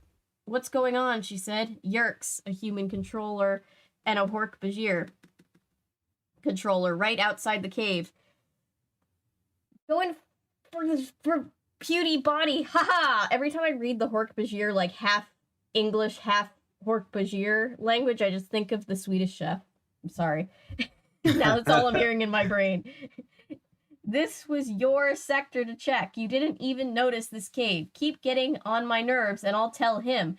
You eat your ha-ha! Suddenly, a human head appeared, followed by shoulders. He was wearing a park ranger's outfit. We have to make a break for it, I told Rachel. Here they come.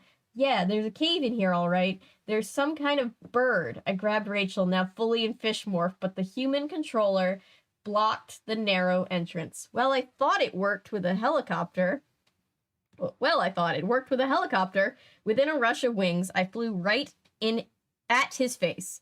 What the? He fell back, beating the air. I scraped past him. The Hork-Bajir slashed at the air with one of his wrist blades. He shaved an inch off my tail, but I was in the air now and moving faster, only it was hard with Rachel. The weight of a fish is more than a red tail can carry easily, and I had already carried 3. I was tired. Fortunately, I was also very scared. Fear can make you strong sometimes. Shoo! A Draken beam sizzled the air above me. Unfortunately for the Hork-Bajir, who had fired, the Draken beam did not stop when it buzzed by me, nor did the Draken beam hit the underside of the vast truck ship. A small, neat, round hole appeared in the bottom of the ship. It was too small to amount to anything. But suddenly, the Hork-Bajir lost interest in me. Fool, the human controller cried. Visser 3 will have your head for dinner. While they were busy panicking, I dropped Rachel into the water with the others. Good work, Tobias, Jake said.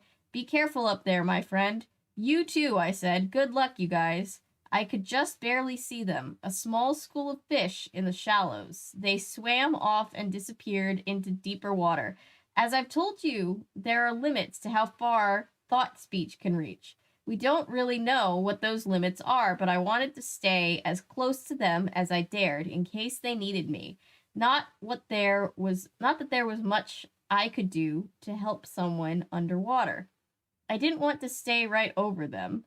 I figured that would look suspicious to anyone on shore. I was here to figure out what to do. The monstrous bulk of the truck ship was overhead, leaving only a few feet open above the surface of the water. I decided I had to chance it. I flew under the ship, skimming the dappled water below and practically scraping the metal belly of the ship above me.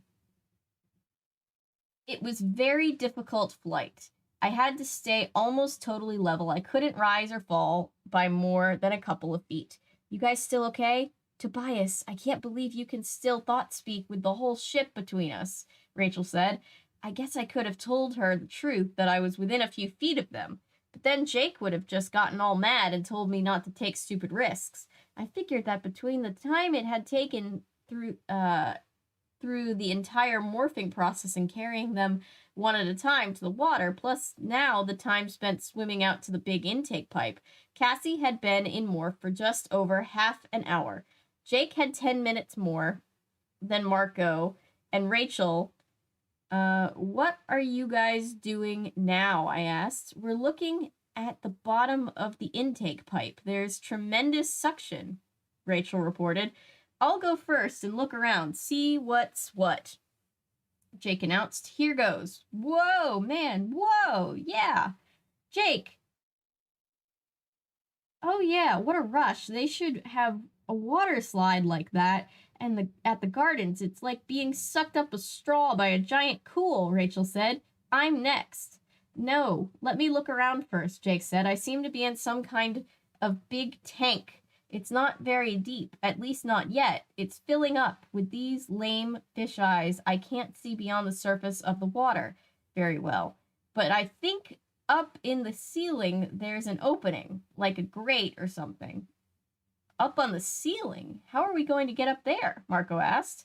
Well, I think if they fill this whole tank, we'll be near the top eventually. We should be able to morph to human, let ourselves out, and then morph into something more dangerous than our human bodies. Excuse me, Marco said, but does anyone else ever stop to realize that some of the things we talk about doing are totally insane? What, turning into a fish so we can be carried by a hawk and let ourselves be sucked up the pipe of an alien spaceship? So that's what we can... Wait. So that we can then turn into tigers and gorillas and whatever and overpower the creepy aliens, Rachel said. Is that what you mean by insane? That's it exactly. Yup, Rachel said. It is insane. Well, okay, Marco said. As long as we all know we're nuts. Let's do it. Okay.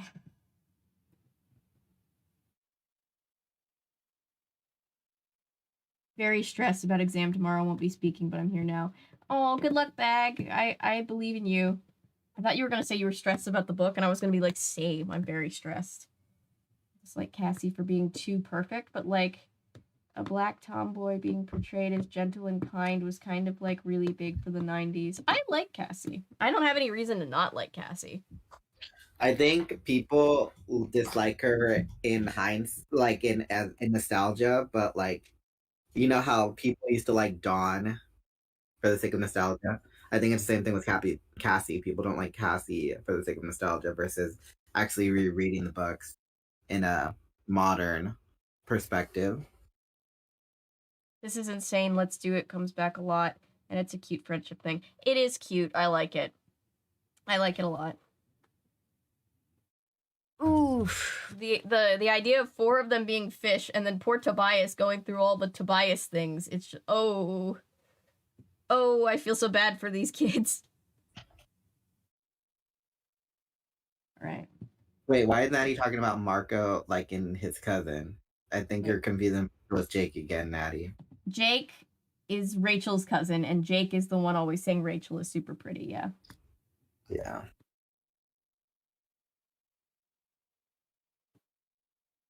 Damn it! I do like the phrase "you're into your cousin," so shut the fuck up. Valid. Yeah, that's the only argument you need whenever you get into an argument. You're into your cousin. Shut up. Yeah, between Jake having a weird relationship with his cousin Rachel, and then Tobias wanting to have another hawk girlfriend as a human that used to be human child. There's a lot of like concerning relationship things in this particular book. I'm not justifying it, but I think it's the whole idea of war is really starting to show because they're really starting to think some unhinged things. Yeah, no, I get the like allegory. It's just uncomfortable to think about. My roommate is helping me calm down because they have the same exam. I believe in you. You can do it. All right, chapter 23. There was nothing to do but wait. Wait while the water levels inside the ship rose and carried my friend toward the top of the chamber, up to where the grate was. I could not maintain my level flight beneath the ship any longer.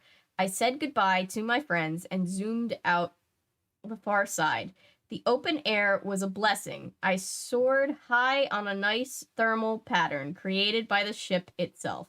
I rose high up and over the top of the ship. The park rangers were all around the ground. The helicopters and 2 of the bug fighters were still parked on the ground in the little clearing. The blade ship was there too.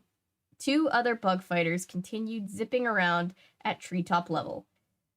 While I watched, they brought the Hork-Bajir who had carelessly fired off the Draken beam. They dragged him before Visser 3. We'd gotten so we'd thought of Hork-Bajir as these totally fearless, deadly monsters, but this Hork-Bajir was not looking very brave. He collapsed on the ground before Visser 3. I almost felt sorry for him. It was one of the terrible things about our battle against the Yerks. See, our enemy was just the Yerk slug that lived in the heads of controllers. That Hork-Bajir may have been made a controller totally against his will. He had lost his freedom to the Yerks in his head. Now he was about to lose his life for something that he had no real control over. I couldn't hear what was happening down on the ground, but I could see. My hawk's eyes could see far too well. I turned away. I won't tell you what was happening to the Hork-Bajir. That memory will be my own private nightmare. But when I next looked, the Hork-Bajir was gone, and in his place was a sudden rush of other Hork-Bajir and Taxons and humans, all surrounding Visser 3. The Visser looked angry. He was pointing at the sky. Within a few seconds, the helicopters were lifting off. The 2 bug fighters powered up and took off. I had a very bad feeling, and I knew what had happened. The doomed Hork-Bajir had told Visser 3 about the bird he had fired at. And some other controller had probably said, "Oh yeah, I saw the Hork-Bajir yesterday," and let the human get away. I saw the bird acting suspiciously too, and someone had no doubt said, "Hey, wasn't it a bird that distracted the Hork-Bajir yesterday and let that human get away?" Visser 3 had put 2 and 2 together. An animal acting unlike an animal meant just one thing to him: Andalites in a morph. I guess I should have been flattered that Visser 3 believed we Animorphs were true Andalite warriors, but it didn't make any difference whether he thought I was an Andalite or human. He was sending his creatures into the sky, looking for the bird that was no bird, me. A bug fighter skimmed over the trees. Its twin Draken beams fired again and again in short, sharp spears of burning light. My heart was in my throat. They were killing every bird they saw. The hawk. This was his territory. But then, behind me, a helicopter. Thwack, thwack, thwack, thwack. Shoo. A Draken beam. A near miss. I couldn't get away. Between the bug fighters and the helicopters, they were too numerous and too fast. But there was one place no one was going to risk firing a Draken beam. Not after what Visser 3 had just done to the careless Hork-Bajir. I let go of the air beneath my wings and dropped down, down, down toward the vast truck ship. I spread below me like a steel meadow. In an instant, they were all on me, but the angles were wrong. I was too close to the ship. They couldn't fire. I landed on top of the hovering ship. I planted my talons on the hard, cold metal surface. It stretched in every direction around me. The surface curved down and away from me so that I couldn't even see the edges. It was as if I were standing all alone on a metal moon Over my head hovered helicopters and bug fighters. I could see human Hork-Bajir and Taxon eyes all focused on me. I knew the look in their eyes, the look of the predator, and me, their prey. All right. I love these stupid kids. They're so doomed. Jake is the Sweet Home Alabama king. Marco, for all his flaws, isn't, as far as we know, incestuous. The bag.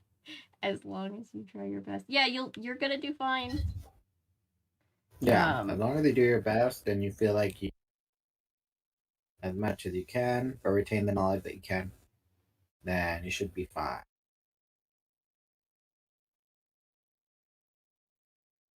All right, I'll just keep going because we're almost at the end. We're almost at the end. And then we can all go to sleep. To wake up to Model Land. Model Land is actually happening on Sunday. So we have a break in between Andalite Horror and Model Land Horror. Alright. Chapter 24. It was not looking good for me. If I tried to fly off that ship, I would be draconed 10 different ways before I could get away. It was an eerie scene. I stood on the vast metal plain while over my head they hovered, a swarm of deadly predators. Then things got worse, a lot worse. You're already a hawk that's being shot at. It's just shocking that it could get worse. It floated up into my vision like a dark moon, the blade ship of Visser 3. That's worse. It hovered just a few hundred feet up. I felt my last reserves of courage beginning to fail. Tobias, old buddy, I said to myself, you are not going to get out of this alive. But they just all hovered there. Slowly, I began to realize the truth. They didn't know what to do about me. They couldn't shoot me without hitting the ship. And a light. The voice in my head made me reel. I almost took the wing out of sheer fright. He had never spoken directly to me before. It was a voice of such absolute power, such utter confidence. The mere silent sound of it in your head makes you want to obey, makes you quiver and fear. It is the voice of dread, the voice of destruction and delight. Fool, do you think I don't know what you are? A true bird would fly away. Say nothing, I ordered myself. Nothing if I tried to, nothing. If I tried to reply, he might know me for a human. I would not tell him that. I would not give him anything. I closed my mind, but I could not shut out that dark voice. Give yourself up, Andalite. I will give you a quick and painless death as soon as you tell me where the others are. I had seen what Visser 3 did to the Hork-Bajir, who displeased him. The memory was fresh in my mind. Have it your way, Andalite. I am patient. I can wait here for you as long as it takes, and then you will die, quickly, by Draken Beam. Or perhaps if we can snare you more slowly here in my blade ship, much more slowly. Just then I heard another voice in my head. A very different voice. It was faint, as if it were far away. Tobias. Tobias, can you hear me? Rachel. Yes, I can hear you. Tobias, we're trapped. The tank is full, but the grate won't open. Cassie and Jake have already morphed back to human, but they can't get it open. We're trapped in here. Rachel, what can I do? We can't get out, Rachel cried. Listen to me, Tobias. We're trapped. There's no way out. This ship will take off soon. They'll find us when they get to the mothership and unload the water. Tobias, we don't want to be taken alive. Oh boy. My blood ran cold. My head was whirling. What are you talking about? Listen, Tobias, we can't be taken alive. Do you understand? If there's anything you can do, anything. Rachel, what can I do? I can't get you out of there. I know, Rachel said. We all know, but if there's some way to... If the ship could be destroyed, we know it's probably not possible. If there was some way... No. I have to morph to human. We'll tread water here. We have to be ready for when we get to the mothership. Then we'll morph into other animals and go down fighting. This can't be happening, I cried. This can't be happening. I guess Marco was right all along, Rachel said. I guess It always was insane to think we could fight the Yeerks. Rachel, I never told you. You didn't have to, Tobias, she said. I knew. Goodbye. She fell silent. In my mind, I could picture her regaining her human shape, treading water with the others, unable to escape, expecting only the worst, praying that I might find a way to make their end swift, as Visser 3 had offered to make mine. We had lost. The Yeerks had won, finally. And when we were gone, the last hope of the human race would die. Above me, the blade ship waited like a hawk watching a rabbit, ready to swoop down and finish me. Only I wasn't a rabbit. Visser 3 was a predator?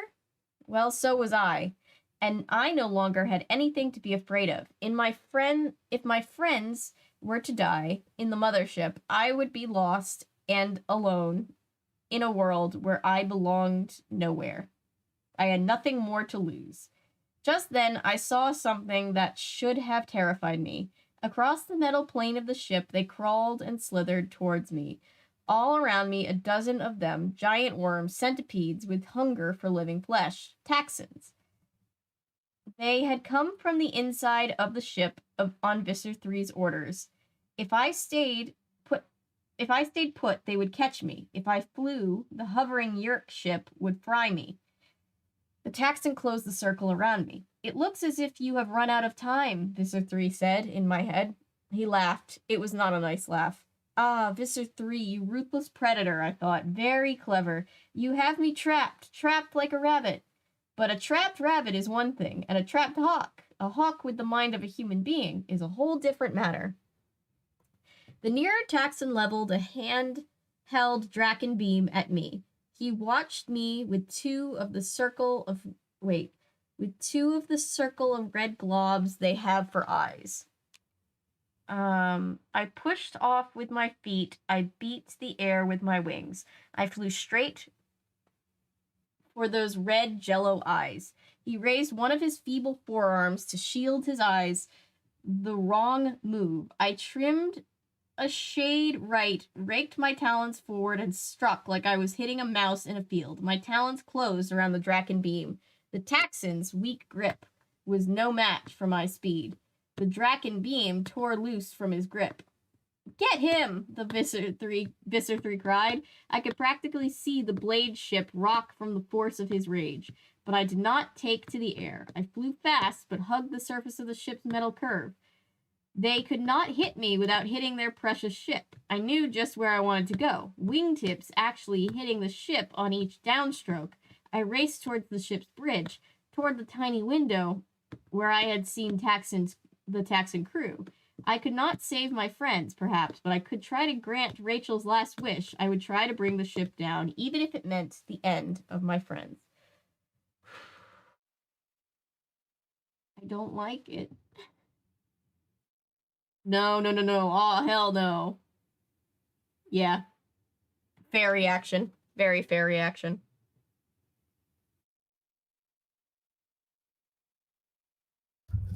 Okay. I mean, we know it's not the end because there's still 54 books. There's still 54 books? Yeah. But at the time. Yeah, at the time they didn't know. This must have been terrifying. Yeah. All right. Almost there. Take off. Move, Visser 3 commanded the crew of truck ships. Almost immediately, the huge thing began to move forward, very slowly at first, but as it moved, it created a headwind. The bridge was moving away from me. The ship was rising as it went.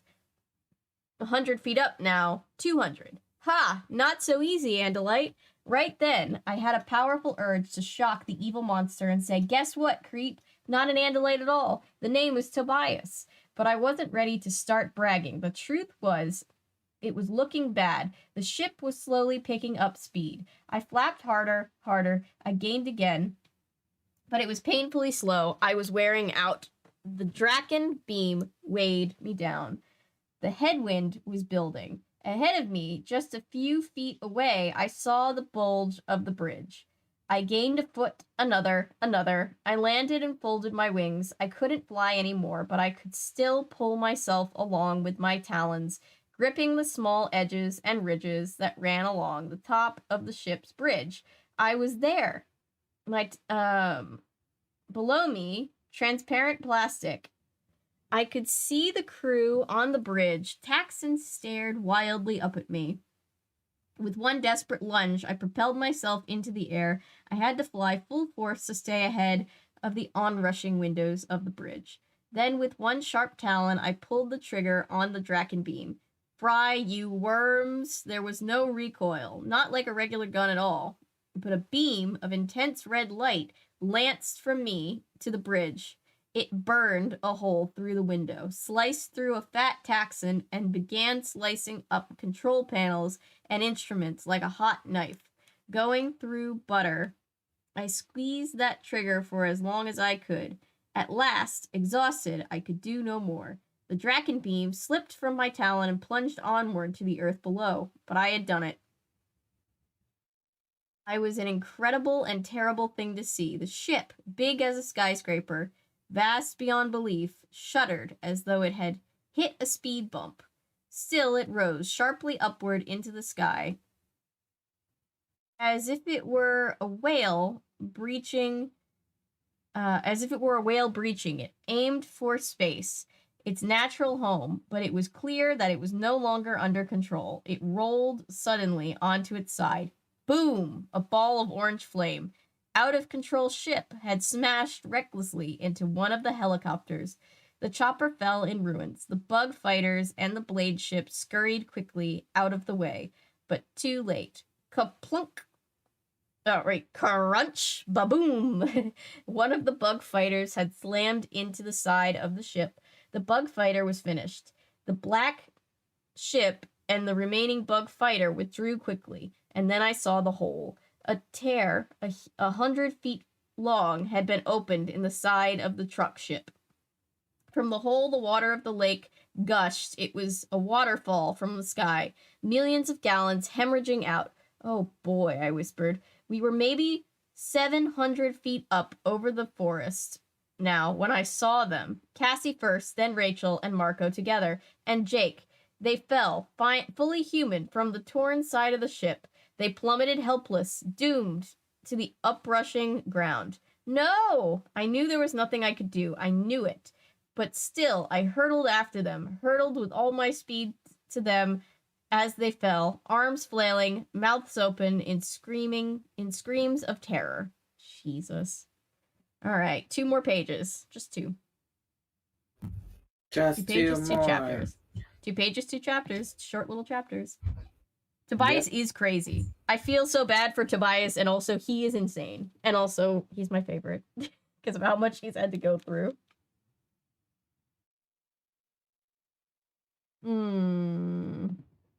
All right. Chapter 26. They fell, but as they fell, they began to change. Cassie was the first. Feathers sprouted from her skin. One of her morphs was an osprey, a distant cousin of the red tails. She fell, and as she fell, she became less and less of a human. Marco and Rachel had both previously morphed bald eagles. Bald eagles are huge birds, much bigger than red-tailed hawks. As I watched, long wings replace their flailing arms. Jake had morphed a peregrine falcon. Peregrines are so fast they make red tails look like they are standing still. As I watched, a peregrine beak grew from Jake's mouth. Not enough time. Not enough time. They would hit the ground before swoop. Cassie opened her wings and skimmed above the treetops. Marco barely made it. He fell down into the forest, out of sight. I was sure he had been too late.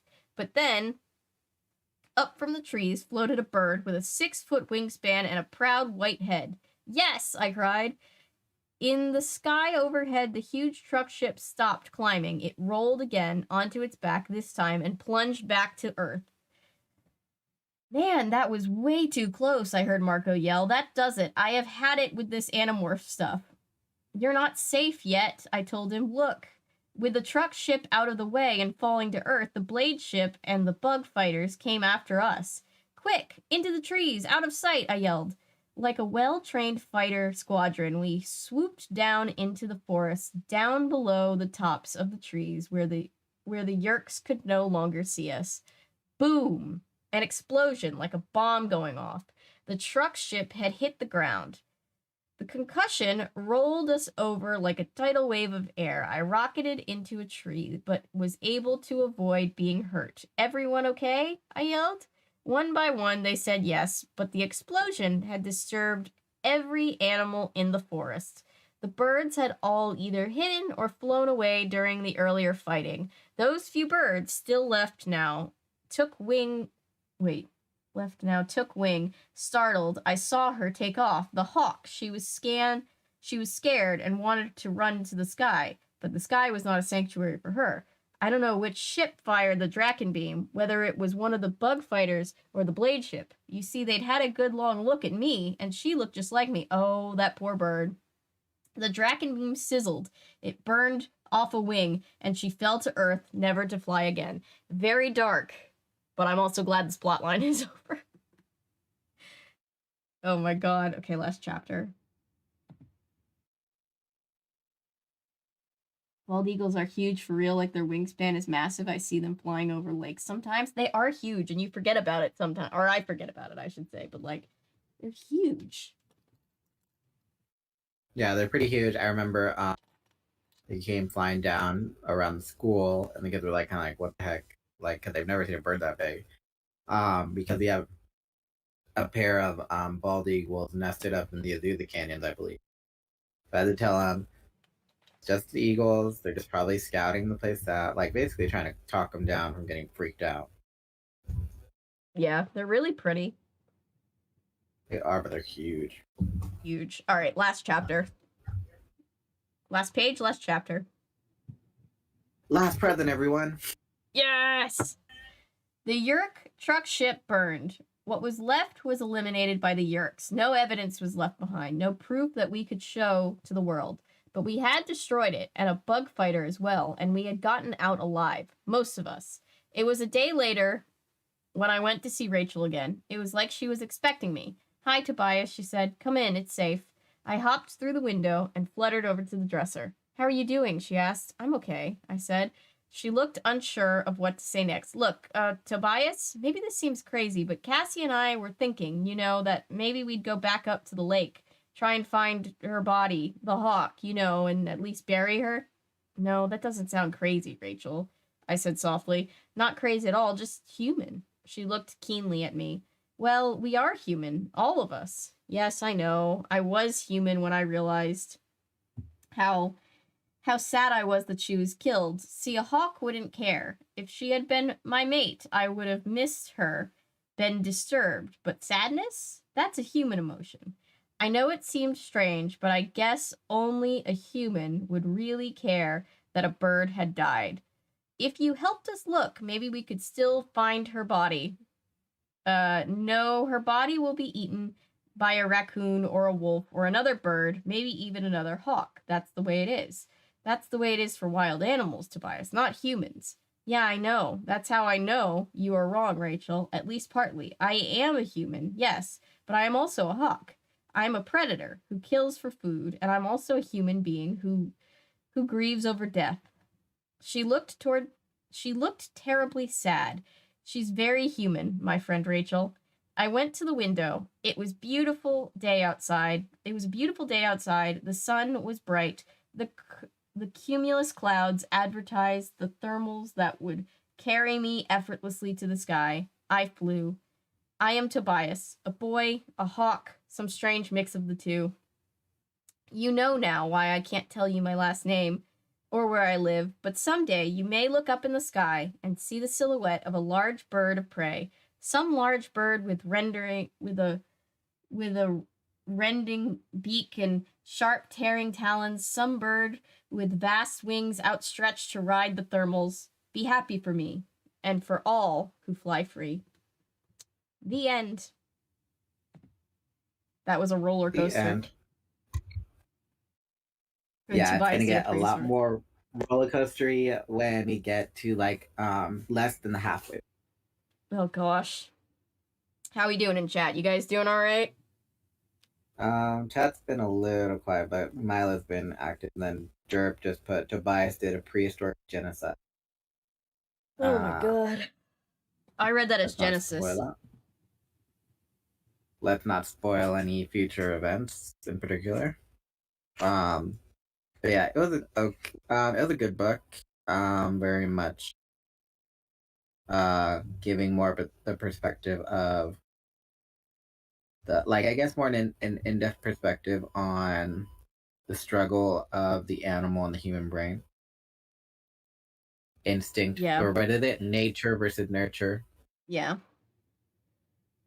I was listening more so than chatting. No, you guys are good. I was just making sure everybody in chat was cool. Oh, it's okay. What do you mean it's not getting? Because even though people have read these, it's like Avery hasn't read them, and I've kind of read them, but I'm trying not to spoil things that happen in future books, like specific instances.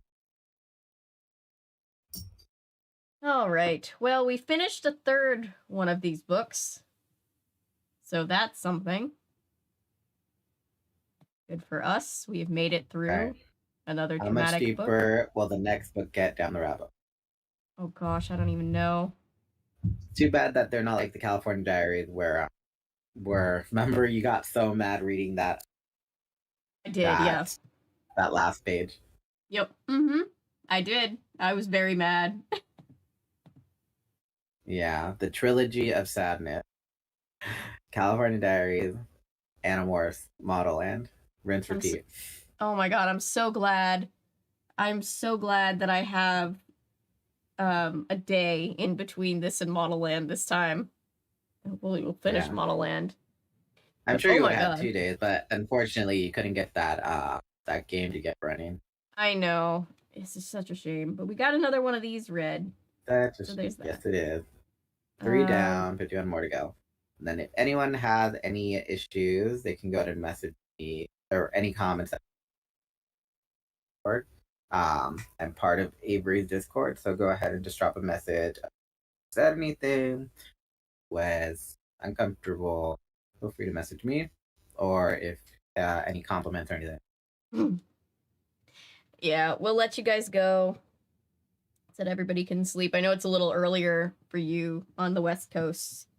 But it's after midnight here, so I'll probably get off and go to sleep. Yes, I'm going back to OUAT. What does that mean? OUAT. Once Upon a Time. Oh, okay. Whoop. Come on. I'm just trying. I was just trying to log that we read the book. All right, then. Give this book 5 out of 5. -1 for the stress that it gave us. For the stress that it gave us. Yeah, I gave it a 4 out of 5. I think that's pretty accurate. All right. This was our, I believe, let me check, 58th book read on this channel? Read and covered on this channel? Yep, 58 books. So, yep. We will... Next week, California Diaries and possibly Animorphs. Still up for Avery's choice. I'm sorry, what? I missed that last thing that you said. No, I said next week, California Diaries, and then up to Avery's choice for what we do. Yeah, we'll see what we fill up for. I really do like the purple cover art of this particular Animorphs book. I don't know, it just looks good. Yeah, it's pretty cool.